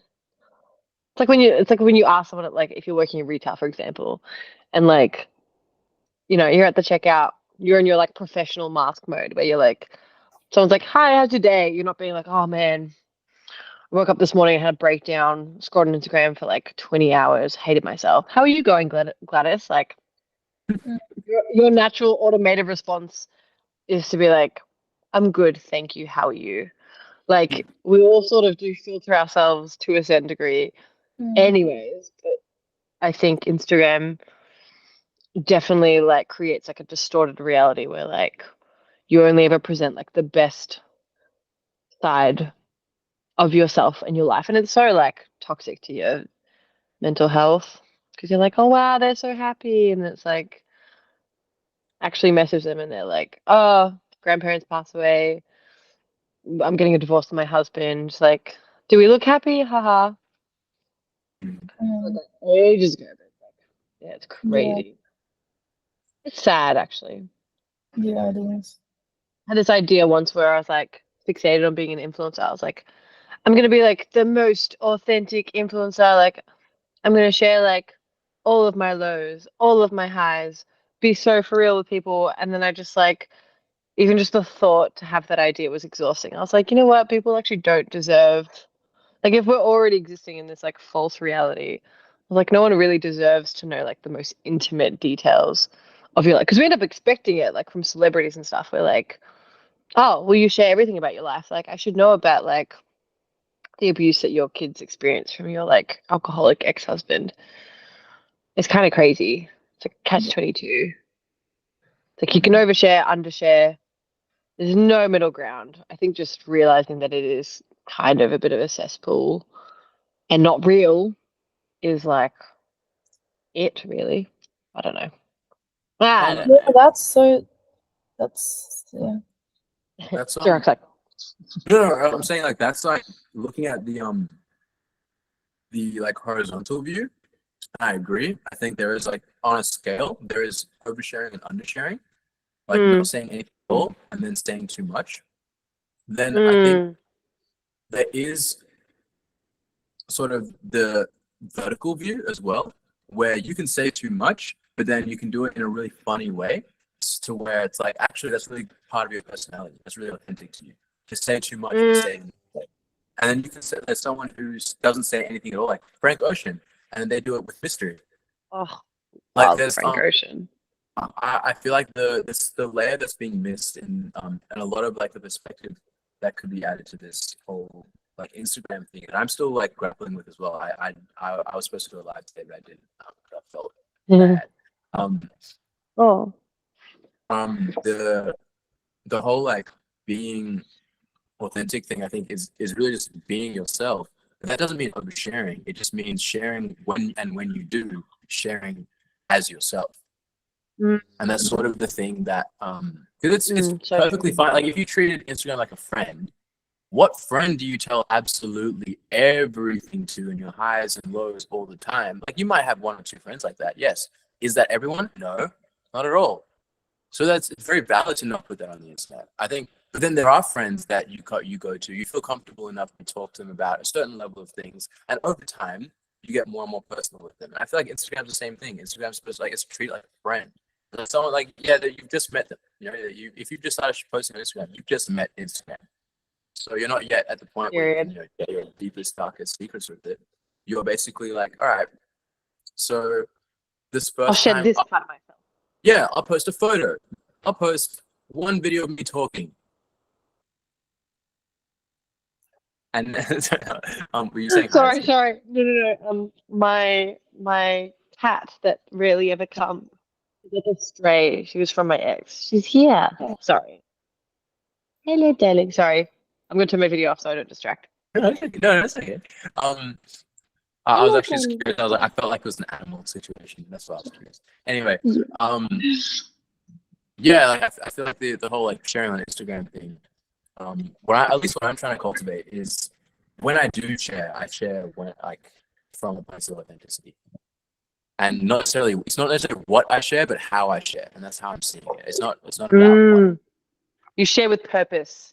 Yeah. That's also been a game changer for me. It's like you always have to create certain social boundaries with Instagram as if it were something that someone that does ask to get to know you too soon, too quickly. Like I had that relationship with it for a while. It's a relationship.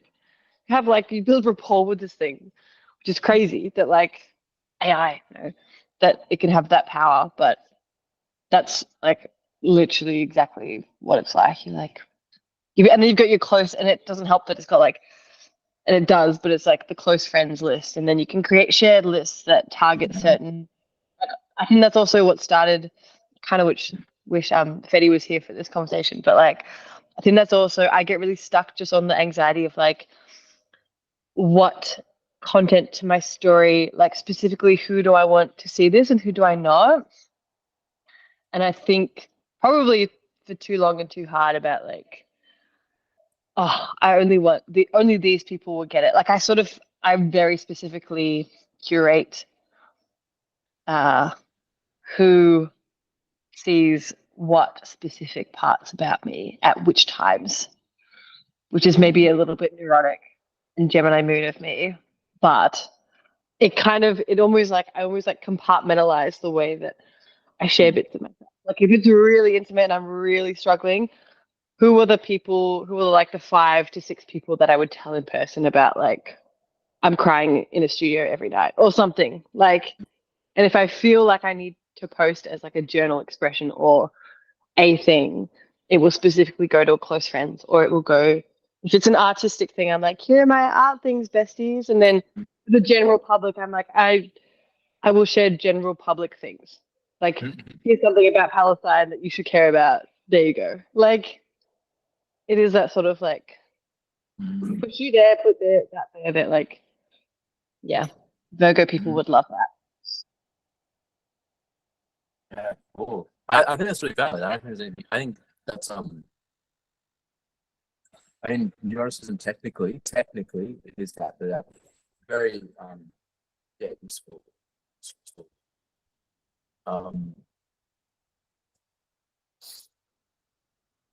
Did you want to go into your intention? Me? Yeah. What is this question? Hang on. So, this is my first day. My first day of artist school. Can I get the full Absolutely. question? Yeah. Absolutely. Full So prompt. what I'd like to do with people is ask what is your intention as an artist? So what do you feel like you're here for as an artist? And then how can we like what's stopping you from being there? Like where are you at now, and what's the difference between where do you want to be, where do you see yourself, who do you truly believe that you are, and who are you feeling that you are now? What's the difference between that person? And then what can we do for next week? What's one step, really simple step that you can do by next week to get you one step closer to that person?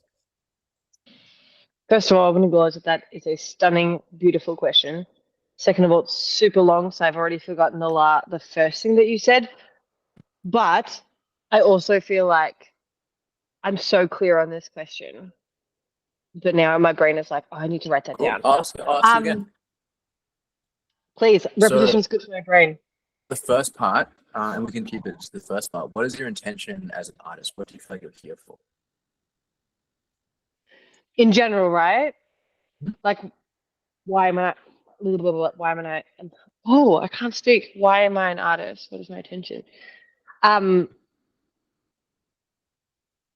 I think I realized in the past few years, and this sounds wanky panky, and it's probably like bitten from someone else that said it or thought it. But for me, I was like, I need to leave this world better than how I found it. Like that is my purpose as a human being. But for me, like that's also my purpose for my art. And often, and I'm sure a lot of artists can relate to the fact that they're like two personalities that are very difficult to separate because this type of work and this career demands you to bring yourself and, like you say, your authenticity to your work. But then at the end of the day, it's still a job. So I need to be able to separate myself from my work. Otherwise, that's how we get like intense creative burnout, which happens so often because like we absorb the pain of the world, which is crazy. So yeah, does that answer that one? Is that an intention, or is that Yeah, more like of a to leave the world a better than when you got here. found I it? think- Yeah. Yeah, I think that's very much intention. That's very much intention. Okay. That's a very deep, true intention. I see that as an intention. Mm.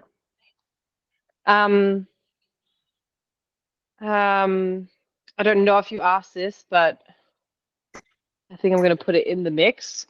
Has that morphed and changed, or what does that look like?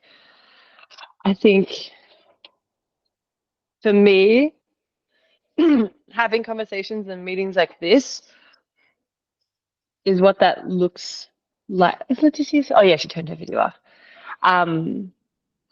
Sorry, I'm just going to the bathroom, guys. No, you're so fine. I've turned my camera off so many times tonight. Did you ask it? Hang on. Let's go to your question. No, I think that's a valid question as well. Like, yeah, how is it more dependent? Actually, I forgot the question. I think it was, has it morphed or changed? And what does it look like for me to be actively practicing that intention? Yeah. Oh, God. That feels like a...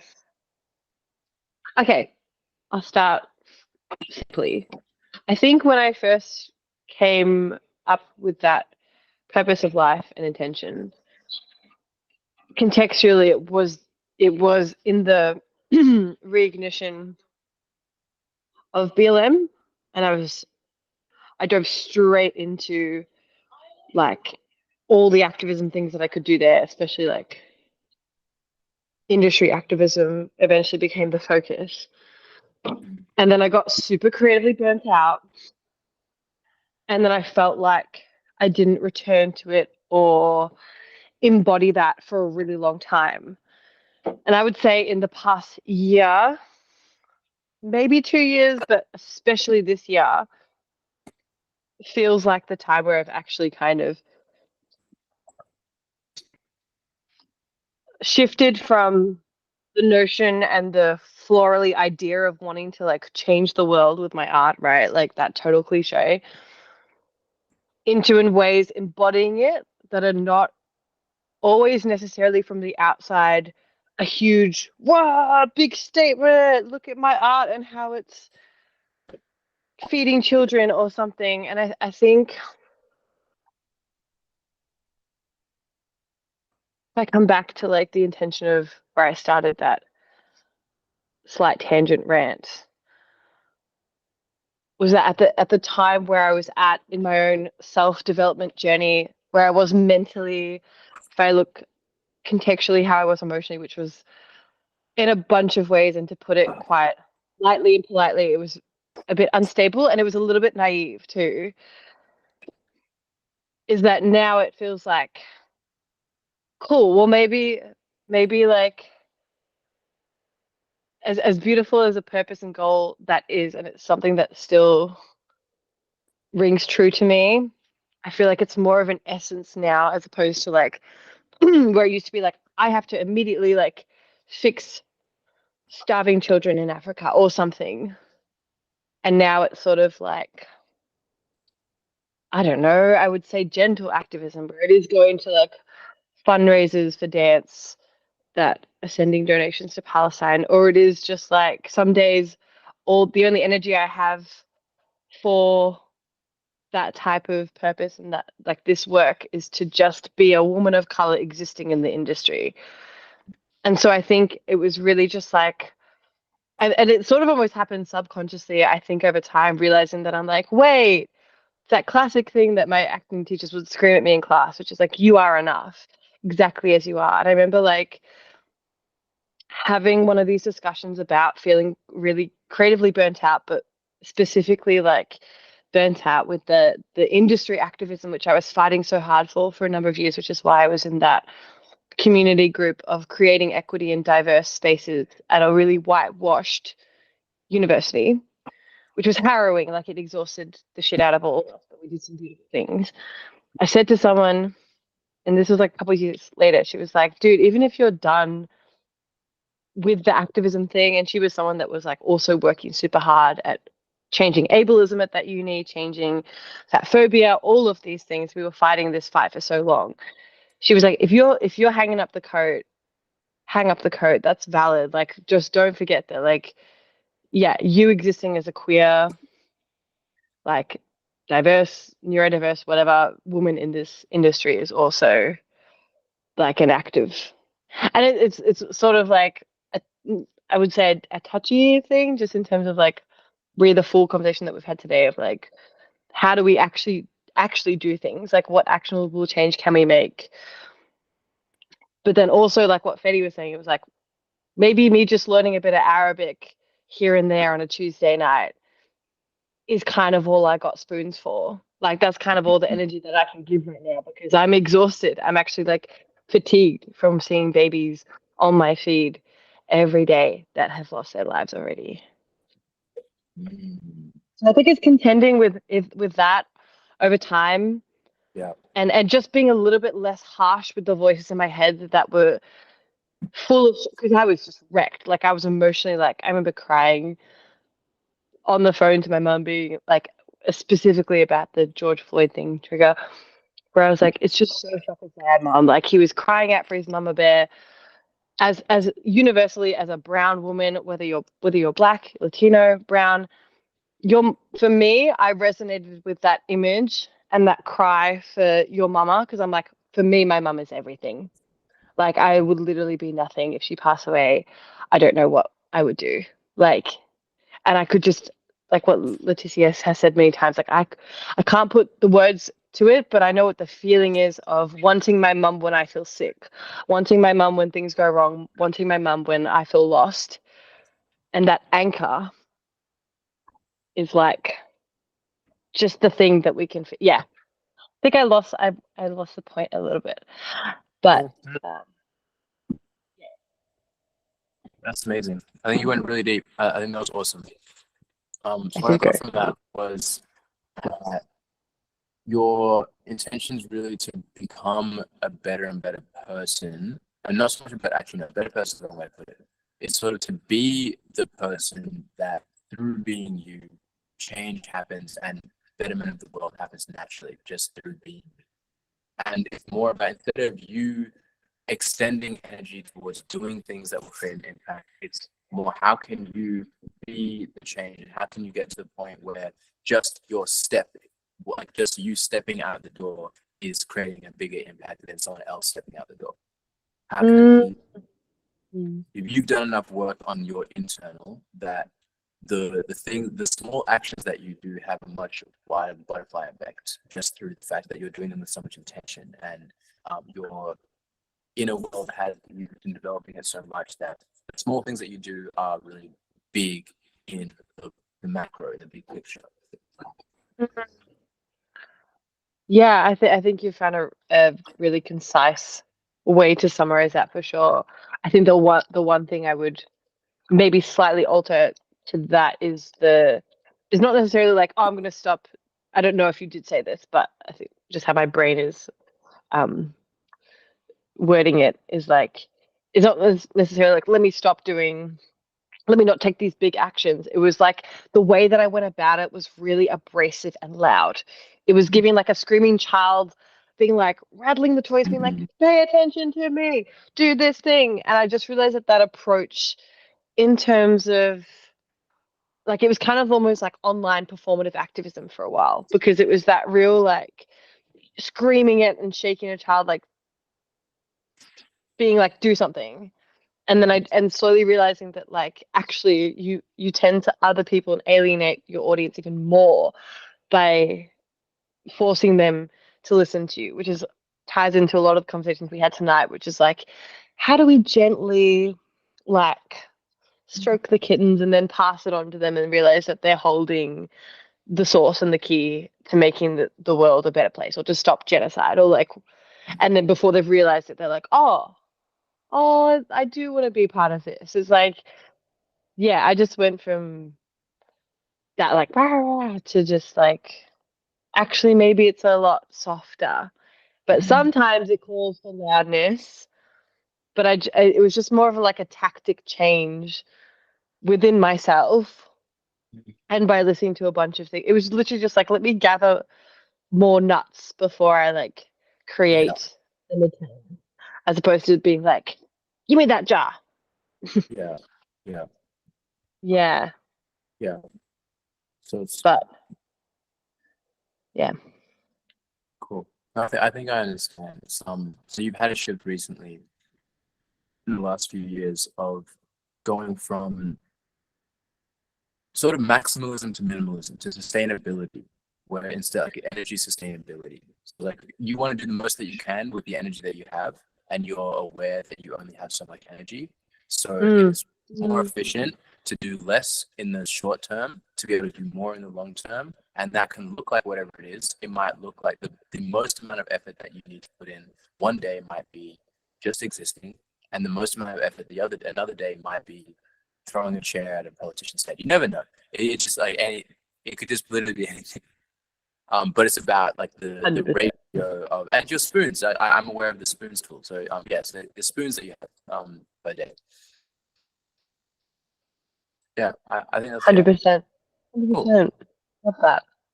Okay, so your intention overall is to make change through being you, and just slowly over time, getting more and more tools to be able to make a bigger and bigger change naturally just through existing. I think so. Yeah. You go correct me? It's your intention. Um. It is that, but it's oh. Mm, What's the dissonance? Yeah, what's the dissonance? I don't know. I don't know. I just want to get I some think it's just, feedback. I'm just taking a moment to be like when it comes like how I'm translating when I'm saying the things I'm saying. Oh, do I keep talking? I don't know if I keep talking. I'm just getting Oh, I'm like, can you hear me? I don't know if you can hear me. I will literally talk to a wall straight for 5 minutes without realizing that. Oh, what have you got? Is that a plate of pineapple? no, it's a plate of this beautiful thing Doug made. It's like egg and potato and Oh, yeah, yum. That it's sounds delicious. amazing. Um, no, Anyway, I think sorry. it was. No, you're fine. You're so fine. I think it was just a pause to digest if that's exactly the message. Like it is in essence, I think. But I was just like tracking from my first thought of what I said, which was like the intention is to leave this world better than how I found it.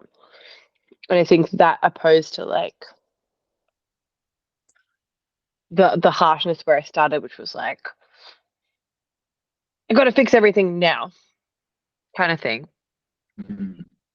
Like the world is so broken, but like one thing that I learned through all of that too was like from another actor friend who was already actively doing the work of change here first before me before I jumped on board and little giddy, enthusiastic, young energy. Where she was like, "This fight has been happening." She's like, something that helps me sleep at night sometimes because she's like, it's obviously like really sad. Is like this fight has been happening for generations among generations. You're not going to fix it tomorrow. Um, and so I think over the years I've just sat with that a bit more, being like, yeah, what are this? And I think it is what you said as well. It's like, what are the small? It sounds so minimalist, which never feels like it's going to be enough, right? Because you're like, oh, well, it's like studying all the theory without doing the prac. It's like you need to have a balance of both, right? But sometimes I think it's the simplicity of like, it's radical self love. Like when you hear people be like, you don't fix the world that's on fire by like putting more flamethrowers into the mix or investing more in guns or buying more weapons. It's literally as simple as it starts with the individual. We love ourselves first. And like when you pour into your own cup, you can then pour out like beauty, and you can water your garden with the water that you have literally drunk today or something. Um and so I think, yeah, listening to a lot of people like Brene Brown and Jamila Jamil and bunch of other people like that. I remember that they would have guest speakers, and this one chick once was like, um, she was like, as a black woman, she was like, I understand the anger, I understand the rage and the heartbreak in the streets, but she was like, but honestly, that's someone else's work. She was like, I got to a point where I was feeling so sad, so guilty, so shameful.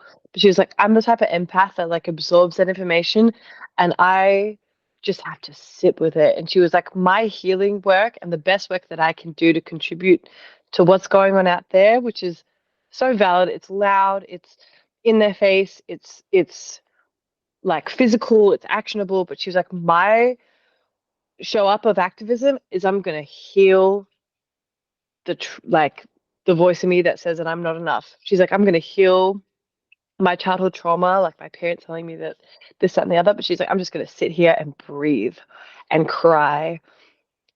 And like, just listening to that kind of perspective shift as opposed to like, yeah, the image of like people in masses on streets, like throwing cans and doing all this stuff. And her just being like, that's their work out there. She's like, for me, that is too much, but I appreciate it and I respect it. But I just need to sit in my quiet corner and breathe so deeply. And I was like, that kind of also, that sort of stuff just like shifted for me as well. I don't know how we got to this tangent, but yeah.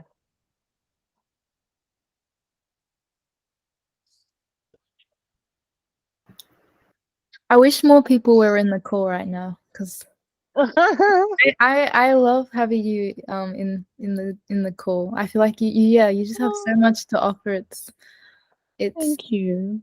yeah. I'm blessed to be here. It's great to listen to. I'm learning so much. So. I'm blessed to be in this presence with everyone too. I just love people like showing up for this.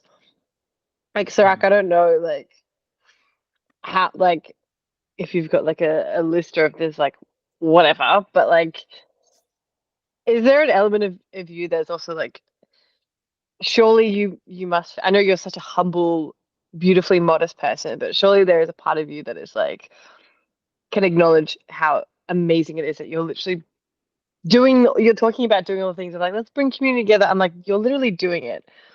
This is like the lived thing, and I just feel like you deserve to take a moment to feel really proud of that and the power in that. Like to make these spaces for us to like come and blurt and be like, the world's on fire. I'm eating popcorn. It's just like fucking cool. Like, thank you so much for Well, this. thank you for being here. It would literally be nothing without you guys. So, and I do take moments. I do take moments.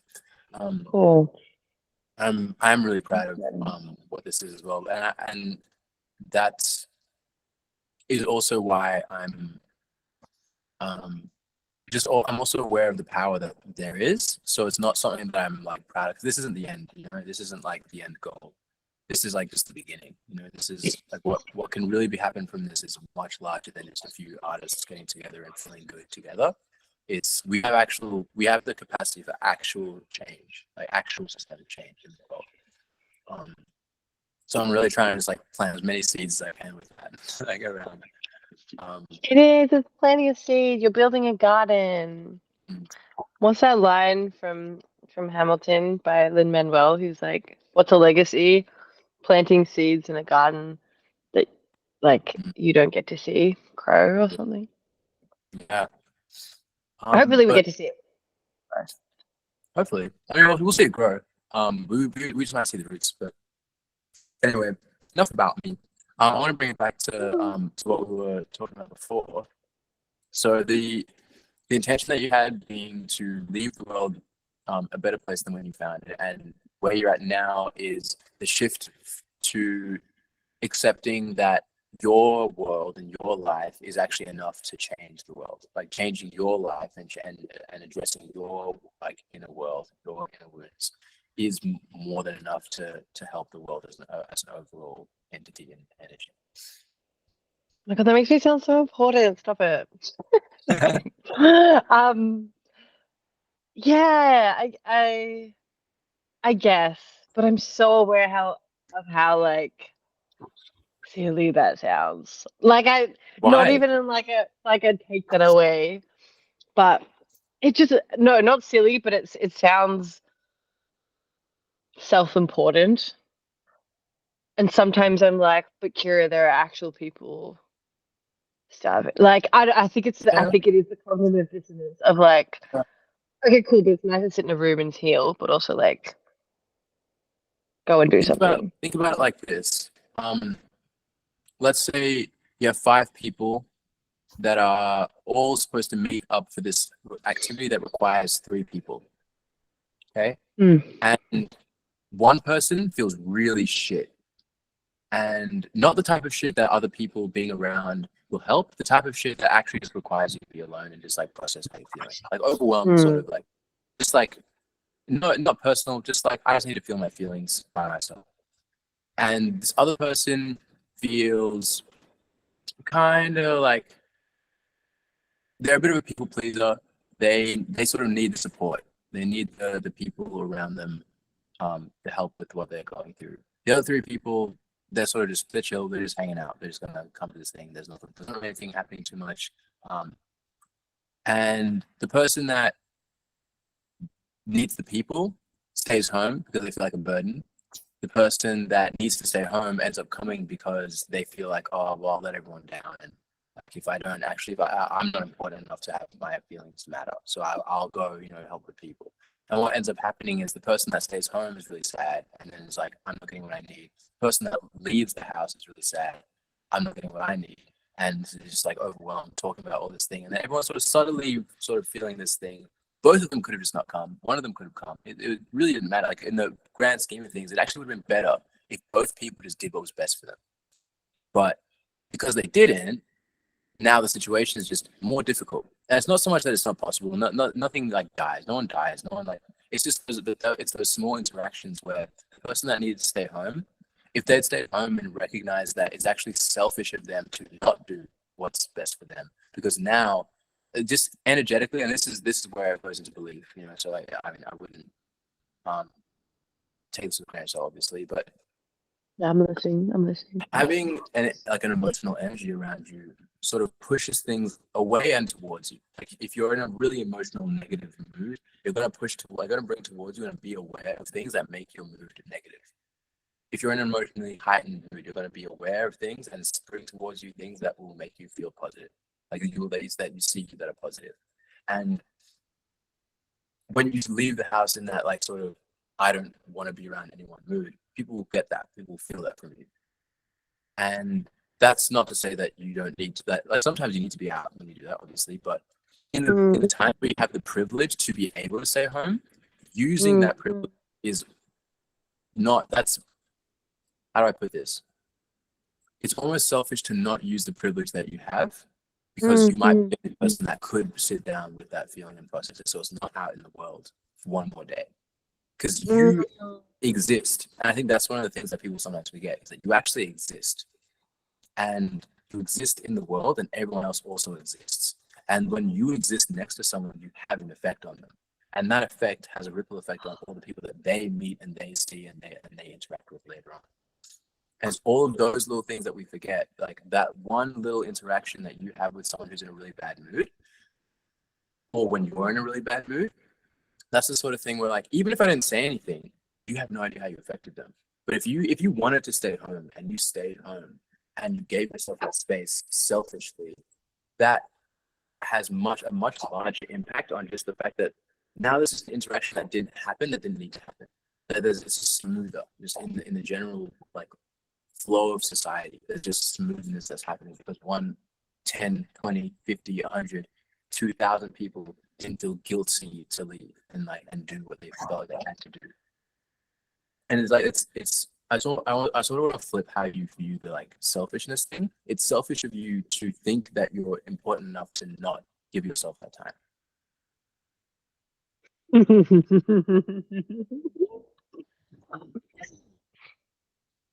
100% reverse psychology in me for a second there. For multiple seconds. But damn. You know what I love about you, Sirach? You have this like, it's like a literal magical superpower, and it comes from such innate, like deep listening, first of all, deep intuition. But there's just like this sense, and I'm sure it's also grounded in like many books of research, lots of reading, intelligent conversations, etc.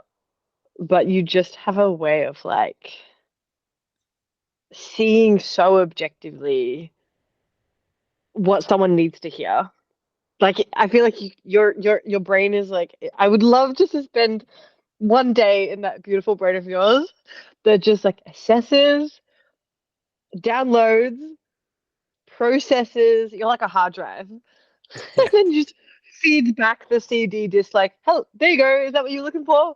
There's my signed signature." And I'm just like, insane. It's actually unbelievable the way you spit. It's next level. Like that's some high level, needs to be in your own seminar room, TED Talk type of shit.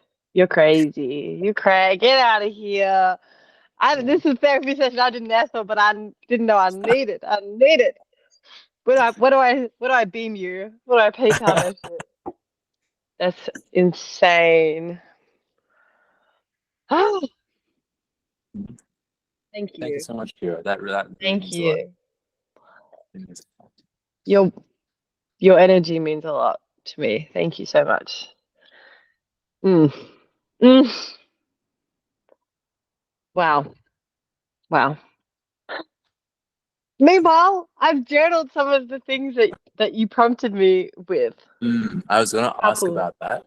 Were you? I've only done half of my homework. I think been in a bit of an unhealthy procrastinating cycle, being like, this is the moment. Does anyone please tell me that I'm not totally insane, but I might be? Do you ever feel like you counteract your own off-putting of a task by continuously off-putting it? Like, especially when it comes to journaling. Like, I kind of negate the whole fact of journaling by being like, I can only journal when it feels perfect and when it feels right. So far to the point that I never end up doing that journal entry because I never find the right moment because it doesn't fucking exist. This is me right now.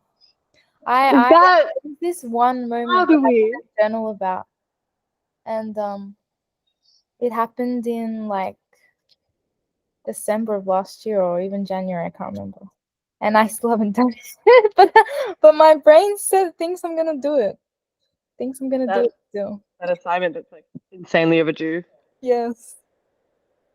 Yeah, I get that all the time, and the only Really? thing I can think of around that is just like how I guess I just have to make it easier.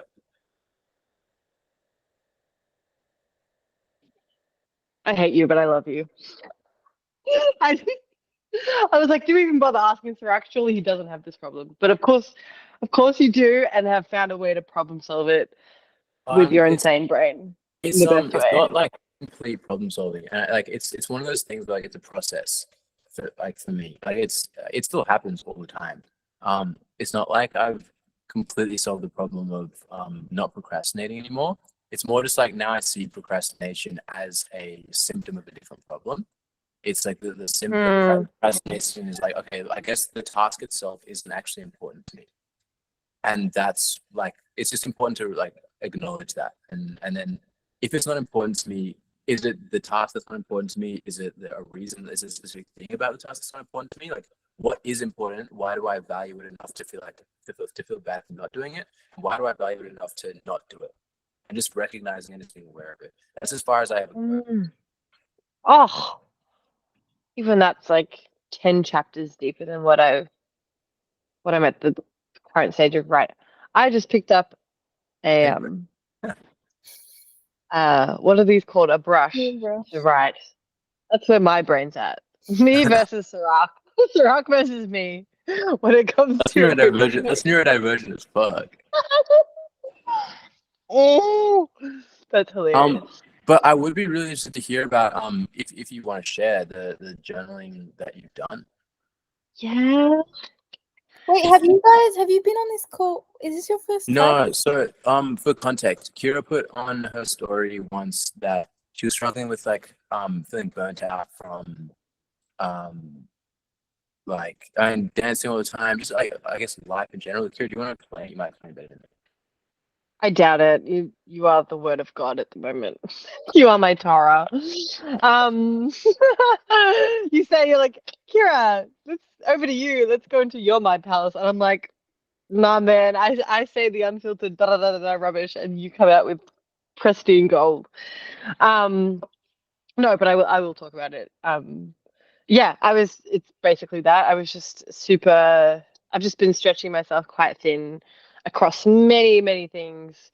For fun at first, and because I promised it to myself at the end of last year, I, for once in my 24 years of life, finally set a goal and proudly have been achieving it, but at the cost of doing the thing that I do best, which is like signing myself up to too many things and too many things all at once, too many things ahead of time.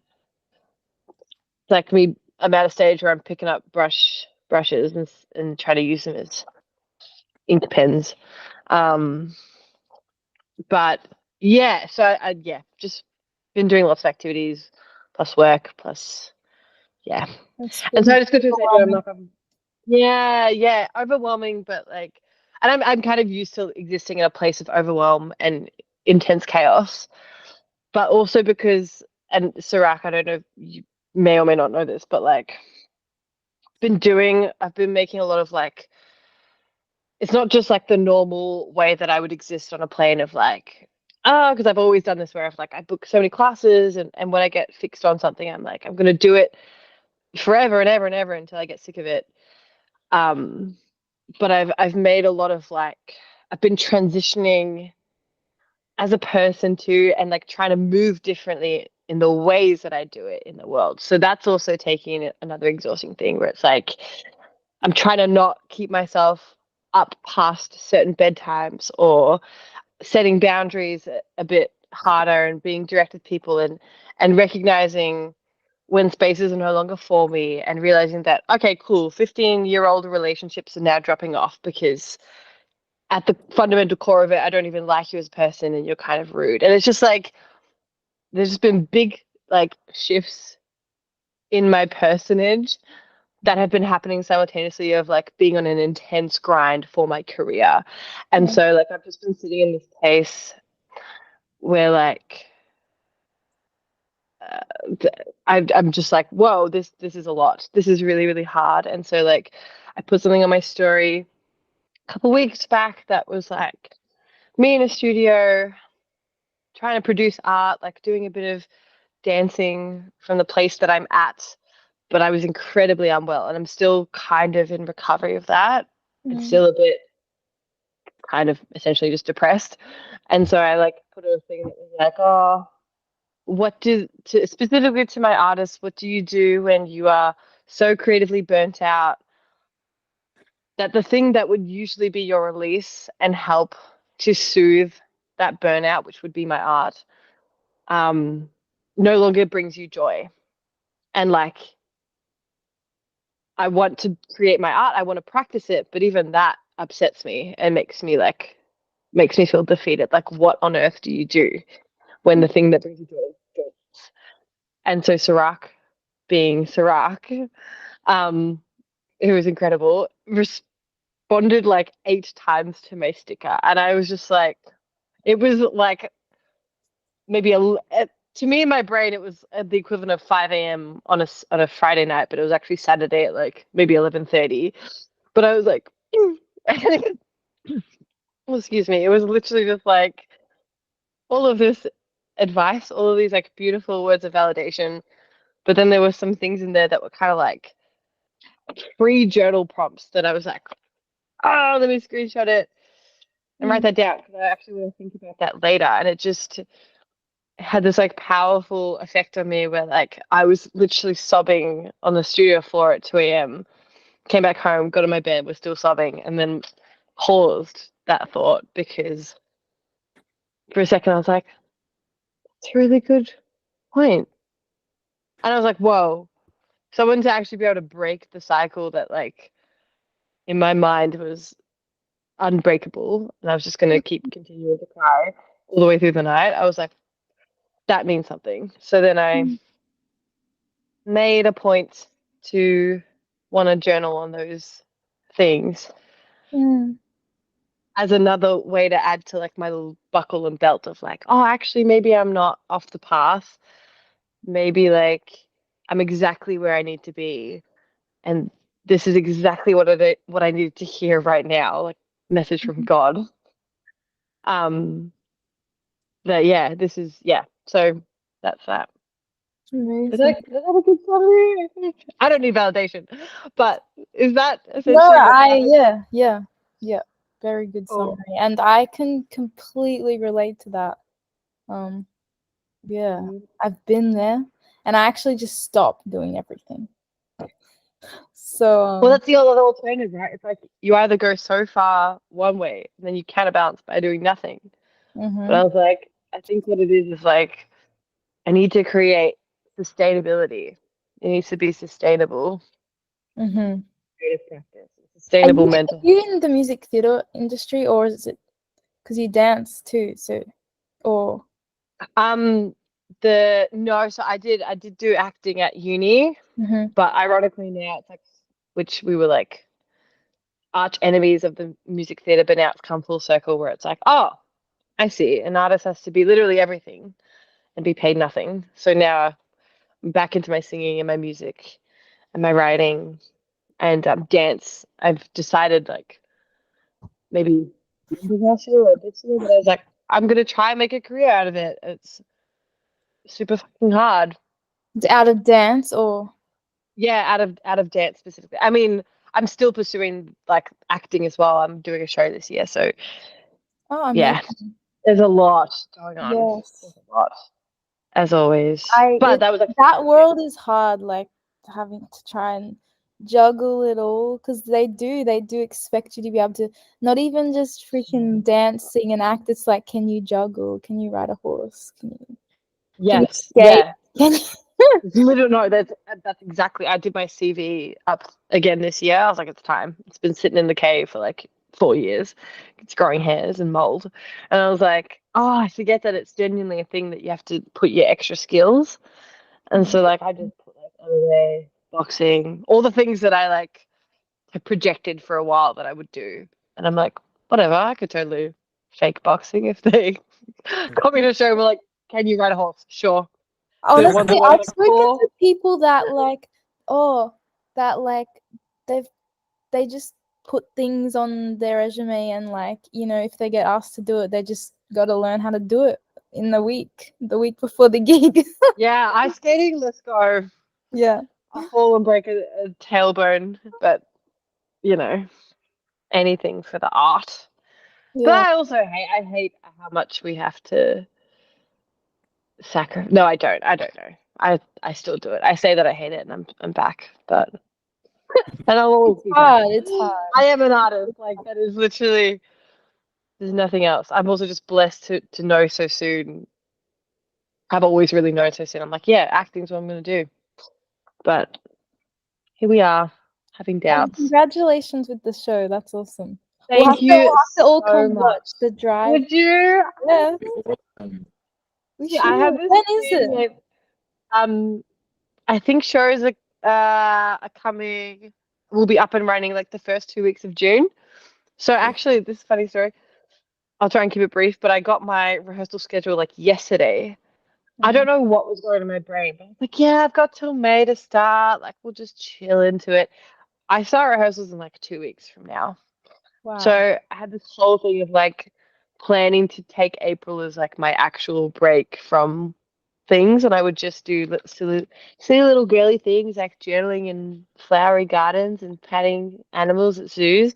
I was like, oh, there's no time, but I will make time. I'll have to make time for those girly little paintbrushy things. But yeah, That's and it takes me out for like amazing. 2 months. 2 months. Yeah. How are you feeling about it? I think at the moment I've been clouded with a lot of stress and a lot of like angsty emotions to fully appreciate what this means to me, Mm-hmm. especially like looking back on my journey, especially with acting, especially since COVID hit. Like my final year of study was in COVID. Mm-hmm.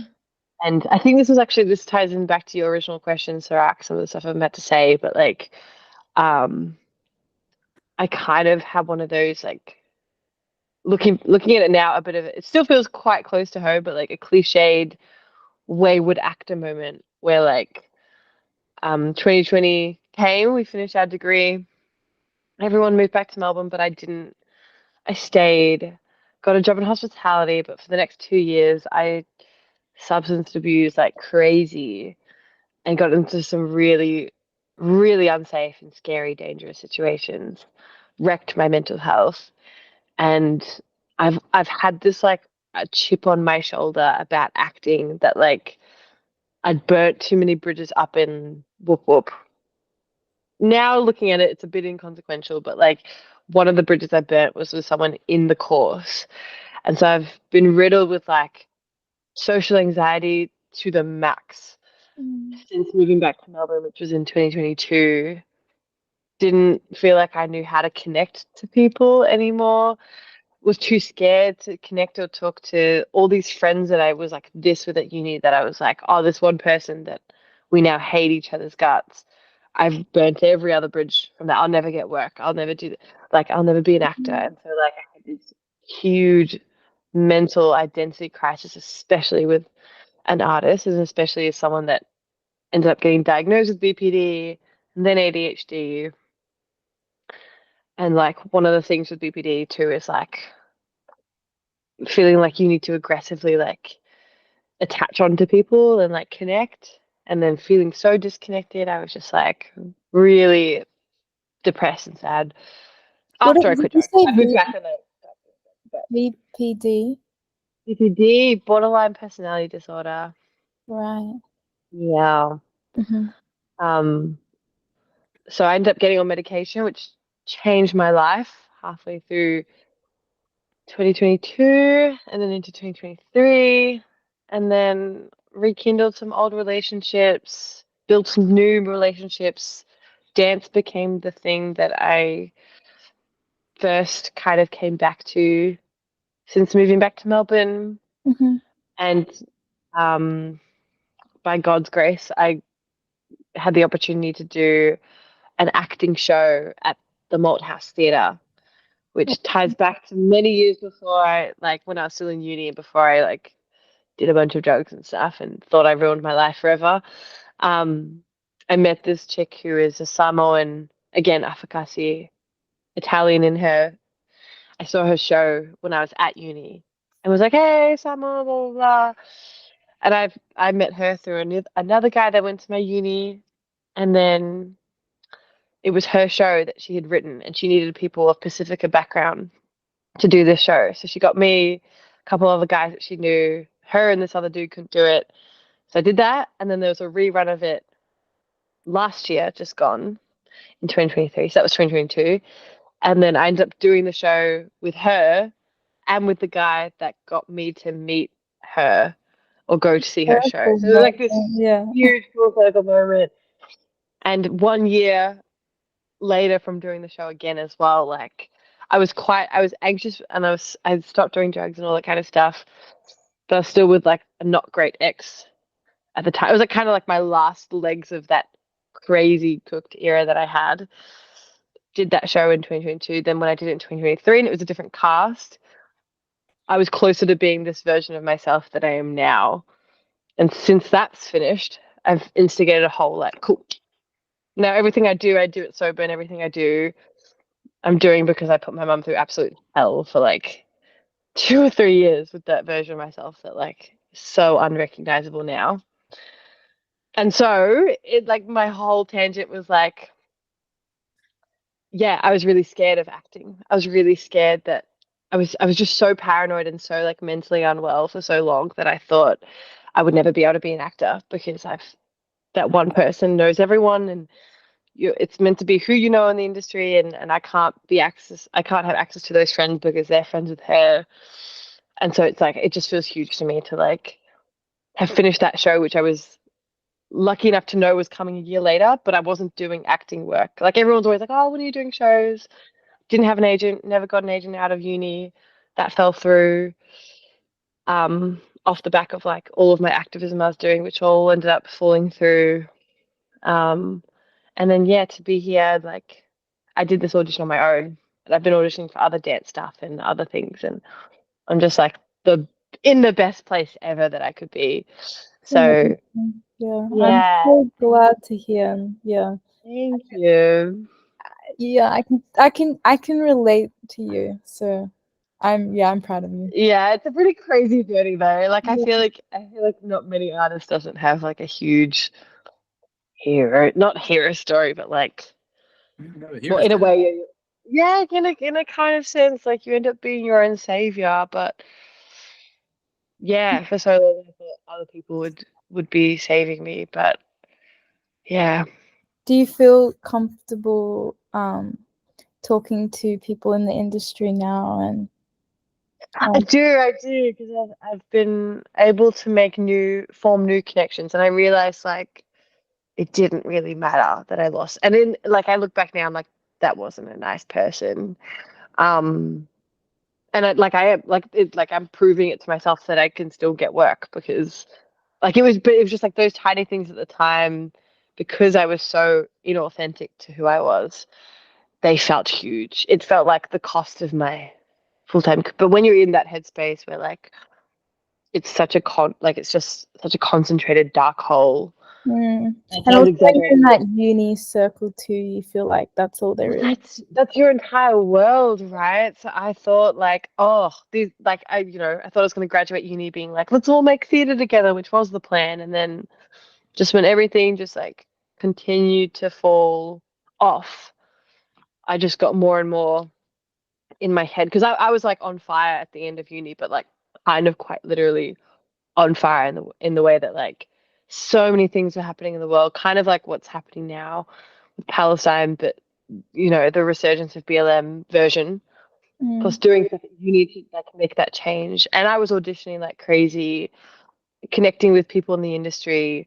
We were in COVID. I was graduating. We were so crazily busy. And then for all that to just kind of stop and for me to choose a completely different path that in my eyes could have like killed me, like nearly ruined me and did ruin me in a lot of ways. I was just like, we're done. Like, but it just wasn't real. It was just like that was me at like 22 having a late blooming, when people like usually like do a bunch of that stuff when they're like 16, 17. Um, yeah. Sorry, this was like a huge rant that no one asked for. Oh my god. No, it's Um, necessary. It's all context because we don't really know you very well. I think it's important because yeah. if we're talking about things like true. your artistry and your intention, like it's important to know this stuff about you. Oh, thank you. And even for you to like talk about it, it's probably necessary. Good. Yeah. I haven't shared that story in a hot minute actually. I thought It's crazy how similar though, like our emotions and stuff really are, even if the circumstances are slightly different. Mm, So many people have felt like you and feel like you right now, or have felt like you. thank you. Yeah. It doesn't feel like that. It never does. Like, It I never feel like does though, right? genuinely it's such an isolating experience. Yeah. Genuinely like Oh no, go, Sarah. No, I was gonna say like, why me? That's like the feeling. Yeah. I experienced some of the worst anxiety I've ever had in my entire life. And I remember being like, when you come out of this, please never forget this place that you're in. Because I genuinely, not to sound exaggerated, but I felt like a mute. Like I actually forgot how to interact with people. I would, at every waking second that I was in a room with another person, I hated it because I was like, I have to speak. I was like trying to mechanically tell myself that like, oh, you're not speaking, they think that you're an idiot. Like they think you're incompetent, you don't know how to do your job. Like say something. And then I felt like I said the wrong thing. So then I would fixate on that and it was like constant for about like 4 months. And it was harrowing. Like I just didn't know how to, there was no presence. There was all just like in my head for so long. It was scary. I was like, I'm stuck like this forever. Like I've broken my brain kind of mentality, and just to not be that is it's given me a whole nother perspective. And I think that's also How did sometimes you when do that? How did how did you I get get out out of of that it? mindset? Because I feel like I Girl, don't I know don't about know. me, but I feel like I still feel like that in certain, like, I don't want to talk too much about me, but I'm the same, but with dance. I grew up dancing and I did a dance Huh? and then I stopped. I want you to talk about this, please. As someone that's like is like 25 and feels like I'm late into the game, please tell me about your dance journey. I just feel like I've had I didn't really get too much into the drugs and stuff, but I really like shrunk, and I had a falling out with a friend too, and Mm. dance to me, even to this day, like going to dance class scares the shit out of me now. I just yeah. Oh my God, would you ever do it again though? I Was want there any part of you that enjoyed it, or was it like your parents were like, do this? Oh no, I enjoyed it. Like I grew up dancing. I wanted to be a dancer. I wanted to do music theater. Um Oh, I studied at Patrick Studios for oh my God, I know Patrick. School yeah, of the Arts, yeah. School of Um the Wankers. which was hectic. Yes. So rude. But a lot That of was those schools are that was very. the hardcore 2 years of my life. But Yeah.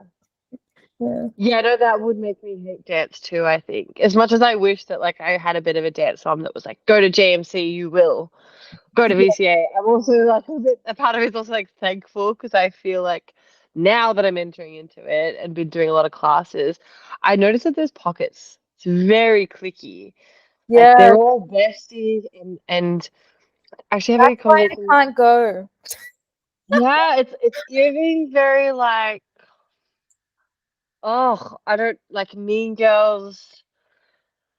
We like, oh, I don't know. It's crazy to me. I'd actually like love to unpack this with like more people from artist perspectives because I feel, for example, like you guys are so down to earth, right? Everyone that was on the call tonight, so approachable, so real about it, have good conscious thoughts, and your morals and your values are grounded in such true, authentic beliefs and things that are like important in the world. I resonate with it, and I think like you're kind of like my vibe tribe because I'm like, yes, you hate the establishment, I hate the establishment. Let's be friends and make a bracelet, right? But my problem with the dance is they're all like, yeah, dance, we're gonna change the world, movement, art, it's a beautiful thing, and then go ahead and all like it's all about the aesthetic. They buy their Starbucks, they're going to Macca's, they're wearing their Nike Airs, Nails, they're the fake. nails, the bitchiness. It's like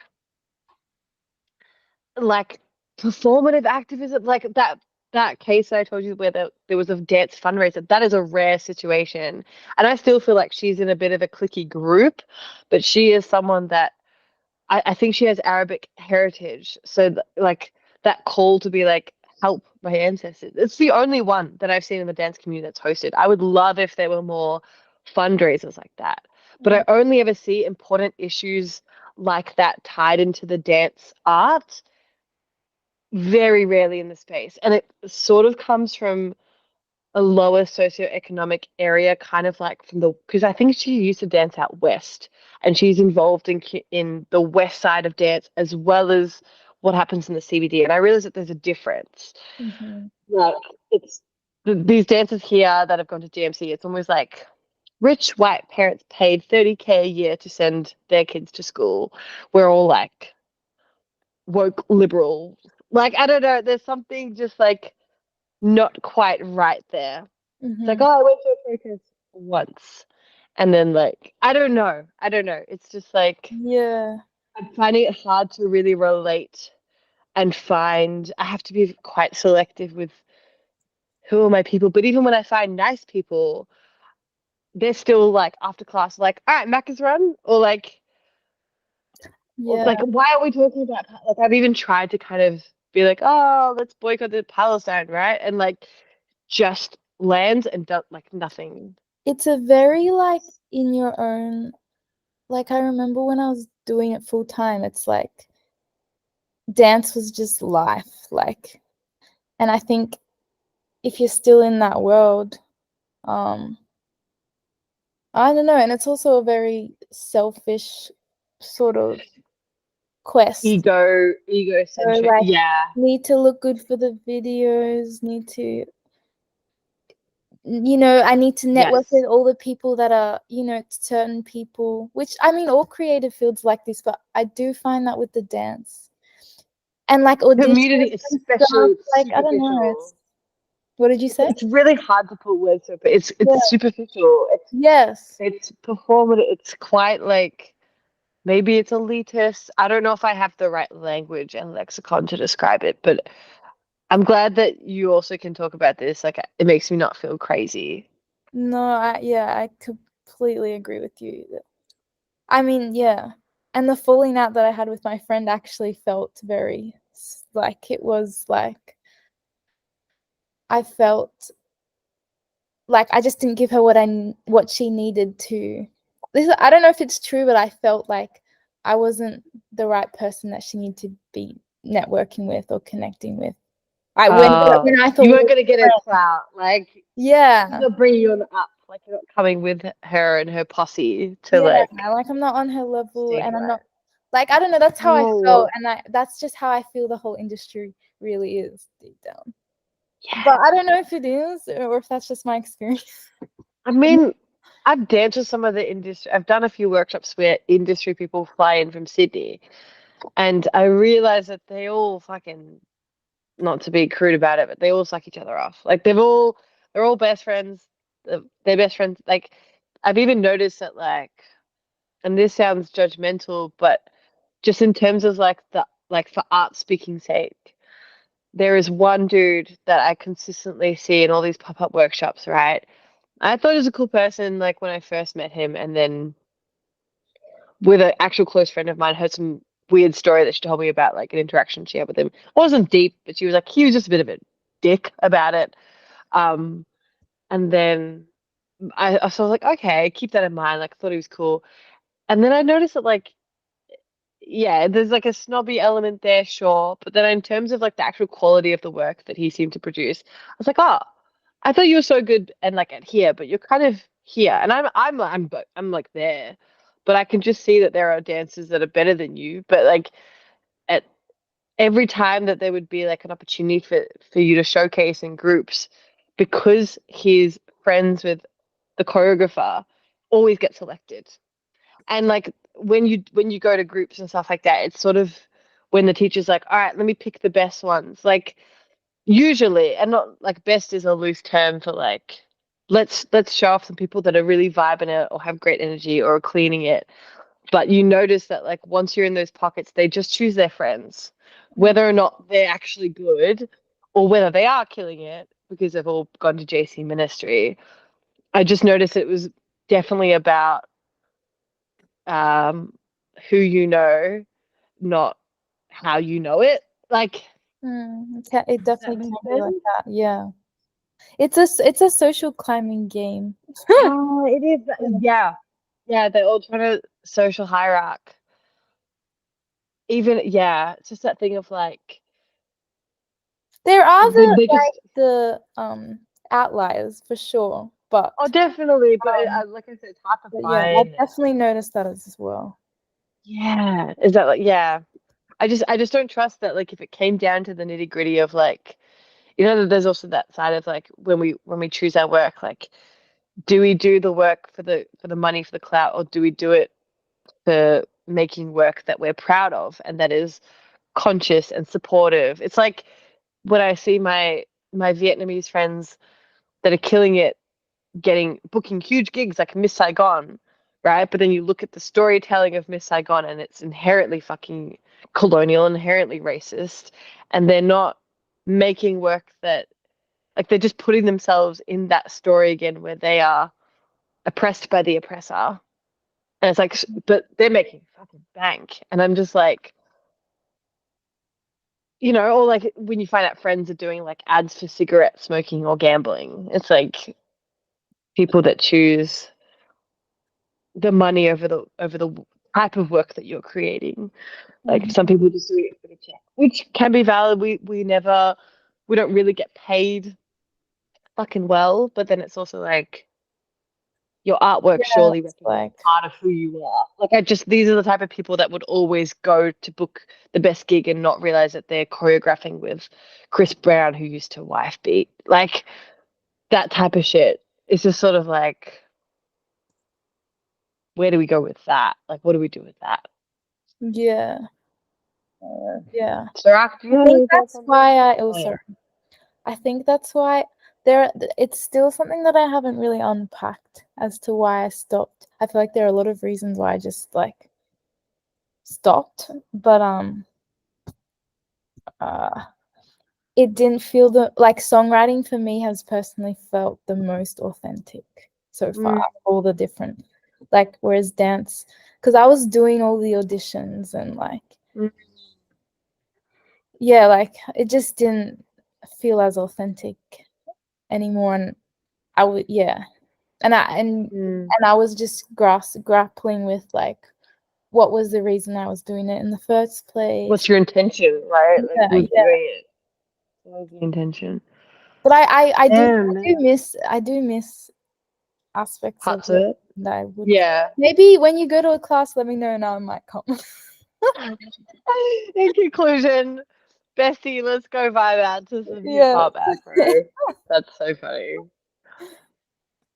Wow, interesting. Oh my god, thank you for having that conversation with me. That makes me feel a bit more sane. Yeah, thank you. Same. Interesting. Interesting. I'm gonna think about that. Yeah, me too. I'm gonna think about that. Awesome. Just because I I feel feel like like you said if you stuff. you know what type of Yeah. person you are. Like we can be an artist, can be everything, sound producer, sound engineer. You could be a musician. You could be, but like there are some people that like you're a cat or you're a dog. You're a dancer or you're an actor. Like maybe. Maybe it's black and white. Maybe so. Sorry, I cut you off, Sarak, and I think we all tried to say something at the same time. I've forgotten what I was gonna say. So I was sorry. feeling the same. Like this conversation was awesome. Just watching you guys go so passionate together. It's really cool. It was really nice. Anytime that I think that you might be tired or like bored or having a thought, and then like there's a pause and you're like, I loved that. And I'm like, this is just actually funny story. The first time I ever met Sarak was we randomly went to the same gig. Oh, not randomly, like whatever, the university. I set up sound there. Oh, that's what you. Oh my god, that makes so much sense. I can't believe I've known you this long and it's taken me this long to realize that you were doing your job. You're doing a job. That. Duh. Oh my god, hilarious. But my best friend and I went to see this like rooftop gig. This guy DJing that I'd met like once, and he was like, "Come rep my like whatever," and we're like, "Cool." At the very end of the night, everyone was packing up, packing out, and we just sat. We was like, we're always like the last people to leave, and we were just sat talking to a few people that were kind of obviously involved, and so I was just sitting there, and then we were like, well, we're gonna go. I don't even remember how like it happened to be, but everyone was so nice. Like everyone was so lovely, and we were like, oh, cool. And we sort of didn't know if we wanted it to end or what we were gonna do. Mm. But we like was maybe Ellie was speaking to you a little bit first, I think, but you were just occasionally saying something. But I remember just always smiling. So I could just always be like, and I was like, what is this lovely man who is saying like absolutely diddly ding squat, but has the most beautiful energy. And then out of total randomness, we were all leaving and going downstairs. We're like, well, we're gonna go. Like we were like, oh, we're gonna go. We're not sure where we're gonna go. And then you were like, I'm gonna go to this bar. Do you guys want to come? We were like, okay. And I will like never forget that we went to Curtain House, sat outside, and we intended to like dance, did a little bit of dancing, but we just sat there outside this workers for so long, far too long, and there would be 10-minute monologues between my best friend and I, and Tarak would just sit there and just like with the most patient, present, pleasant energy of just didn't have it was so we were just like, who is this marshmallow man? Aw. But like with so little words but so much to say. I feel like that's how I would summarize you. Is like you're just so peaceful sitting in silence and just happy to observe and be there. But we were like being crazy and saying like outlandish shit and being a bit weird, and he would just like occasionally just be like, just to let us know that he was there. It was the best. And we're like, we love this man. We're taking him everywhere we go. When was how long ago was this? Like last year sometime. Was it last year? Yeah, definitely have to be last year. I just don't remember when, but it was a couple of weeks before your gig at the Workers Club, which we missed before you told us you were going to fucking New York. So whenever that was. It was but then you ended up coming to Harry's like The house Harry- party after. yeah. It would have been Well, they were like mid-year, maybe like a bit after mid-year. Like I reckon I was gonna say June, July felt right. Oh no, but I was away. So yeah, August. I reckon it was almost around this time last year, coming up oh to. yeah, might have been like early last year. Yeah. I'm just trying to remember if it was When did you before know or you were going to after. New York? Though? True, yeah. I didn't know I was going to New York until like not this time. Until no, but it wasn't fresh. It didn't definitely didn't feel real yet. I'm not sure. That's so random. Because then I met Tiana, is that her name? Tina? Wait, who? Oh my god. I know her by her Instagram name, which I will What's which her I'm probably Instagram? saying. Hang on. T A E Where Oh, is it? Tay? Yeah, Tay. Yeah, Tiana. Oh yeah. Yeah. It's amazing. Yeah, she is amazing. This powerful brown woman. Mm-mm-mm. Yeah, it was that gig. Yeah, that was great. Literally, yeah, we planned to go see Sirac do his gig at the Workers Club. He was like, I'm doing a set. That's right, because you were so quiet for so long. We're like, wait, you're an artist? And you're like, yeah, I'm doing a gig. And I was like, wait, what the fuck? Why you start with that? We were like we got so deep dived into like talking about Frank Ocean, our favorite artists.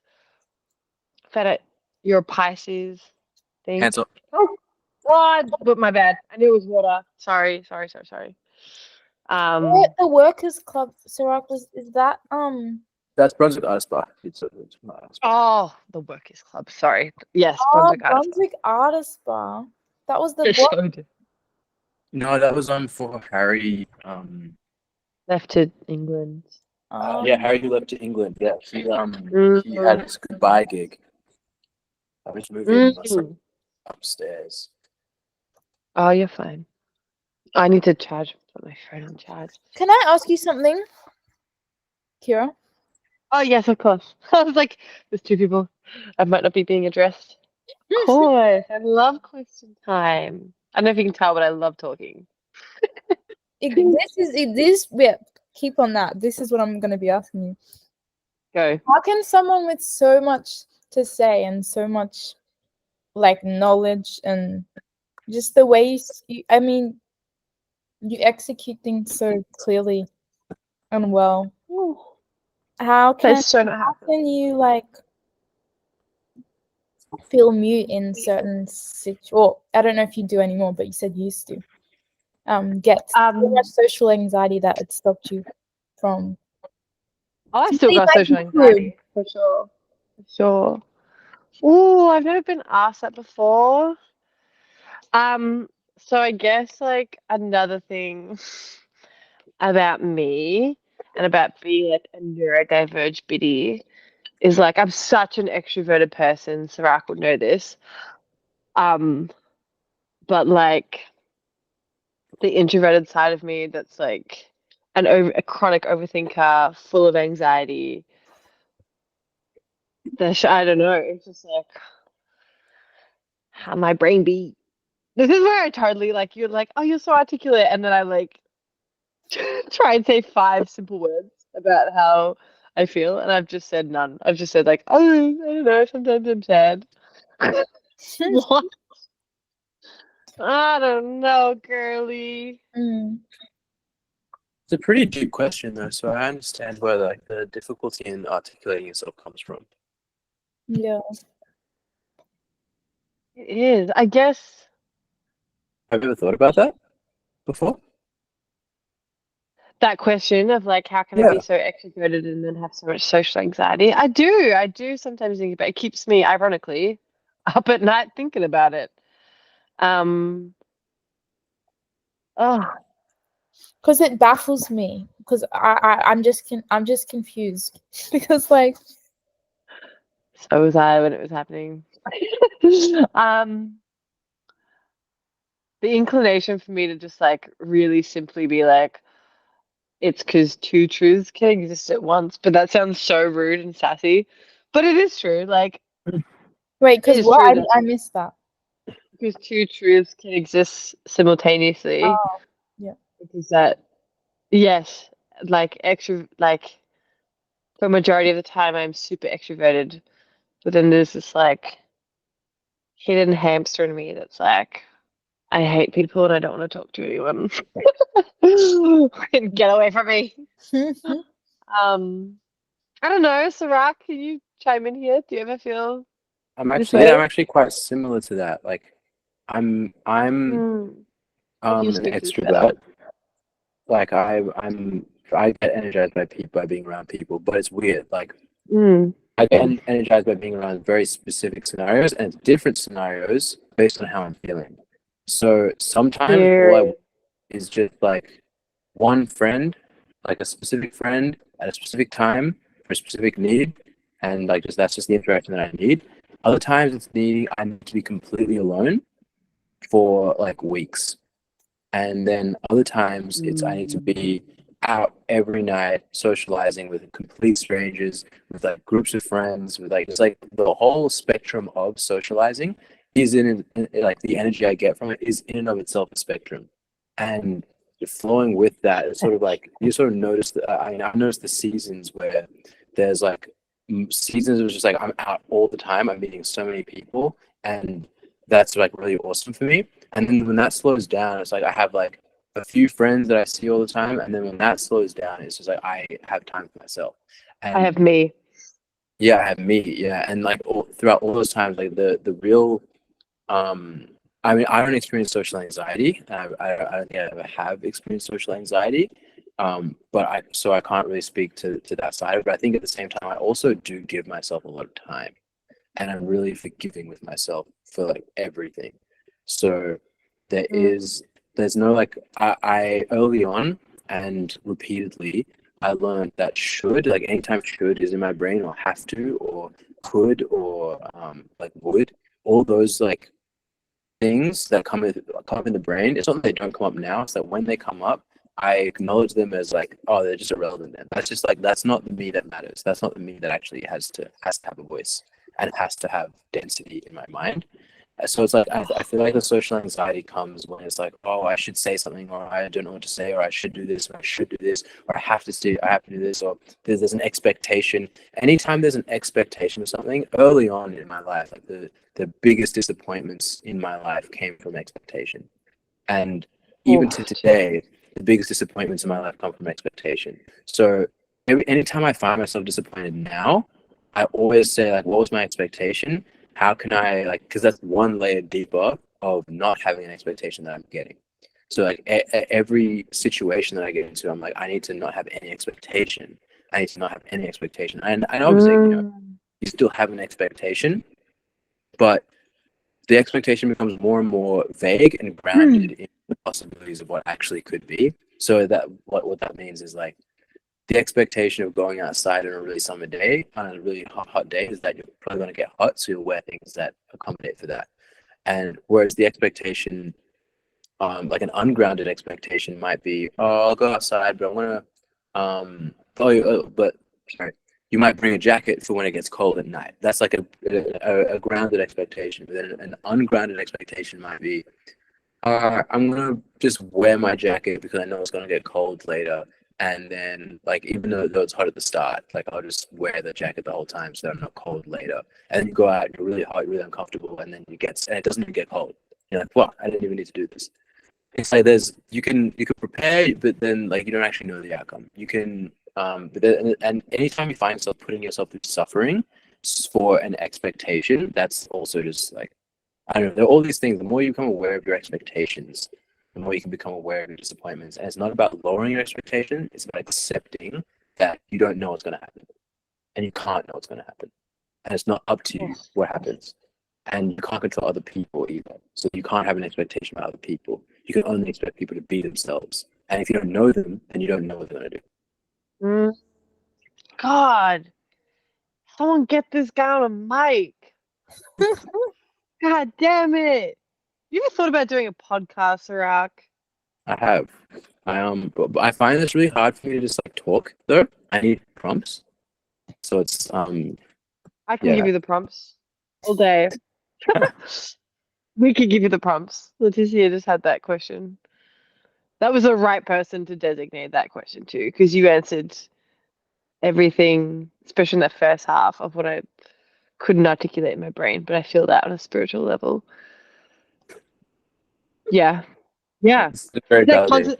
it's like a people that like extrovert, like it's like energy balls, right? Like kinetic energy. Like energy produced has to energy out. Like it has to go somewhere. So like I've got this high energy ball in me for such a high percentage of my social life, for example.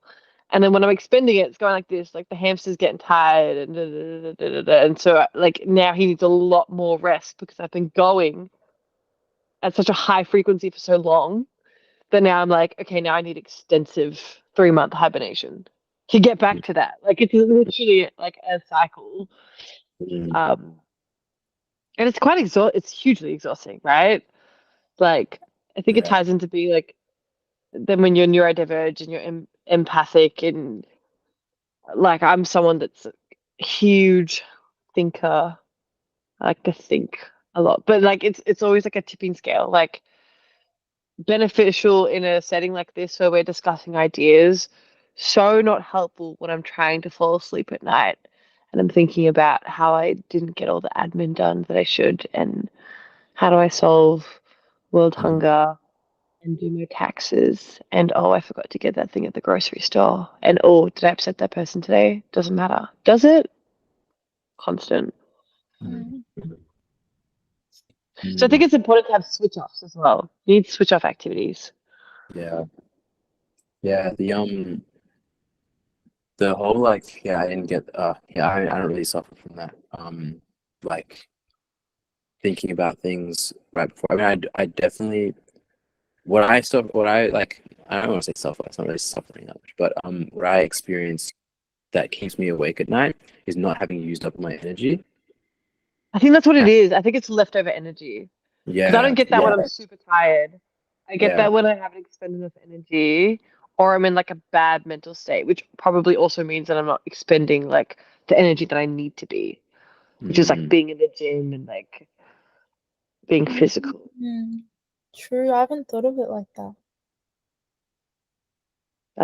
I just thought of it like that in the second as Sirac was like, I don't get that when I've burnt the energy. And I'm like, oh, it's excess energy. Everything that goes in has to come out. I can't just have a coffee and then sit down and like do nothing. You get on the goddamn treadmill. That's crazy. It's always in the simple things. I hate That's that. inspired me. I'm gonna go to the gym tomorrow. It's funny, I'm gonna go to the gym right now. It's like 12 a.m. Oh, that's actually valid. I have a question for the group. Spark something That's for the me. way. Because wondering like if people also have that sudden creative tick and impulse to create.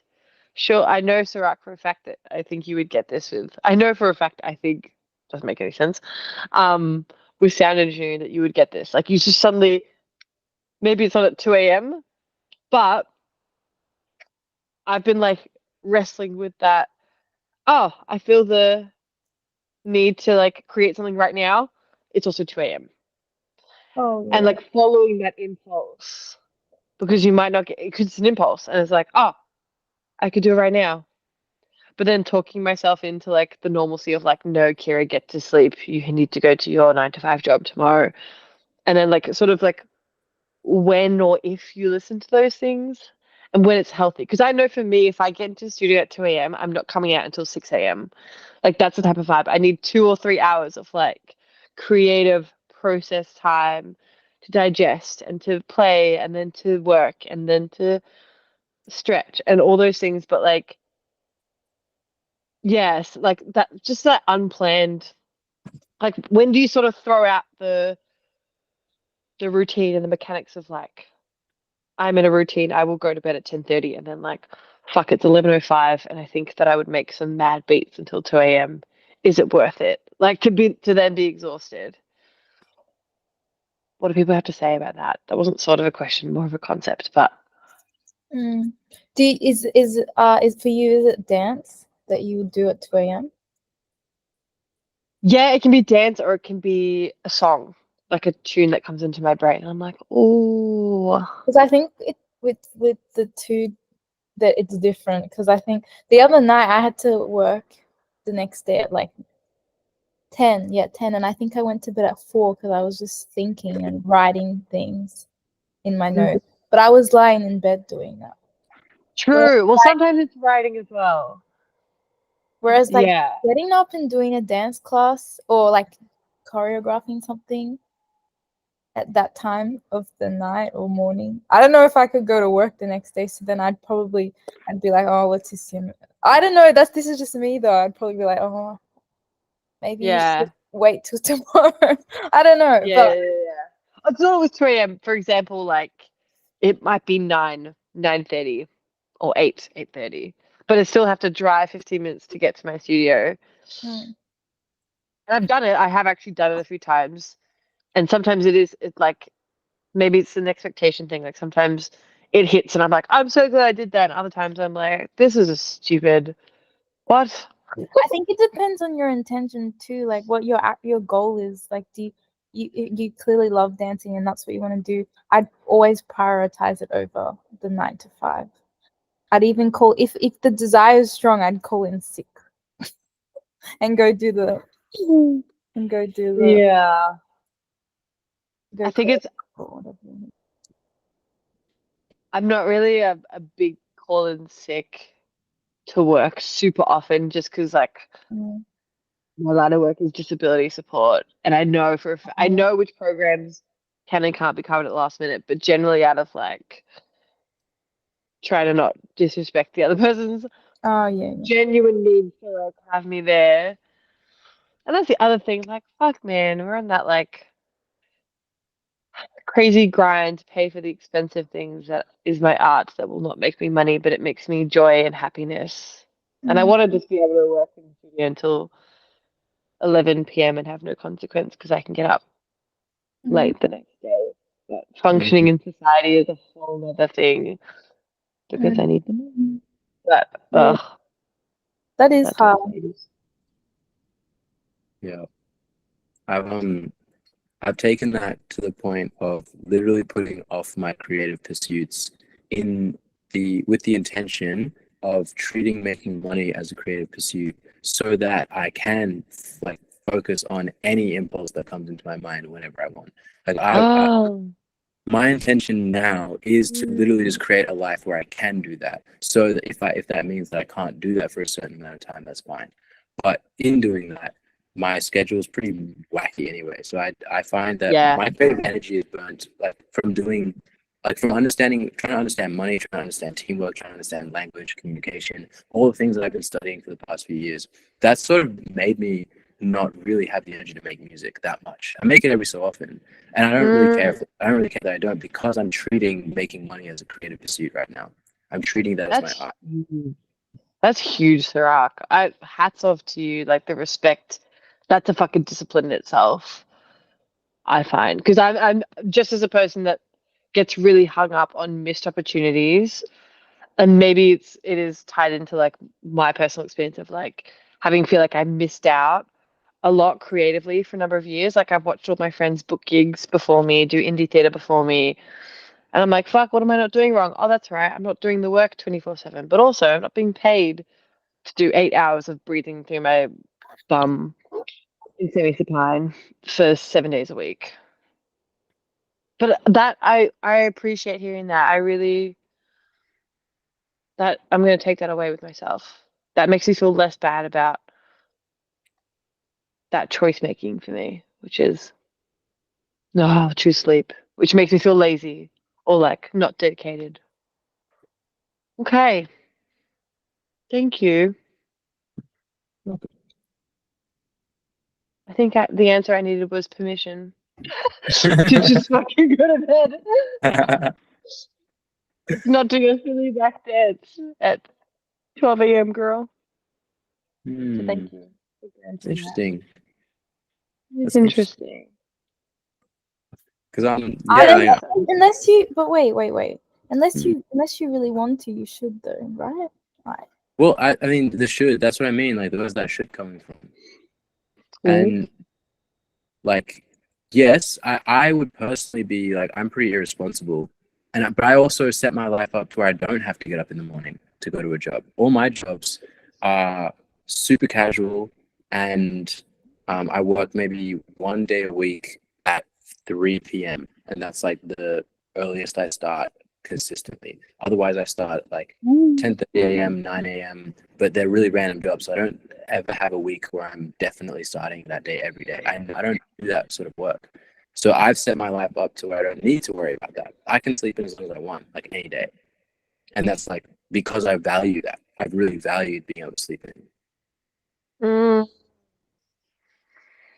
I think you need to write a book. If you haven't already, I think you need to write a self-help book. Well, I have written an ebook actually about creative block. Yeah, it's in the link in my bio if you want. Not It's everyone. Oh, sorry. Shameless plug.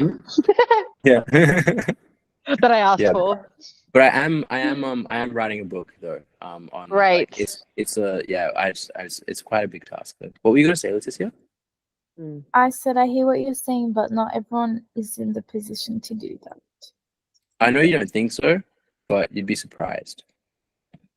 You'd be like, just think like I'm not doing a job that you couldn't do. So are you freelancing? Hang on. Can we get clear on Yeah, okay, so I work at Rhymes, which is a music program for kids from 4 p.m. to 6 p.m. and that pays me $200, and that's every week. And then on top of that, I do extras gigs, which are really random. So maybe once a month, maybe once every 2 months. And that's maybe like $200 to $700, $800 per thing.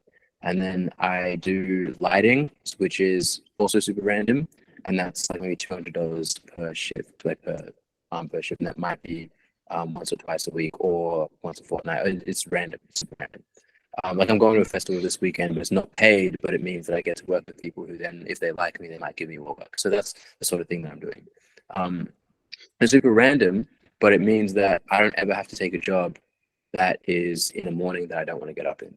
But I'm still paying rent, and I'm still surviving off stuff. It's just like the way that I'm viewing the money, and like, it does require a lot of faith. It does really require a lot of faith, and it requires a lot of like, yeah, mostly just faith that I'm going to get the work and that I'm going to understand what I need to understand. Because really what I'm doing is I'm trying to create products. I'm trying to create a service, like same sort of thing, that I can sell on systems. So not someone else giving me a shift, not me having to work for anyone else. I want to work. I want to be able to say, like, I want a product or a service that I'm so confident in that I can communicate about clearly, that I understand the messaging about, that if someone was to ask me what I do for a living, I could tell them super simply, super easily, and it would be, I wouldn't care if they buy it or not because I know the value that it provides and who it's for.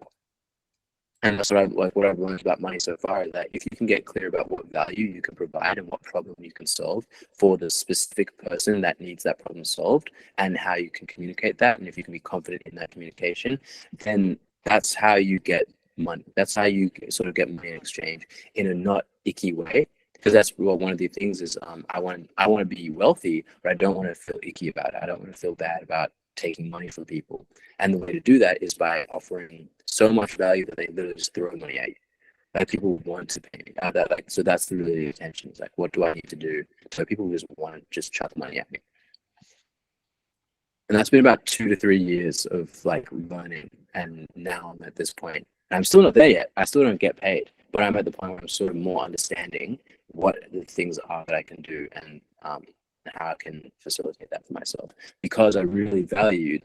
I've worked jobs where I've had to wake up in the morning and I didn't want to, and I know that we're not all in a position to do that, and I agree that you're not right now, but that doesn't mean that you won't ever be if you set the intention to be, and that's why intention is really powerful. A few years ago, I set the intention to learn how to make money for myself, and now that I know how to, I've set the intention to make money for myself, and then create a life of freedom where I have my own routine and my own structure that I've set for myself, because I know that I thrive in structure. We all thrive in structure, but some people thrive in their own structure. Some people thrive in other people's structure, and I definitely thrive in my own structure.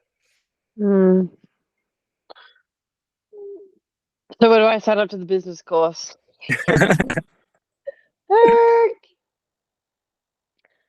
Yeah, there was so much in that is so useful and so profound. Hard work, man. That sounds like such fucking hard hustle. That's a hard grind. Not. That's It's really not. 2 to 3. Are you sure? Yeah, no, it's not. It's not hard, and like that's actually the thing. Like, I just think about things in your life that for you it's like actually just your life, and other people look at it like, wow, that's really hard. True. That's how it feels. Like when things are for you, they're so much easier on the inside because you're doing it for such a strong reason. It's so easy to do it. It's so easy to get up to do that thing. That's hard. But it's not. So you saying? Oh, sorry. Oh, sorry. That point that you said, having a strong reason. That's what a lot of people don't have. Mm-hmm. They either don't have the reason or they don't believe in themselves. Yep. Yeah. All that's internal. What were you gonna say? What were you gonna say, Kira? I feel like so there's a few things in this. I'm like I feel I relate to the part that I know. I feel like I have an understanding, an idea of like my strengths and what I could offer. Like, because you're talking about your greatest strengths, right? All the things that you have been strengthening and conditioning to work completely well for you because they are the things that come natural to you, I want to say, or like yeah, sort of. I was actually, my journey with the whole like skill thing actually, it started off in sound production and sound engineering. I thought that was my skill. I thought that's what people wanted from me, and turns out nothing to do with that. I'm actually not the greatest. Like, I'm not bad, but I'm not the greatest sound engineer in the world, and I already knew that. But what people come to me for is actually the conversation that I have with them. And you are great at facilitating conversation. I'm glad that you've reached that conclusion tonight. And so yeah, no, like, But I like that's the sort of thing where like that's so random. Like who could how would you sort of think to yourself and then just out of nowhere be like, that's the thing that people would pay me for. Like you have to just like experiment with stuff. So I No, I started off get with that. and when I started off with Sanity, I noticed that the thing that people enjoyed about it was the fact that I had talked to them before they sent me a mix and master. Before they did that, I'd have an interaction with them, and that's what was really enjoyable for me. And it was like, oh, I actually really enjoyed that part. This part was fun, but that was the really meat that I really enjoyed from it. And that's what they appreciated. They appreciated the time and the attention that I gave to them as a client before we even went to any technical stuff. Same with recording. I would like it was all that sort of stuff. It was like the coaching that I would do with people's identities when they were recording a vocal to help them embody the character of themselves when they're recording a vocal, and that would make the recording sound better. And that was the sort of thing I was like, oh, so maybe it's not even recording. Maybe it's just actually coaching that that's okay. Yeah, well, sorry. I think I was interrupting a thought that Not potentially was just about to answer the question that I'm going to ask, which is how then did you not get to the conclusion that like maybe I should be a life coach or a therapist because you're so good at talking? Well, I have Like, I came to that conclusion, and then I've like gone through and I've tried that sort of thing. I'm like, all right, I'm gonna be an artist coach, and I've seen what. So basically, now my experimentation is talking to people, bringing up things, and seeing what their reactions are. So I said like, yeah, I want to be a life coach, but the reaction is like, eh. So like, okay, maybe that's not it. And then I've tried artist coach, and then some people are like, oh, that's cool, and then but they would never do it. Like I say artist coach, but it's like, yeah, that's cool for someone else, not me. So then now I'm like, all right, so what is the thing? And I'm still sort of like trying to figure out what the label is, what the term is, how to do the messaging, all that sort of stuff. I'm getting closer and closer at it, and it is a lot to do with like. I still think artist coach is the actual. I would say artist. I feel like it's artist coach, boo. Because for a second I was like, yes, the way that you facilitate conversations, even before I was going to make a joke, that I'm like, it feels like I am in my therapy because what a therapist does is helps you come to the answers for yourself. And I think you have such an incredible, natural, intuitive knack for just for being like, here's a riddle, you've just figured it out, like kind of thing. But the fact that you have skills and experience and background in sound engineering, lighting, all those things, you've been looking into communication, all that kind of stuff, hosting these calls, I feel like that is the thing that is like all coming together as one. I feel like there is so much value in you being like a business artist, consultation person. I would totally pay you for that. That's fucking sick. Like, and if not an existing job that people are turning that, I would always say like, stick it to the haters or the people that are going, and then be like, well, actually, I will make that my niche and make that my job. Because if there's no space that already exists for me to find that, like, you know what I mean? Like maybe the cogs, you're tweaking something it's like tuning a guitar.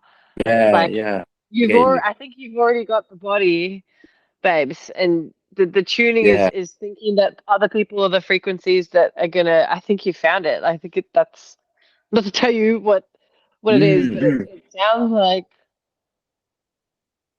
the answers you already have within that cliche. Like, I think you just answered it. Thank you, Kira.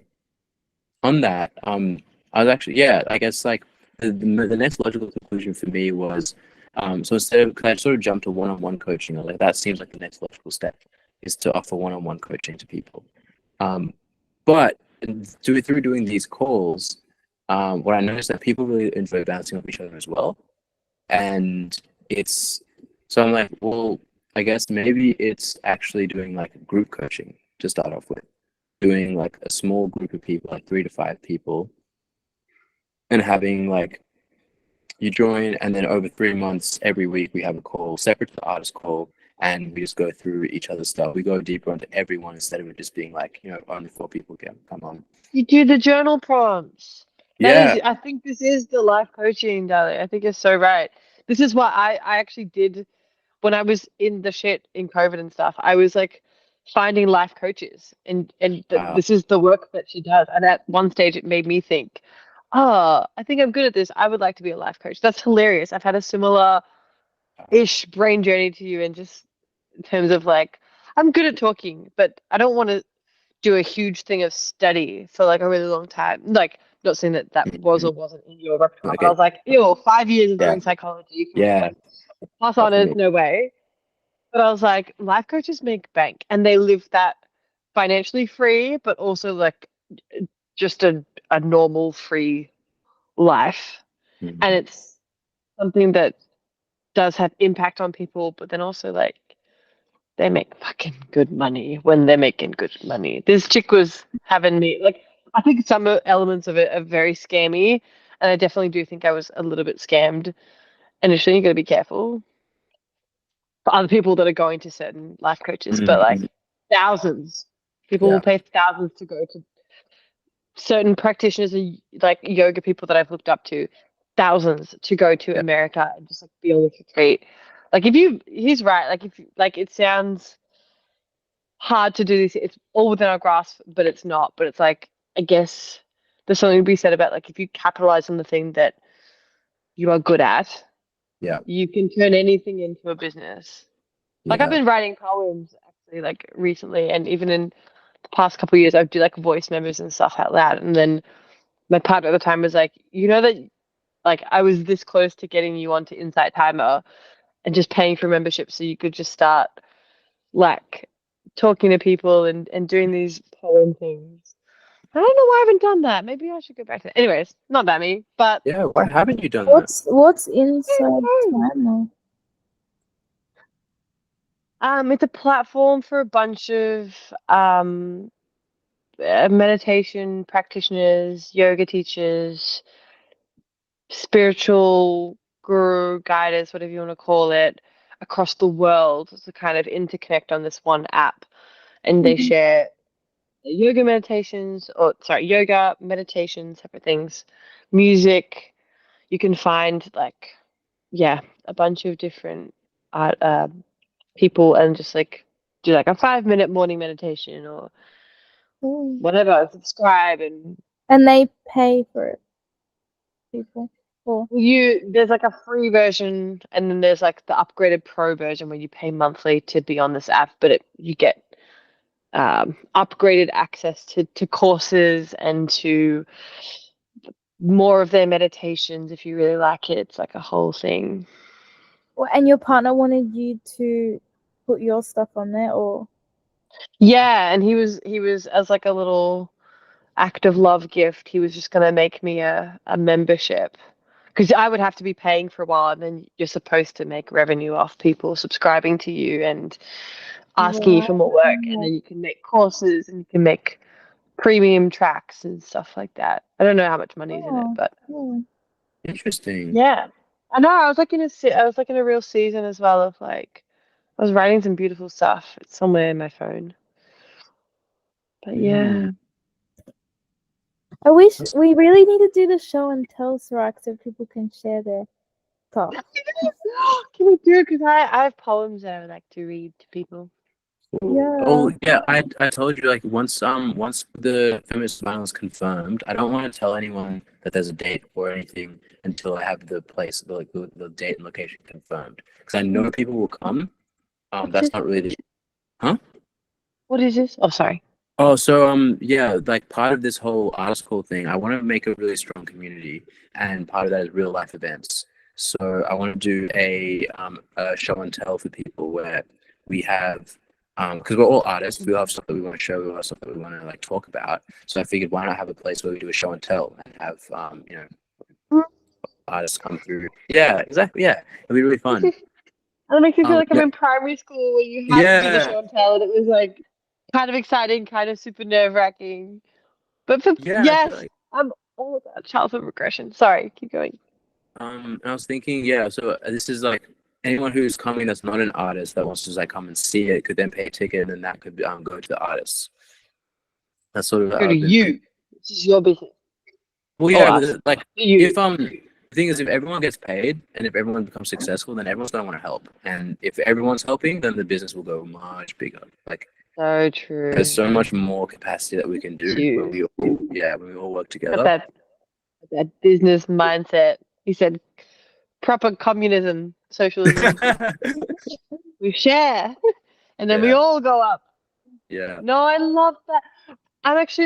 I'm really good at organizing things.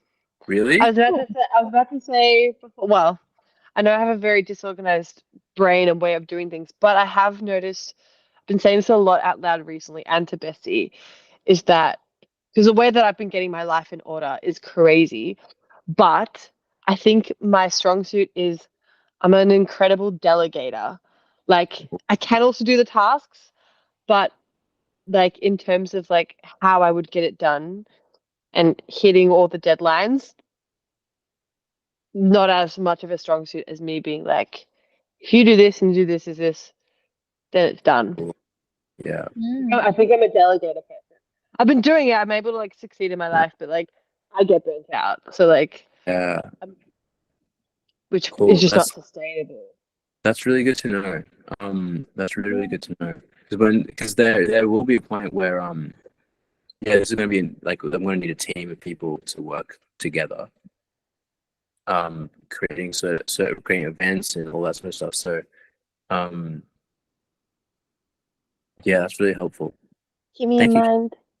I will also do some of the work. I'm not a hard worker, No, but I just know that. no, delegation is work. Like I also like, yeah, I don't know. The way I see business and stuff, I actually think it should be very effortless. I don't think people should be putting work in. It shouldn't feel like work. Mm, If you want like actual like good results, it should be things that people want to do.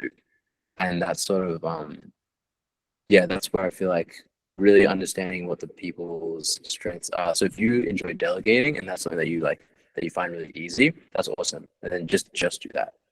And then I people am picky though. I think that can be like the that's fine. downfall in my own life is that like the perfectionist thingy sometimes comes in. I'm like, oh, please do this, but also please do it exactly like this.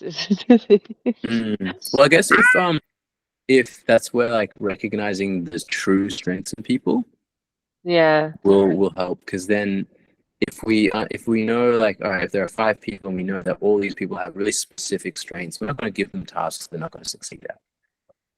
Mm, Um, your business won't be as efficient in that sense. yeah. So yeah, I mean, like starting off small, like it's pretty simple. Like for now, all we need to do is confirm a place and a time, and then once you've confirmed the place and time, then it's just announce the place and the time to the people that it's relevant to. Set up a like human ticks or like maybe Eventbrite sort of website with like a ticket price for anyone who's coming that isn't an artist. Anyone who's in the drive can sort of come in for free. That's sort of the whole point of the drive, is that if you're in it, you can come to these events. If you're not in it, you pay for a ticket. I love this. Guys, you are literally fostering an artist community. Mm. This is cool. Getting this off the ground is gonna feel so satisfying. I'm so dead serious about it. Like, have we cracked, like, this is how business bros do it? This is the business model. This is like, they Yeah. started with a Google Meet, and then Yeah. it became a Shed Meet, and then it became, oh my God, I would love that. Shed meat. I love that. Yeah. A palace meat. We always used to make jokes when we were in like uni that like outside of the work that we were doing in class, when we would try, because we'd just go to people's places, we'd go to public places and like rehearse lines, practice two-hander scenes, do monologues to each other. And then we were like, oh, guys, once we graduate, we'll just host like, it's like when people do weekly, I've got friends that do weekly play readings and stuff. Like you're keeping the art warm, so to speak. Mhm. So we'd always talk about being in people's backyards and doing shed reads of Shakespeare and stuff like that. How are you going with venues? I'm so excited about this now. I get really enthusiastic about new ideas. Do you need We have one venues? venue that we're looking at. It's Letitia's auntie's record. Well, Letitia's auntie's like a partner with a bunch of people who own a record store. And it's also seconds as a counseling place. So and it's called Feminist to Vinyl, so it only has women artists in like Oh, And really cool. say less. That is that sounds like the perfect divine spot. You just said three things. Cool, rustic. Can we just picture this for a second? Everybody, shut your eyes for a minute. You're in a goddamn old record store, vibey as fuck, 80s as fuck, so rock and roll. Like that's cool setting wise. And you get the fucking counselor meeting, which is like giving AA vibes, but also, are we all not broken artists that need a goddamn TV? That's literally how I was like picturing it starting. And then what's it? The feminist divine is what Feminist it's to called? vinyl. Feminista vinyl. They only Feminist of sell vinyls by female artists and LGBTQ artists. perfect. Say less. Done. That's incredible. So hopefully they let us. I think they will. Sold. Got my ticket. Yeah, I reckon they will. So the way I'm thinking about like framing it, I feel like I need to have the meeting with Chanel as well. Like the way I'm thinking about framing it is paying them a certain amount to be there, and then like the tickets being like $25. And if we can get like 4 people to pay for a ticket, then I think like giving them $100 is probably a good amount for the space Yeah. for the day, because Yeah. they might not make that in sales like per day.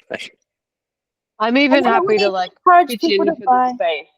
Pardon? Even if it like this is just voluntary for myself because it's like not reasonable to expect from other people, but I'm happy to pitch in for that space just to be there. If that's the initial thing that needs to get it, like you know what I mean. Like if we just Yeah, don't happen to that's have not the necessarily outreach. like the need. That's me projecting, like that's probably how much to secure it, like 100%. Like if I was to say, like, because there's a chance that we can get it for free, but Yeah. like my mentality is like if we like to get it 100%, the conversation would need to be framed as there'll be this many people coming, like there's projected to be about this many people coming who are all capable of buying stuff from there, and we can pay you this amount, or a percentage of the ticket sales. I feel like that would sort of make it a Right. no-brainer. I sort of want it to just be a no-brainer for them to say yes to it. I think they would definitely say yes. Yeah. Yeah. It seems like they would. Have you talked to Chanel about it yet? Well, no, because I haven't had the chance to like call her, and I feel bad because like I don't want to just call her and be like, can I, and want something from her. I want it to be natural. Yeah, I get that. Then maybe I should call her, because I wouldn't want the meeting to just be like, Because I'm hey, happy. Yeah. What's yeah, up? I have a business proposition for you. Yeah, exactly. I feel like that's the way to smooth it over. If you don't want to get straight to the point, give it to Sirach and he'll just be like, I'll go straight, because we don't have that Business rapport of like family. Yeah, true. yeah, that's true. But then I also have that rapport, so I might be more likely to get it. So I don't know. Yeah, I feel like Chanel likes me enough. Yeah, I think she does. Maybe I I hope mean, so. she's let me use the space before. Yeah, but only after hours. We're asking to use it during hours. Yeah, I know.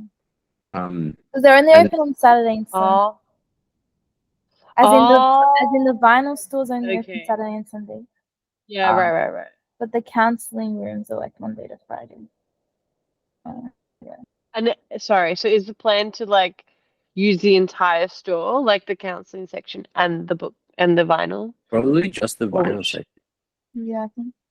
And the 'Cause I thing don't know is, if we're if allowed it to. gets really big, it won't be. The store isn't massive, so it wouldn't be. Yeah. Big. Like if this gets bigger, it won't be big enough down the track. But for now, Yeah. Yeah, if it gets bigger, it's kind of screwed. Like this, like that store's not happening. Renovations. We're investing. We're using that ticket money to build on the Yeah, I mean the building. thing is, if it got big enough, like I would actually consider buying a venue, like buying it outright, as in like getting a mortgage, having events there, having people like sort of pay a subscription to be there regularly and have it like build off in that way, and then own the building, because then we can do whatever we want. Because it would take like from this extreme. I love it. I love it. Yeah, Not the it would extreme, take but like quite a bit. It would take quite a bit. So that's like doable. but yeah, it's doable. It's a Those are lot- the it's not- pipe. Those are the pipe dreams that we can totally work on. But yeah, sorry, we got a bit sidetracked with talking about like the future of the drive. Oh, this happens at like the end of every call. This happens like every time. It's like, Yes. Yeah. great. I actually love it. I love talking about it. I could talk about it forever. Oh my God, honestly.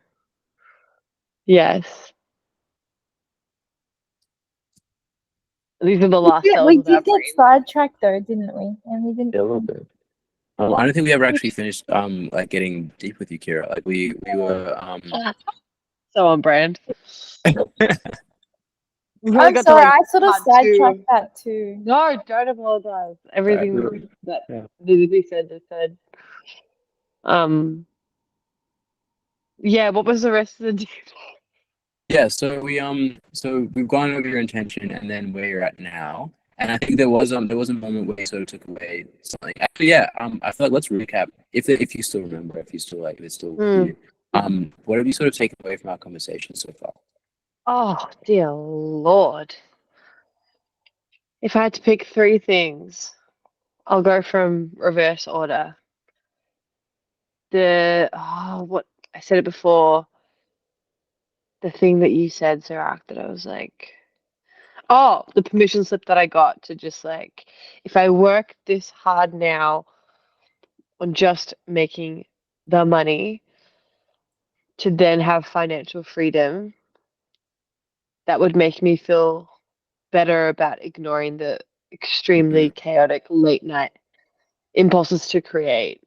I think I just needed a permission slip to feel less shame, guilt, and it's also like that almost like that capitalist rush to be like, "Oh, quick, this could be an idea that makes me millions in the future." Like I think it's that thing that I get stuck on about like the value of like the actual physical value of me putting that time and effort in that moment to create that thing that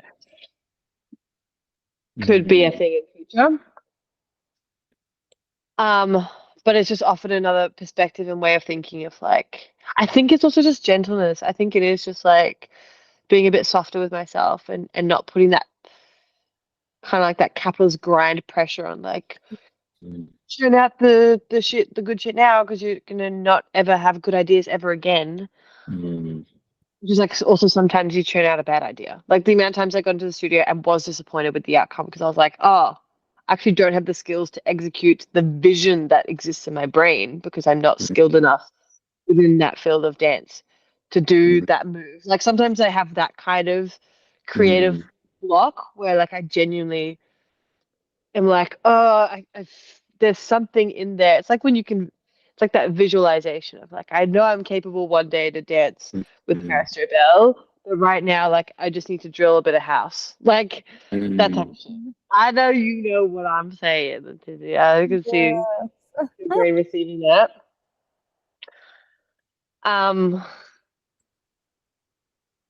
Okay, that's one takeaway. Another takeaway is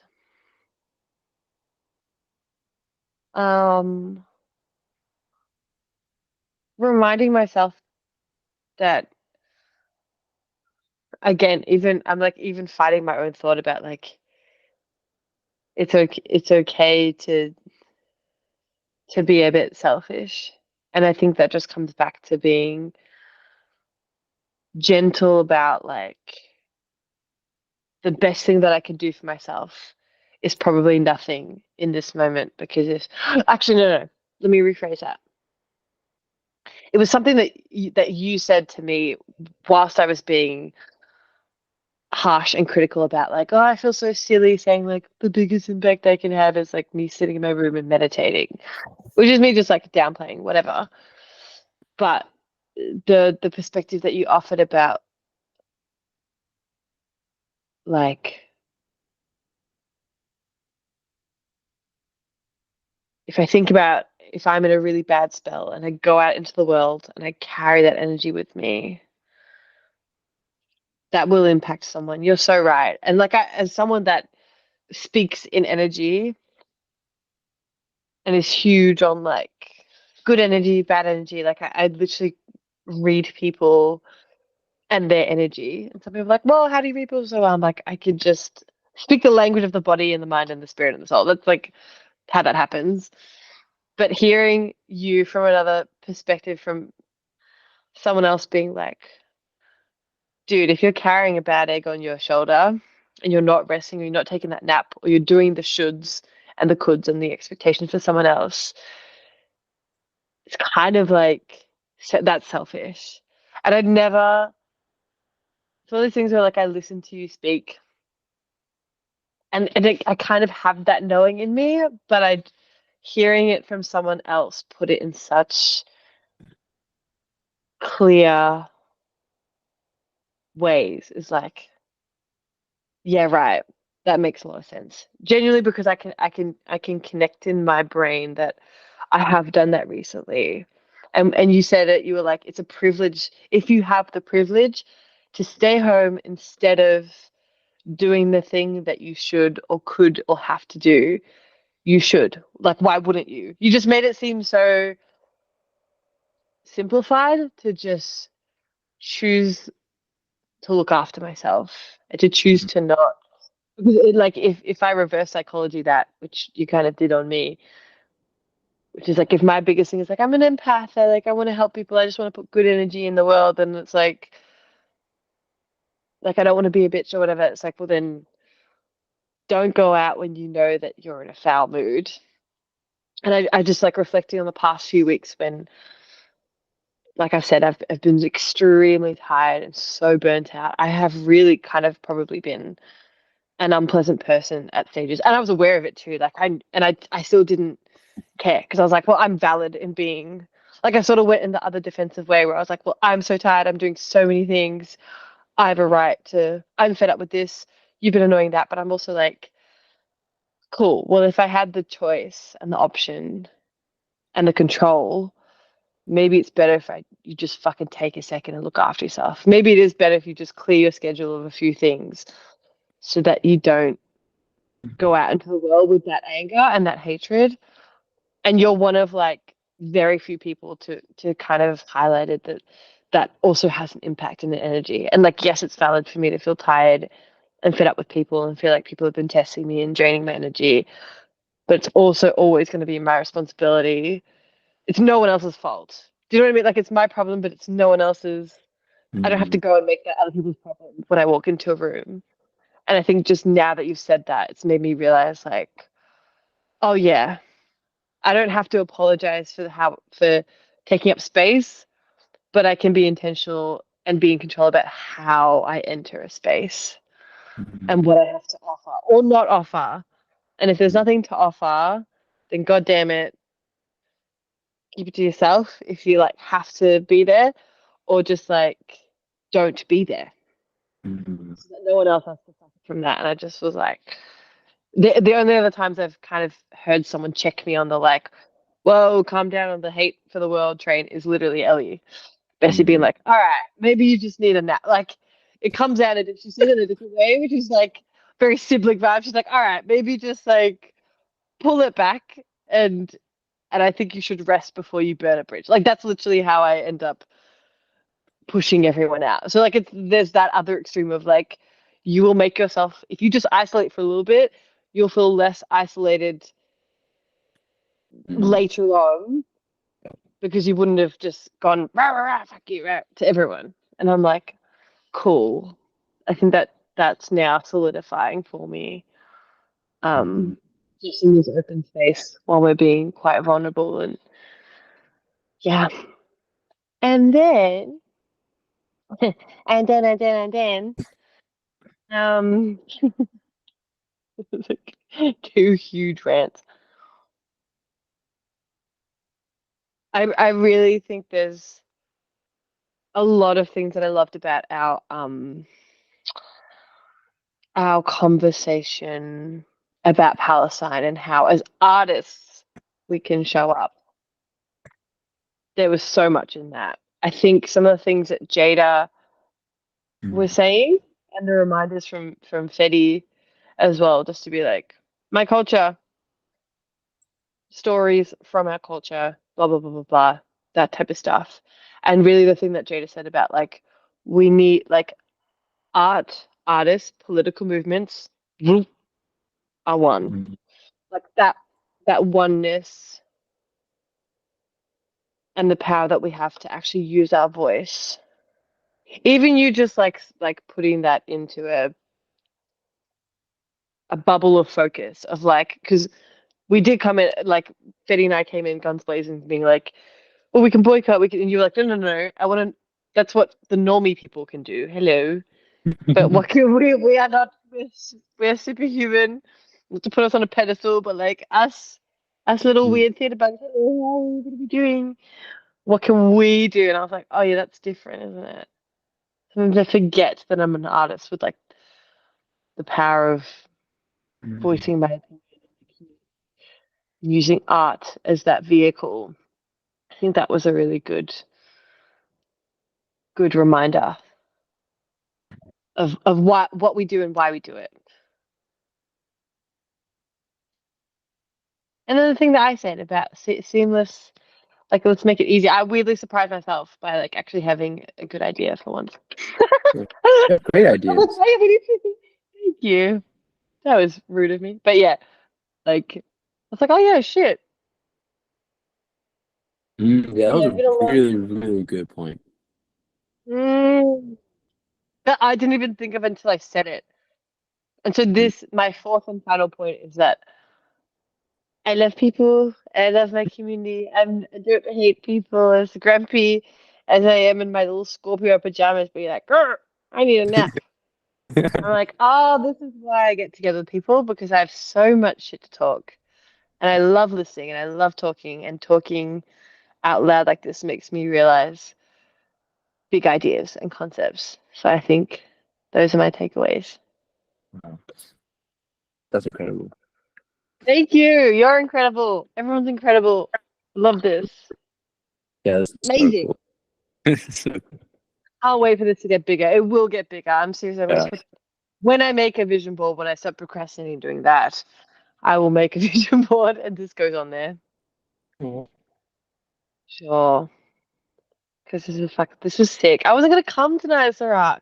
I was such a Yeah. sad little angsty grumpy bum, crying under trees in parks.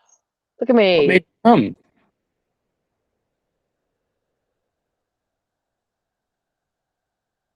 Think the fact that I think it helped that I put out into the world to you, which I wasn't sure if I was going to even message you to tell you. I was like, I've never come before. Like, and I was like, no, I'll put it out there because I think subconsciously in the back of my mind, I wanted to hold myself account to that statement. I was like, let me just acknowledge and name the feeling of kind of unwellness and fragility, and that I may or may not come because then I sort of I've almost like figured out slight ways unintentionally on how to trick my brain. Because if I Cool. say I'm not going to do it, then it's almost like I've challenged myself to like, well, then you're not going to do it. And I'm like, well, bitch, I will. Maybe I will. Maybe I might. Maybe I might show up. Maybe I might like fuck around and like pop my brain in. So I literally think I double crossed myself into being here. That's dope. But I basically stopped being a little sookie pie. I took my moment. As I said, I was like, I'm sad. I can't do anything. And I was like, okay, bitch. On my way home, I was like at a cafe and I was like drawing at this cafe, which I was like, okay, it's nice. But I still didn't feel rested because I was like active on Instagram and I was like, that's one of my flaws is just being like, post, post, post. I do it when I'm super anxious and unwell, and I do it when I'm not well. It's crazy. I just do it all the time. So then I was like on my way home and I didn't have the full energy. I looked at the park. I was like, it's a beautiful day. It's sunny. Gosh, it would be so nice if I just wanted to walk through the long way home. But in my brain, I was like, I don't want to go that way. Like sometimes do you have this thing in your brain where it's like, I know that pathway, and sometimes I feel like it. And today I was like, I just want to walk the straight way home. I just want the quickest, easiest way. I haven't done it for a while. I just want to go straight home. But I was just like, I'm not ready to go home. That would make me sad. So I was like having that like decision fight in my brain. And I looked at a tree. I've been listening to like Sarah Blondin lately, who's like a meditation artist. Who, if you don't know her, you should get around her. She's fucking incredible. Her voice heals every part of my body. I recently have gone back to it and she's been doing this like 30-day challenge where she like sits under a tree for an hour and lets the tree and nature speak through her, and she journals it. She just sits there with nothing else and she writes it, and then she shares these like writings. She names the tree every tree has a name, every tree has a purpose, a story, and she lets herself be a vessel for Mother Nature to speak through that tree. And she writes, to be able to get to the level where you write effortless, simple, stunning poetry, like I'd have to send you something once. It's just insane. So I looked at this tree. I was like, I want to be in the sun. I want to be in nature, but I don't want to walk. I don't have the energy for that. So I sat at the tree. I paused my phone, put in, I was like, I don't want stimulation. So I put a new audiobook that I bought yesterday. And the narrator's voice is like Sarah Blondin in writing form or narrating form. And I just listened to that and it brings me so much peace. So I just sat there for like 50 minutes. Then I messaged you and I was like, I'm still fragile, like whatever, I'm still sad. And then after that, I was like, okay, I got this. And then I walked home. Mum made a beautiful meal. I just like pockets of love just kind of like reopened slowly a bit. And I was like, I think I'm okay and I'm gonna be okay. Like picked up my cat, ate my dinner, and then I sat and I was like, I got time. I've missed the first hour. I was like, if I had gone there in the first hour, I think I would have been really anxious and like the need to be okay and like the need to like appear as like, hi, I'm a new person. Like that facade, I was like, there's less pressure, or maybe more pressure after an hour, but I was like, for me, there's less pressure after an hour because they're already in conversation. I don't have to be like a, hi, this is my name, this is who I am, this is what I'm here for. I was like, if I just come in and because I've taken like some time that was intentional to myself. I've taken a lot of time to myself today, but intentional time. Mhm. I was like, I now feel in the space because I was also a bit worried about how it's like covering the power and stuff. I was like, it's a bit heavy. Don't know if I have space for heavy. And I was like, you know what? If I don't, that's fine, and I can leave. Like in an hour, I could stay like for half an hour. I could just be like, I'm going to bed soon. But I was like, if I don't try, I won't know. And I feel okay enough now to try. And I also did a bit of admin before that too. So I was like, I've done things. I've done things productive and I've done things gently productive that were for me. So I was like, I feel like, yeah, I sort of unintentionally did that work of like stayed home when I should have gone out kind of thing. And because I feel like I honored my own needs first, I then was like, okay, I might be okay to do this. So that's what that was. Wow. My That's long quite, say again, sorry. that's quite the journey. I'm like really impressed. Thank you so much I for just, coming. It means even more that you came, considering that was how oh, I wanted. thank you. Thank you. Um, yeah, I didn't know how it was gonna be. I think I realized like I'm not just like sad right now. I feel like there's a constant grief of life, but like I did my showcase on Sunday. Um, so you may have or may not have seen it on my story, Sirach, but like the Saturday before, which was tech. Um, and I've had like a bit of a process with this performance course. I had expectations that it would like be this and that and this and that, and that it wasn't a lot of those things. It was still good, but it ended up being a bit more stress than what I was intending and hoping for. And I don't necessarily feel like the reward of the results paid off for the like the hard work. It was different kind of stress. It was like social stress and boundary pressured stress that I didn't like and don't have space for energetically in my life right now. Mhm. And so about halfway through, I was kind of checked out with the people and the certain people that were actually orchestrating the whole thing. So like there was all this stuff. Plus we were doing a dance and then I like felt okay enough to do it, but like about the work, like I have a real thing of like I like to present work that I feel really proud of and that not just worked hard. And like sometimes you do make quote unquote shit work. But I was like, if I can help it, I want to present the best version. And it wasn't that, and some of it was out of my control.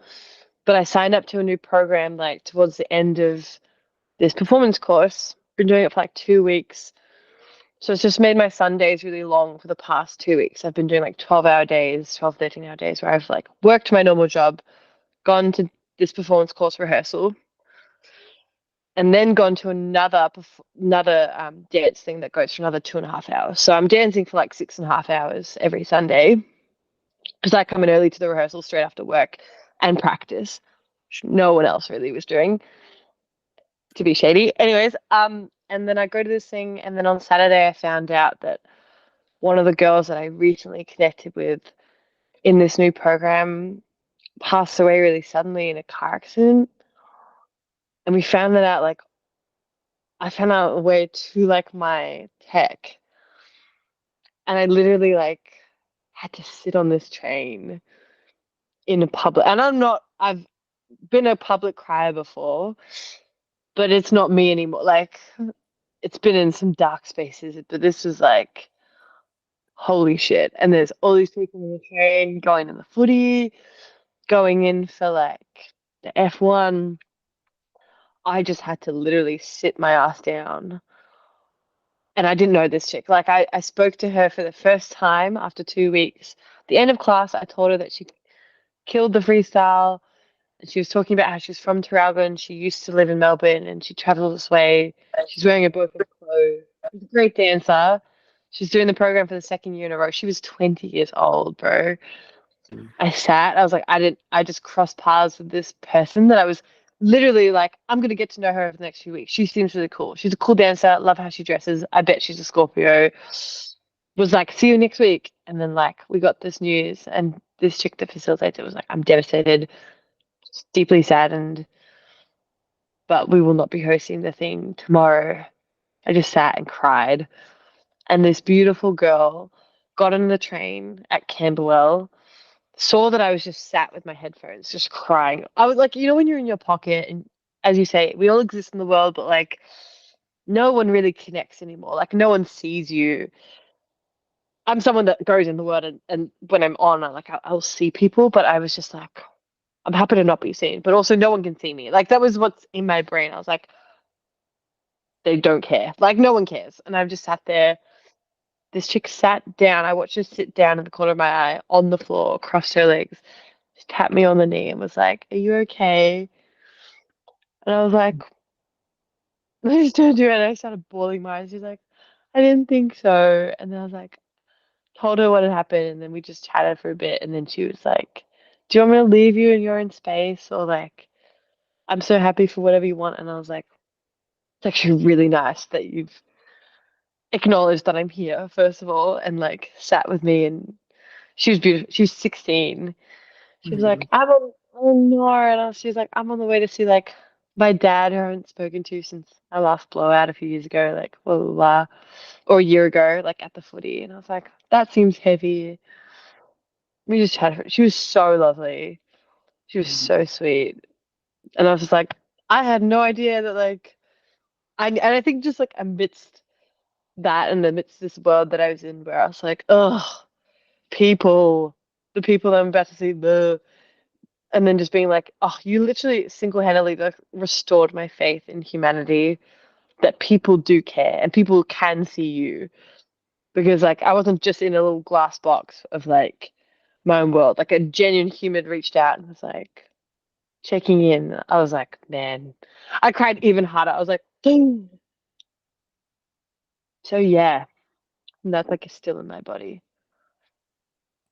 Yeah, seems like you've had a Unload. pretty intense few weeks. A little bit intense.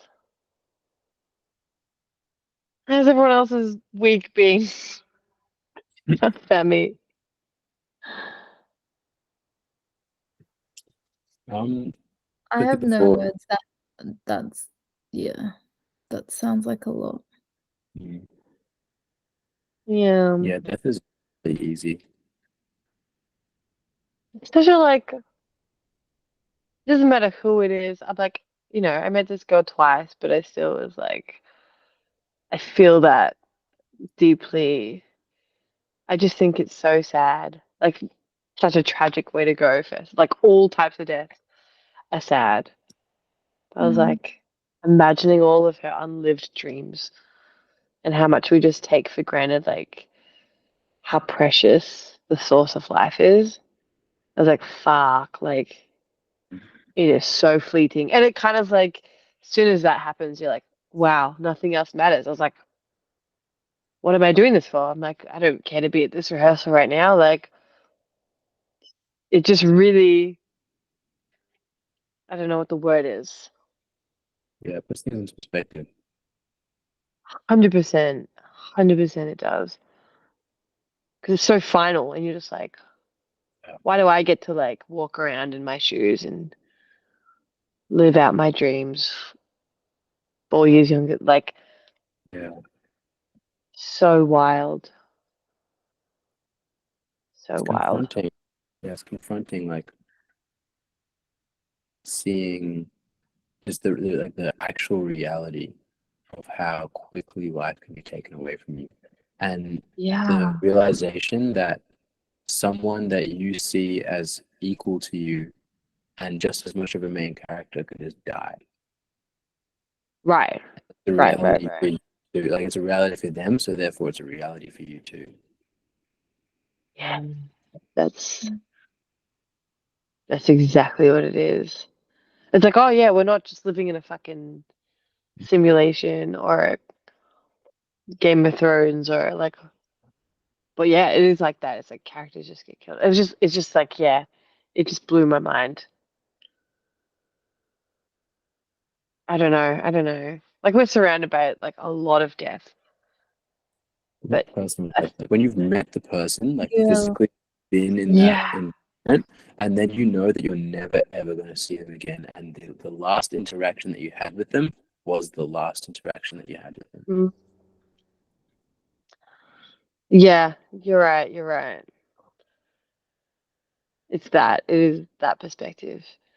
Because then, like afterwards, I was like so curious about my life. Like I felt a bit weird that I was almost like stalkerish about it because I was like, oh, I didn't even have an Instagram, so I went on Instagram. And was like, oh my god, dancing in the same studio that I'm in right now.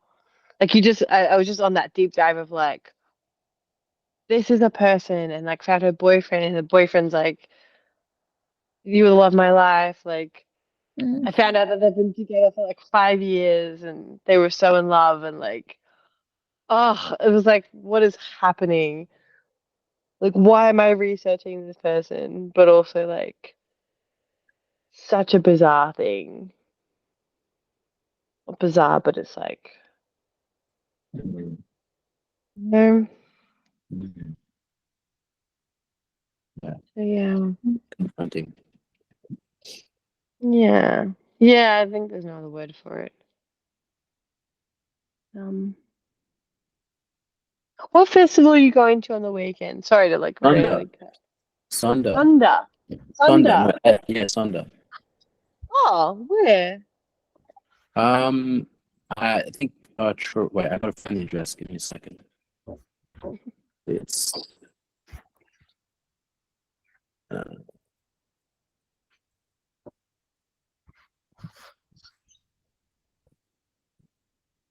Talarook, Long Talarook. Oh, I don't know what Yeah, that is. no idea what that is either. I think it's north. Regional Vic. It sounds regional. Yeah, Definitely sounds Talarook. regional. Oh, Yeah, I know a couple of the people DJing. So okay, so it's like a pretty indie festival. It's not like. it does sound indie. Are there any Yeah. artists that I might know? Probably not. Do you know Brown Sugar Princess? No, but I love that name. Brown Sugar Princess. He's a DJ. You know Seafrim? I like Melbourne DJs. That's yeah. I have a lot of shame that I don't really know. Yeah, I need to yeah. get to know our artists. Like I know, it's like when I know more LA choreographers than I do like dancers in Australia. Well, yeah, fair enough. Like there aren't that many. Yeah. No one have significance. No. Yeah, there's not really many people doing it at like a really international level. And if they are, they're Yeah. yeah. America really just does control everything too, though. I'm just like they have But so now, much influence. but now that's what I feel like. This is I really want this to sort of shift because I think the future is authenticity, not skill, and Mm, it's like over time, the authenticity will become skillful, and it'll just like a very different level of art. So if we can cultivate like a community of people that is authentic, and it's like authentic mm. artistry, and that's the main sort of like driver of the community, and then we can sort of be the gatekeepers as such, but not so much gatekeepers, but just like quality control. Pioneers. Yeah, pioneers, and like and set up a more sustainable, yeah, authentic. Because yeah, I mean, it's pretty hard to fake being authentic. Watch me. Is that a challenge? Jane. I'm like writing that down. I'm like, okay. Is that what we're going to be called? The Authenticity Artistry Academy? No, AAA? hey, AAA. I feel like I mean, I have no idea. I have no idea. I don't know about that yet. But I have Set been it thinking about aside. art searching, like a system for it. I really yeah. Anyway, there's so I've thought this is so long. There's so many things that I want to get into. But anyway, I can imagine your concept mood board is like I don't do lines mood just going board. like this. I need to do a mood board. I don't really actually don't need to do a mood board. Um, I just need to take it day by day. It's really the thing. Like, I get so ahead of myself. Mm, I get that. Kind of need to. That sounded like an expectation, Sirac. Yeah, exactly. Yeah, I was like, oh, I don't actually. That's why I call myself. I don't need to. Do a mood board. Yeah, I know you're like, I do what I want. Leticia, how are you going? Oh, not on mute. I sort of checked out towards the end of that. I don't know what you guys have just said, but getting sleepy. Yes. I'm getting a bit I sleepy feel too. that. Same. 1:15 a.m. I have a call at 2:30 a.m. with someone in America. What? That's crazy. I know. Who Are you is gonna stay up? Yeah, Like, yeah. No, I'm gonna sleep. yeah, no, shut up. Yes, I'm staying up. I'm gonna like prefer. Yeah. No, have a quick hour. That would fuck you if you had an hour nap now. Terrible idea. who is it, Sarah? So there's the dude who came. Well, I sort of approached him, and he approached me about editing his videos for him. And so I have a meeting with him tomorrow at 10:30 a.m. But he showed me he showed me an interview that he did with this lady who studied anthropology, psychology, archaeology, and some other thing, like some of the sort of like new human study and human design and astrology and a bunch of other stuff as well. She sort of like incorporated all this stuff. So she's created her own system, and in the video she said that she'd give like a free 15-minute consult to anybody who knew about the podcast and wanted to have like a sort of. Is that the 2:30 a.m. one? Yeah, it's 2:30 a.m. one. So it's 15 minutes. Yeah, it's 15 minutes. Yeah, once it's done, it's done. So afterwards, yeah, it'll just be good for me to have that meeting. But Oh yeah. Yeah. At least It's it's not like- gonna be too long. yeah, exactly. She's created her own system. It's kind of Oh, cool. cool. She's actually human design was made by a dude, but then she was actually like friends with that dude. The one And who invented it. yeah, Oh. and she was talking about it in the interview. She was like, he was actually like a bit like addicted to weed, like a bit of a like she was like talking about all the stuff, like talking about him as like a human and how like she actually did a lot of the research for human design and like and she has a lot of data talking about how human design, like a lot of things, and like some things in human design are really relevant and they're real, but other things are just completely false. And she was talking about how she has the data for all of it. And, Wait, she was some things in human design are false. yeah, some things are completely wrong. Really? Yeah. What do you mean by that? You have to Expand. tell her, like, impress her with all your human design knowledge. That's not really the point. I feel like my human design knowledge was so that I could understand what she was talking about. Like that's like the base level of what I needed to actually understand what she was on about. It's not. I'm not there to impress her. I'm there to learn because Yeah, she's but I mean, she might want to stay on the call longer because potentially. she realizes like how much you like know about it. Potentially, yeah. You might find it interesting hearing your perspective. You reckon? Maybe. And then you have a connection with like the inventor. Yeah. Yeah. But it did get me thinking, like when I move out of Doug's house and I can start doing the human design talks again, I could see if she would be interested in doing a call then I could get a bunch of people on the call with her. Oh, are you gonna ask her about that? Might, yeah. I'll ask her about that. But if I have a connection with her, if I talk to her this and I have a connection with her, I can always ask her another time as well. Yeah. But yes, that is my plan for the rest of the evening. You guys gonna go to sleep? Mhm. Oh, I have oops. I'll work at like 12:30 tomorrow, which isn't too bad. Oh, nice. It's not too bad at all. Yeah. Do you But work every day? no, God no, but it feels like I do. Mhm. I do like maybe like 4 to 5 days actually. I always want to be like, oh, it's only 3 or 4 days, and I'm like, wait, it's almost full time, but doesn't feel like it because I often do like what I consider half days, which is just like 5 hour shifts. But tomorrow's a 7.5 hour shift Mhm. plus travel, so it's gonna be 8.5 hours. That's too long for me. That's a long day. Yeah. That's crazy. 5 hours is like It's good. good 5 hours is like enough. I Yeah. made a bit of money. I've done something today. I'm satisfied, but I don't have the full like kabuff of like, oh my god, eat, sleep, good night. Yeah. Past the 5 hour mark for me, I'm like, I've mentally You're not. like, what is that? Yeah. I'm sort of like that. I can't Maybe. do. Sorry. Well, I was gonna say, you guys are working jobs. I really admire that.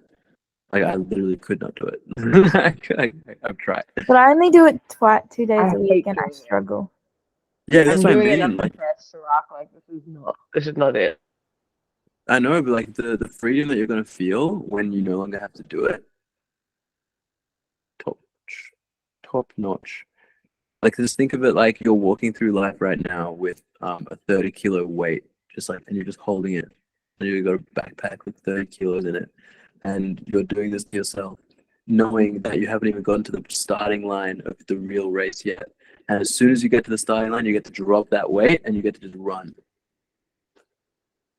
Like that's how I'm seeing like people that have got a job. Like when none of us are at the starting line yet. Like you get to the starting line when you're like 30. And like the weight that you choose to carry is the weight that you get to drop when you're 30. And then I hope so. yeah, I mean that's sort You of have the best analogy. Sorry, you have the best analogies. Yeah, you do. thank you. In fact, I'm gonna write it down. Oh hell yeah. I think the way I write my songs is just through everyone else, and all their knowledge. Yeah, that's your perspective. Isn't that what inspiration is? Yeah, that's what inspiration is. Yeah, it's your perspective though. I've been writing down things that people have been saying that I find interesting, Cool. but not like things, not like just like bits of things, like phrases.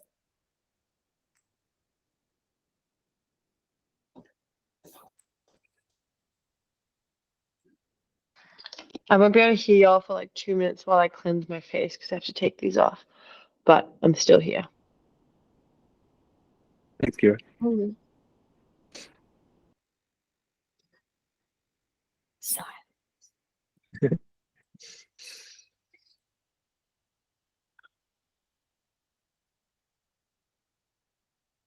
Wow. Yet another 6.5 hour article. Oh my god. I think you know, like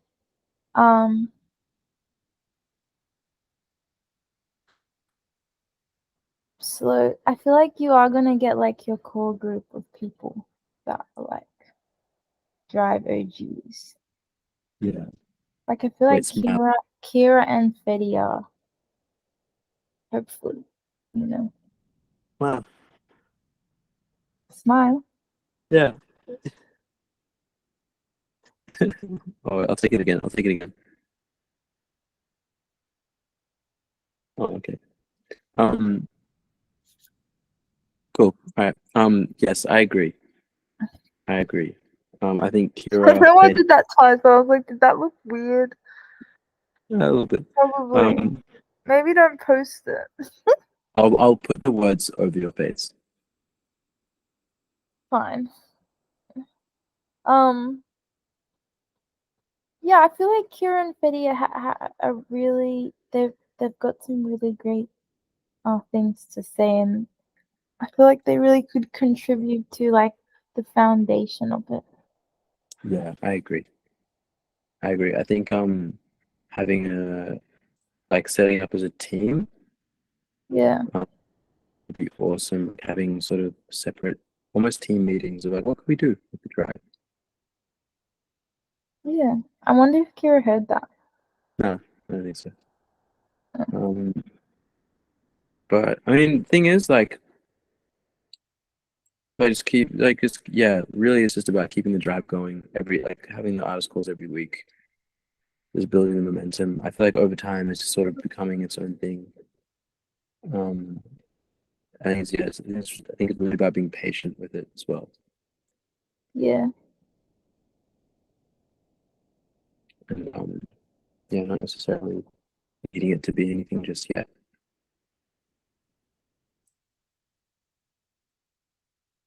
You know that you know how I started writing that "See in the Morning" song? You know? Yeah, yeah. I feel like I feel like I feel like that is relatable to people, Mm-hmm. and um touch and makes people aware of the war. And I feel like maybe I should just post it and then like DM it to everyone privately. Well, okay. Yeah. Why would you do that? Because I'd link it to something and then force people to share it.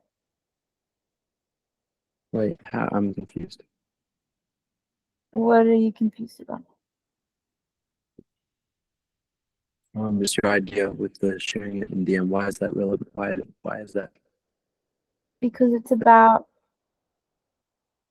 well, awareness and um the more people that see it, the better. Mm-hmm. So you want to DM everybody the song? Yeah, I don't know what I DM them. Maybe the song, cause that yeah, probably the song, which would somehow have a link or some sort of to I don't know what, but Hmm. because I feel like when you DM someone, it's more personal. Oh, I've got an idea. Hmm? I've got an idea. What do you say? I've got an idea. Oh yeah, what?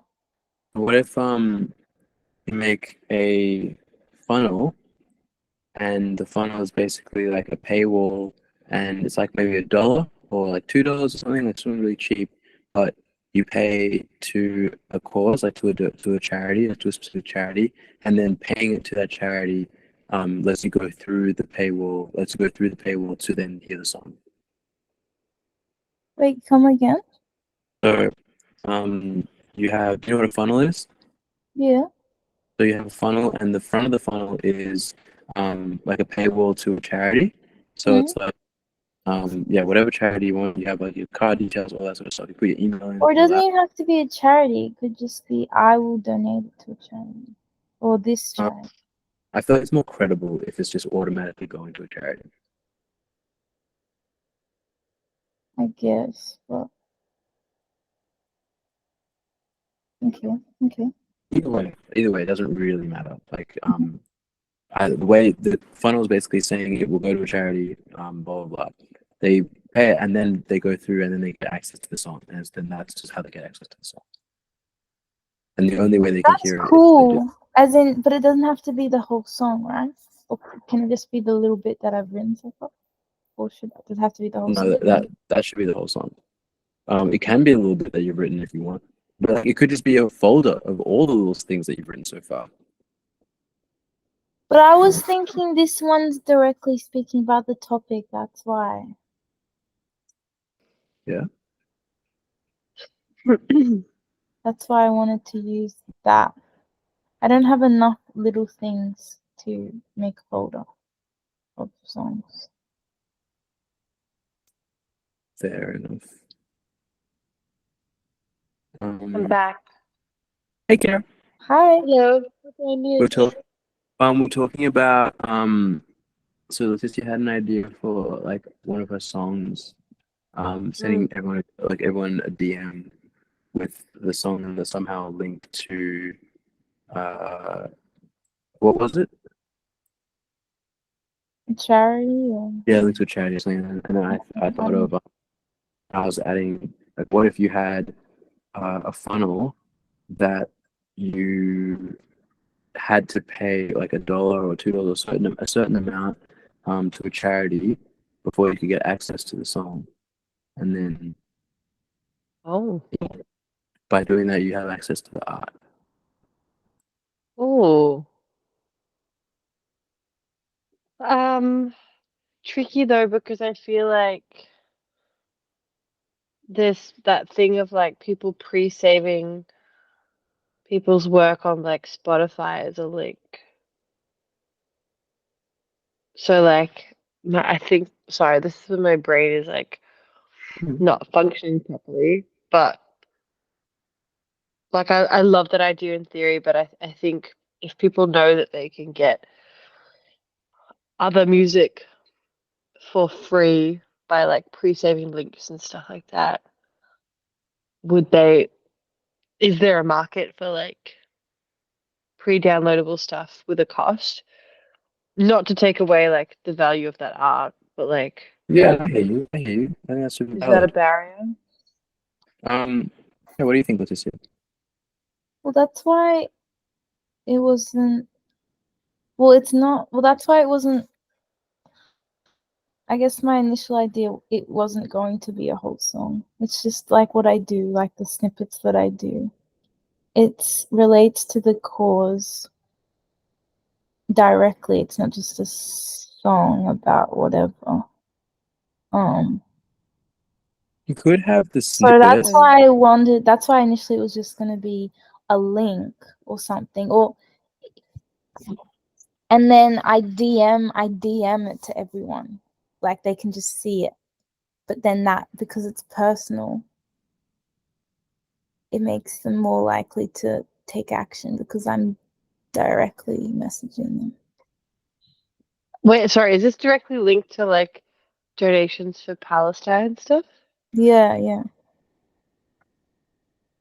So is the market that we're trying to create is like his artwork that is about like everything with Palestine and donate so that you can get access to that music? Is that the idea? No, they were two separate ideas, and then that Oh my idea, God, sorry. that idea was Sirach's, to like maybe not DM them, not DM them the actual song, but DM a link to get access to the song. But the initial idea was that I was just gonna DM them the song anyway, like. And the Oh, fact that I'm DMing everyone maybe I'll get more traction because it's personal. Maybe. Or maybe not. I don't know. Yeah, it's hard to say. Because Mm. some people can just open it and do nothing with it, or people can just leave it unopened. I do think that there's like, if you weren't the only one doing that, that would have a bit of that would have an impact. If like, Are people doing that though? Like people DMing people about it? no. I mean like the link, the funnel thing. Like if you had like a paywall behind your art and the paywall was a charity, it was like super approachable, like $1. Like you just had to pay $1. Yeah. I feel like if 30 artists were doing that, eventually it would just become normal. It'd be like, well, yeah, we're not going to put out music on streaming platforms until we get a certain amount that this single has donated. And then when it's donated a certain amount, then we'll put it on Spotify.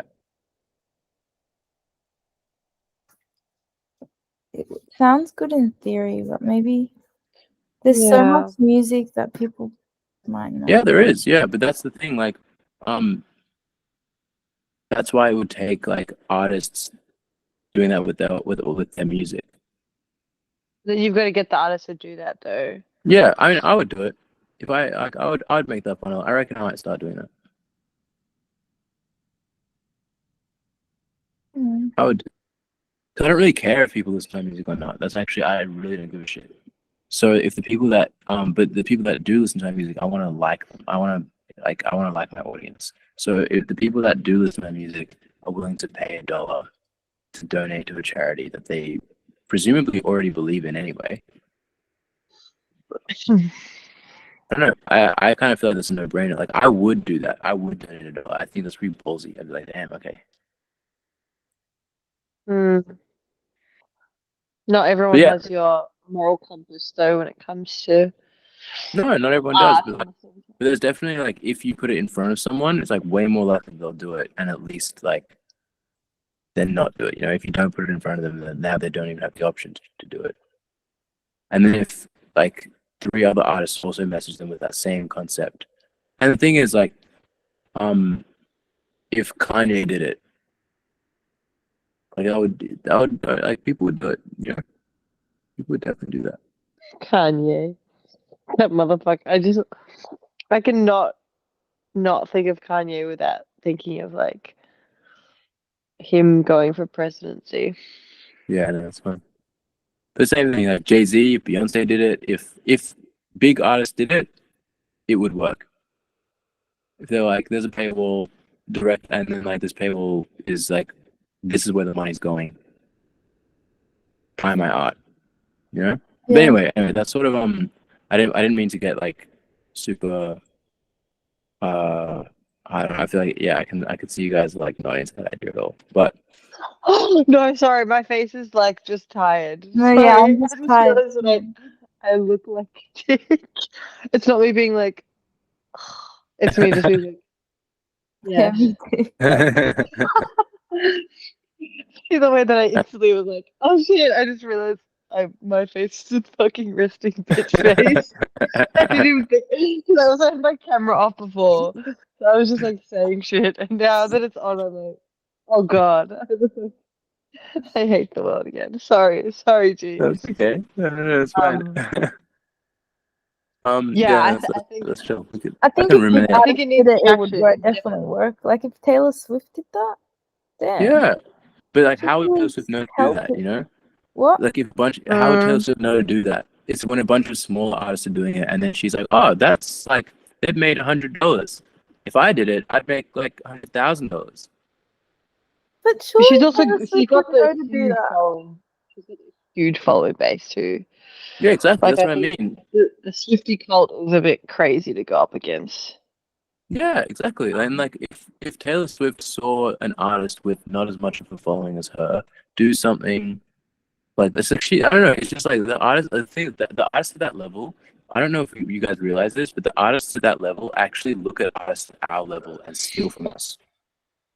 There's a regular thing. They have people that research like newer artists and up and coming artists, and they research new artists and up and coming artists. They're constantly on the lookout for new art because they're getting older. They actually don't have the same access to like new information and inspiration that we do. We like they look at people like us, whether we know it or not. And even if it's not us specifically, if we start doing something out of the norm and people start talking about it, that's what gets their attention. That's the sort of thing that gets their attention. We're not that far away. Like we're not actually that far away from these people. Like they're only like 3 to 5 connections that we already have away. Nah, I don't know if I believe that. Get Oh, out. really? Get out of here. No, have you ever played I'm 6 Degrees of Kevin Bacon? Yeah, 6 degrees of separation, but from Beyonce. Yeah, from Beyonce. Yes. Bitch. Yes, 100%. Oh. 100%. 100%. Actually, Okay. I'm less than 6 degrees of separation away from Paris Rebelle, which is pretty big. I don't know if anyone knows who that is. No. Super Bowl choreographer. Paris Choreographer. Bell, did you say? Yeah. Yeah. I thought you said Maybe something else. She's amazing. All right. All right. Here's the thing. Wait. I wonder. Do you reckon Colin Kaepernick's ever met Beyonce? Who? Colin Kaepernick. Who's that? Football. Wait, I want to look it up. I'll look this up.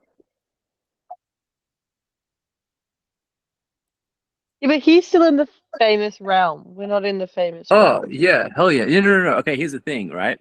I know his barber, and I just looked up that they've met. Beyonce and Colin Kaepernick have met, so that means that I am 1, 2, 3 degrees away. That means you're 4 degrees away from Beyonce.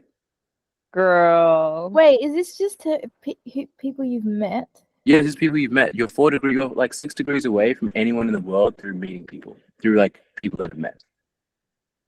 Because I think meeting is different to like connection. Knowing and yeah, of course. I think that's close. I met Taylor Swift's security guard. Yeah, so you're 1 degree away from Taylor Swift. Like, but like that doesn't count because he said that she didn't even talk to him.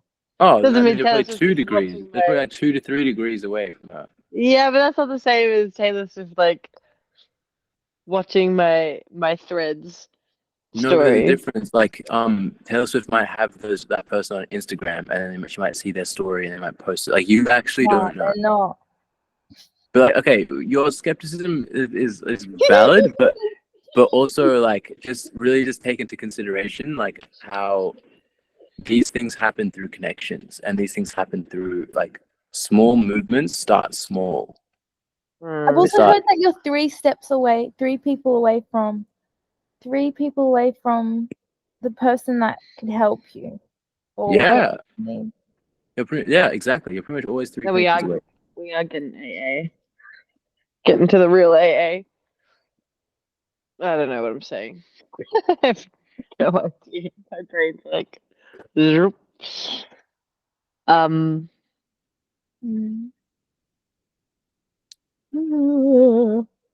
Yeah. I guess yeah. Maybe I can leave you guys with that little nugget of something. Little nuggy nugs. Yeah, only 3 Yo, degrees. did you know my background's blurred? Yeah, I've noticed. I thought you Cool. did it on purpose. I don't know how to do that. I mean, It's I really was smart and playing. secure. What did you say? I said it's really smart and secure. I thought I was gonna bring it up, but I was like, nah, she's a clever cookie. She did that on her own accord. Well, I mean, I was playing with the before I joined the call. You can choose different backgrounds.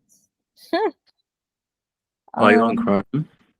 I don't know what I was on, and then I just picked that. Remember when I first joined? I had like this, like I don't know, I was at my holiday house or something. What the hell's going on? Yeah. And then I decided to be more normal, and then I found this, and I was like, oh, that's cool. Sirach. Yeah. Sorry to interject. What week of artist calls is this? Do you know? This is I think week 7. Week 7. Oh my god, I was gonna be like week 4. Week 7. Wait, Is it 1, actually 2, week 3, 7? 4, 5, 6. Yeah. So this is the 7th week. Oh, Yo, 7, time 7. goes way too fast. Yeah. Catch up. Yeah, that's what I've That's noticed cool. actually with this. Like my intention with this was just like this is my bare minimum for the week. Like I can literally achieve nothing the whole week, and as long as I get to the artist call, like I consider that a success for the week. Love that. And this happening every week has just shown me how fast a week is. That's so scary. This year's traveling at quite the quick trajectory. Like It is. quicker than the I don't know if it's just getting old, like I'm just getting older, but like shit is traveling fast. Yeah. The years are flying, the times are I going. wish sometimes I wish it was like time wasn't measured in years and stuff, because then it wouldn't feel like that. No, who decided that? What silly old man decided that? Yeah. Wait, how did we get to the topic of, hang on, to backtrack, how do we get to Taylor Swift and 6 Degrees of Separation? Oh yeah, like the whole like the funnel thing would only work for celebrities. Oh, that's right. Yeah, actually, I want to bring that up. Like coolness, right? Like that's sort of what is the theme here is like coolness. Like people wouldn't find that cool, so no one would really do that. Like no one, it wouldn't work because people don't find you cool enough to make like to pay the dollar or they don't trust your brand enough. But then if like Taylor Swift did it or Kanye did it or Beyonce did it, it would be cool enough. They would consider it cool enough. But then Oh, sorry. Oh. who do you think they find cool? Who do you think Beyonce finds cool? Who do you think Taylor Swift finds cool? Because they're the people that you actually need to influence, not I don't know. not yeah. Never thought about that. Who do you think it is?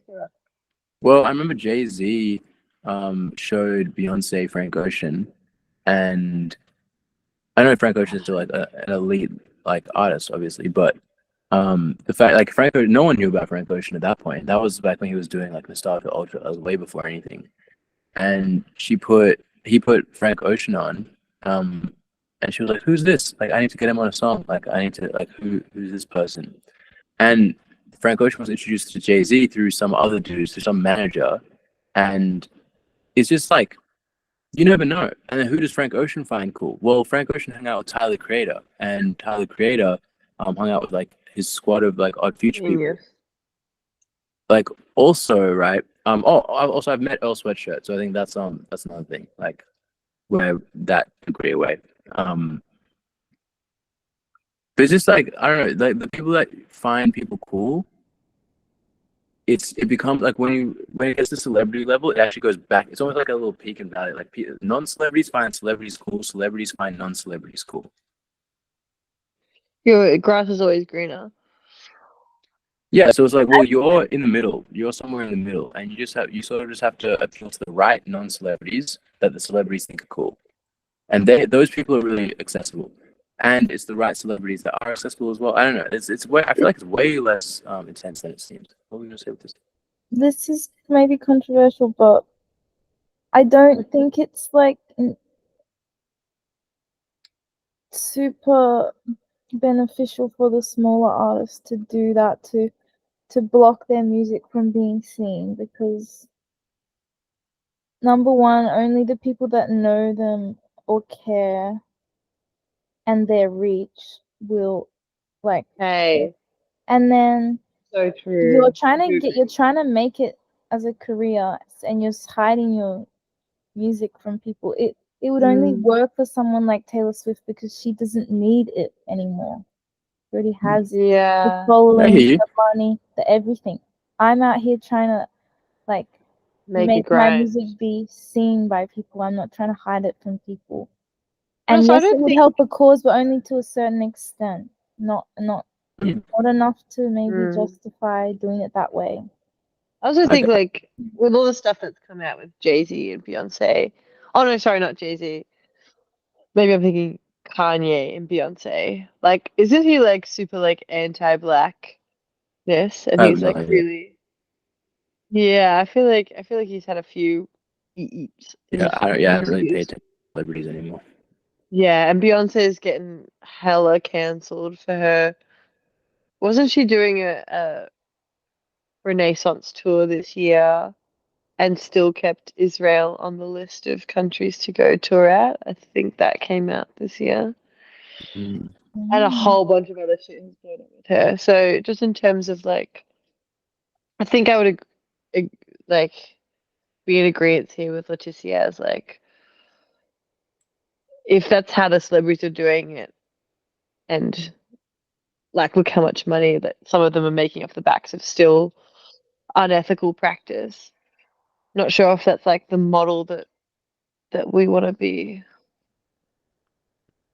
Like, isn't our thing as like small artists is that we are for the people, like we're kind of like the on the communist side of things where we're like we're for the people, like our art is accessible, like of course we want to make revenue from our work, but I do wonder if that blocking of it as opposed to like if the celebrities are inspired by us and we're inspired by the celebrities, who is the ones that are even below that hierarchy, like the artists who are yet to be, like the young kids and black artists of color and all that stuff that have no access to music, that can't afford $1, that are starving and happen to just find your link and then they're like, oh, I have to pay. Like there is that element of like once you bar one person, you're barring everyone. Like I don't know if you can at that stage you'd have to then play God about like, oh well no, I'd make it accessible for like under this age or like this No. pocket. It's almost like high taxpayers and stuff. It's like all the billionaires should pay tax on stuff because they earn more money. But like, yeah, I get where you're coming from. Like it's definitely, you know, a complicated thing to do to introduce to music. But I guess like again, that's why I could do it and you guys like it wouldn't make sense for you to do it because your intention is for everyone to hear music, like you want as many people as possible to hear music. I don't really give a shit. And again, that's why I could do it, like because I don't really give a shit. I don't even mind if if people. it's. Oh, Hmm? sorry. Because people can hear my music. Like people can actually hear my music. Like my music's. If you really want to find it, you can find it. It's not hard. It's not possible. Like I have a Google Drive link on my SoundCloud. You can just click that Google Drive link, and it just literally just has all my music that I've ever made. Like all the demos, all the unfinished things. Like you can just find that if you really want to. That's not gone. Like if you really want it, you can. But I'm saying like, as a movement, what if it was just like regular for artists to be like, all right, yeah, I'm going to release this song for the first 3 weeks. If you want to hear it, it's behind this paywall of $2, and every dollar goes towards this charity. But then, what's the point if they can get your music for free if they just wait for the Google Drive link? I'm No, just no, I'm That's struggling why to I see like think the it would motivation. work for bigger artists because when you're, those diehard fans would be like, Well, they yeah, already let me hear that song before anyone yeah, else. Pay to. yeah, exactly, yeah. But that's not really again, that's not the point. Like, because I know there are at least 5 people that would, and that's the same as me donating $10. But what if I don't have $10? That's me leveraging my audience, you know, and then it's really just like after 3 weeks, don't worry, you can just wait for the link. I If you didn't pay, you didn't pay. actually think that's a good idea for like the first week or something. But I think that yeah, I think that's a good idea. It was different. It was different to what I was trying to do, but Yeah, 'cause I wasn't talking about releasing a song. But I think for a release, that's a smart idea actually. it's like really good promo. Yeah, it's good. I don't know. And yeah, the people that want to Even donate will donate. yeah, exactly. And the thing is, because it's like $2, I don't know, like if But it's like I was thinking out of, I initially thought you were saying something else. I thought you were saying like everything on my Instagram, anything to do with, I thought it was like you were thinking like a Patreon or something, and everything on my Instagram, like all my songs that I post are no longer there. no. People can still hear like they need to know about you. That's what I thought, and I was like, how are people gonna know I'm even an The thing is, artist? people are actually excited about your music. If you said that you had a single out, but it cost $2 to hear it, and the $2 went to a good cause, you'd have so many people that would buy that. Oh, that's different. Yeah, that's different. I That's what wasn't I'm thinking about- saying. Oh my God, all of us in our last break. I love that of all the things you've said tonight. This is the one thing that I'm like testing you on. I'm like, back it up with evidence. It's the one thing that makes like the most sense. But I'm like, no, I no, no, think no. that's genius Show me the actually, because no one even Spotify doesn't pay anything. You could just get people to pay $2 to hear your song Hmm. instead of putting it on Spotify. And then you could put it on. I literally also thought that they were already on the fucking streaming platform. No. So Bro, what I we was need saying sleep. before was like what I was saying before, like if you had a cap of like, all right, once this song makes $10,000, for example, then it will go on Spotify. Oh my day. That would, oh my God, if artists did that, Spotify would 100% we should do that. That's smart as fuck. That's a genius. Oh my God, I feel so dumb right now. I feel so No, that's humbled. good. I feel really grateful because normally I would have backed down, but I've actually like been training to double down. No, Yeah. you I wouldn't. don't think, You I don't wouldn't. think, I don't think, I actually think that the conversation diverted. I don't think you need to feel dumb. I think it Yeah. it wasn't that at first when we were first talking about it. It sort of got there. It was a journey. And you did also enter halfway through, so you didn't have as much context. Yeah. I had none. I Yeah. pretended like I had content. And also, Yes. Surak, I don't know if you got my initial idea anyway, because I wasn't didn't talking know. about I wasn't I talking really about a whole song. I was talking about my little like 30-second like Instagram video. That's why That I got makes sense. confused. You know, That's why I that would got actually really. confused when you Yeah. started talking Okay. about the whole song thing. That would actually make a really Yep. good first step before the like final thing. It'd be like, yeah, sending the snippet to people like let's just say send a video as like that's a really like I feel like that's an awesome notification. Like someone sent a video to you, it's like, oh, they're really curious. Like no one if it's like sent a message, it's like but if you send a video, it's like, oh, what's the video? Like, you know, people are like, oh, and then you have like a written like you have a link with it and then something written about how like this song is about this and I don't know, it'd be awesome if you like donated just to get people used to like associating. That would be awesome. I think that's amazing. I think that's a really, Not really to good be idea. shady, it also gives like scams. It also, Also, what? it also gives scam slightly. I mean, it A wouldn't. little bit, yeah, true. Yeah, it An does give actual you a scam. Yeah. But Oh, like get it in receiving slight. a video. Is that what you Send mean? me money and Oh yeah. buy me some. What are those things? Buy me. Buy me a coffee? No, a stream card, a Steam card. Sorry, I've done that Uh-huh. actually. I actually Really? don't think it Give my gives $5,000. It's so embarrassing. I don't talk about it. Next question. If I got that in my DMs, I wouldn't think scam. Yeah, Well, I you've didn't. also I would gotten think- actual I would scammers in think- your DMs and you didn't think scam. So. Yeah, I got two. I got two Steam cards in, and I was like, "Wait, I don't think he's gonna send me $100,000. I don't think he's gonna send me a bag." I tell you what, I'm a real smart girl. I'm a naive fucking bitch. I'm so stupid. It's quite. I was like, maybe I'm not getting $500 out of this. Something tells me, all I been should there, stop like- going into this 7-Eleven, aren't we? Oh, God. Hilarious. Yeah, 20 grand Um, later, and Yeah, exactly. 20 grand for him, not for me. Sarah, Yes. what is the best way to? I've already made like a little folder, made the first like half draft of a meetings note thing in Google Drive. Can I grab like your email or something and I Yeah, can just sure. I'll put it in send this you? chat. Is there a chat? I was looking for that. I was trying to tell everyone as I got in that I was going to be eating my dinner for the first half an hour. oh, Kira, have you joined the school group?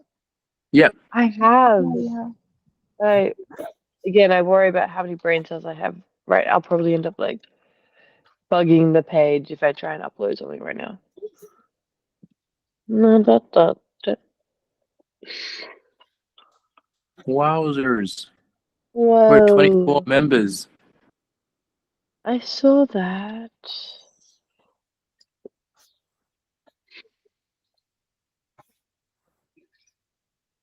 Oh, do I need to unrestrict it? Anyone with the link, maybe? Yeah, put anyone with the link. And then I'll put it in the drive as well.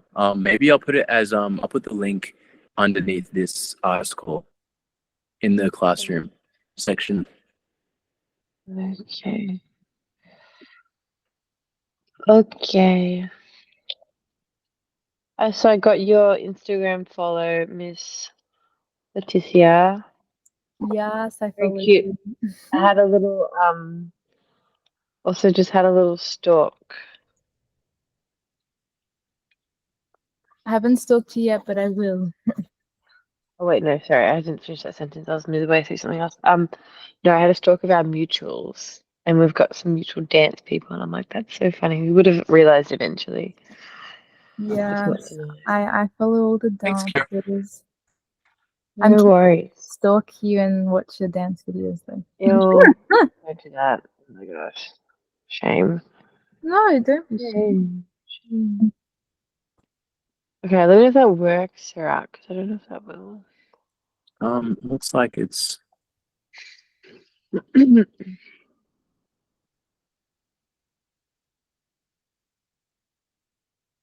gonna work. Looks like it's something.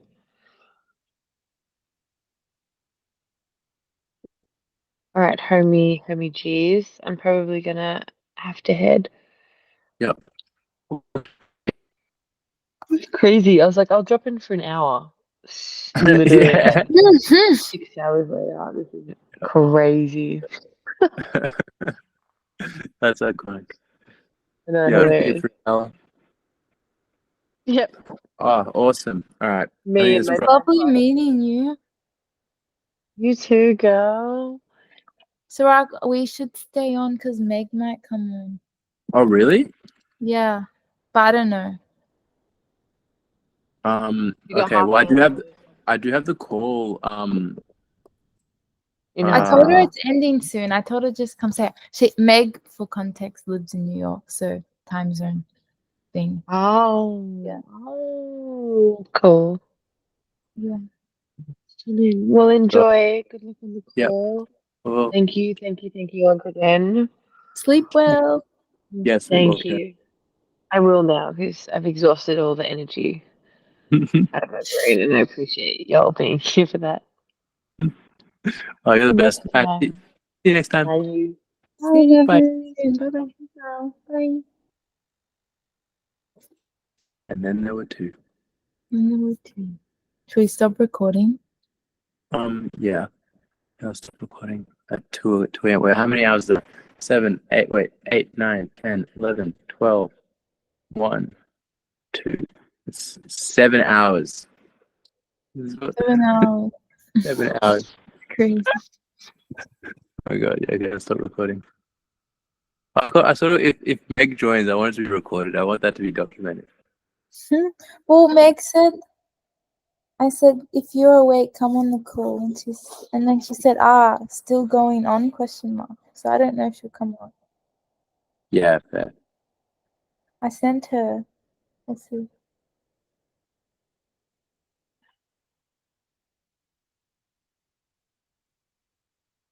Oh, are you sending a photo? No, I was Okay. messaging her. Wait, so is it still being recorded? Mm-hmm. Are we gonna stay recorded? Until we get a copy. I just feel like it'd be fun to like, I don't know, document Meg's first attendance, like the first like international attendance in the drive. That needs to be documented, you know? Yeah. But I don't know if she'll come on. What's the time in New York? Because I'm not sure if she'll come on or.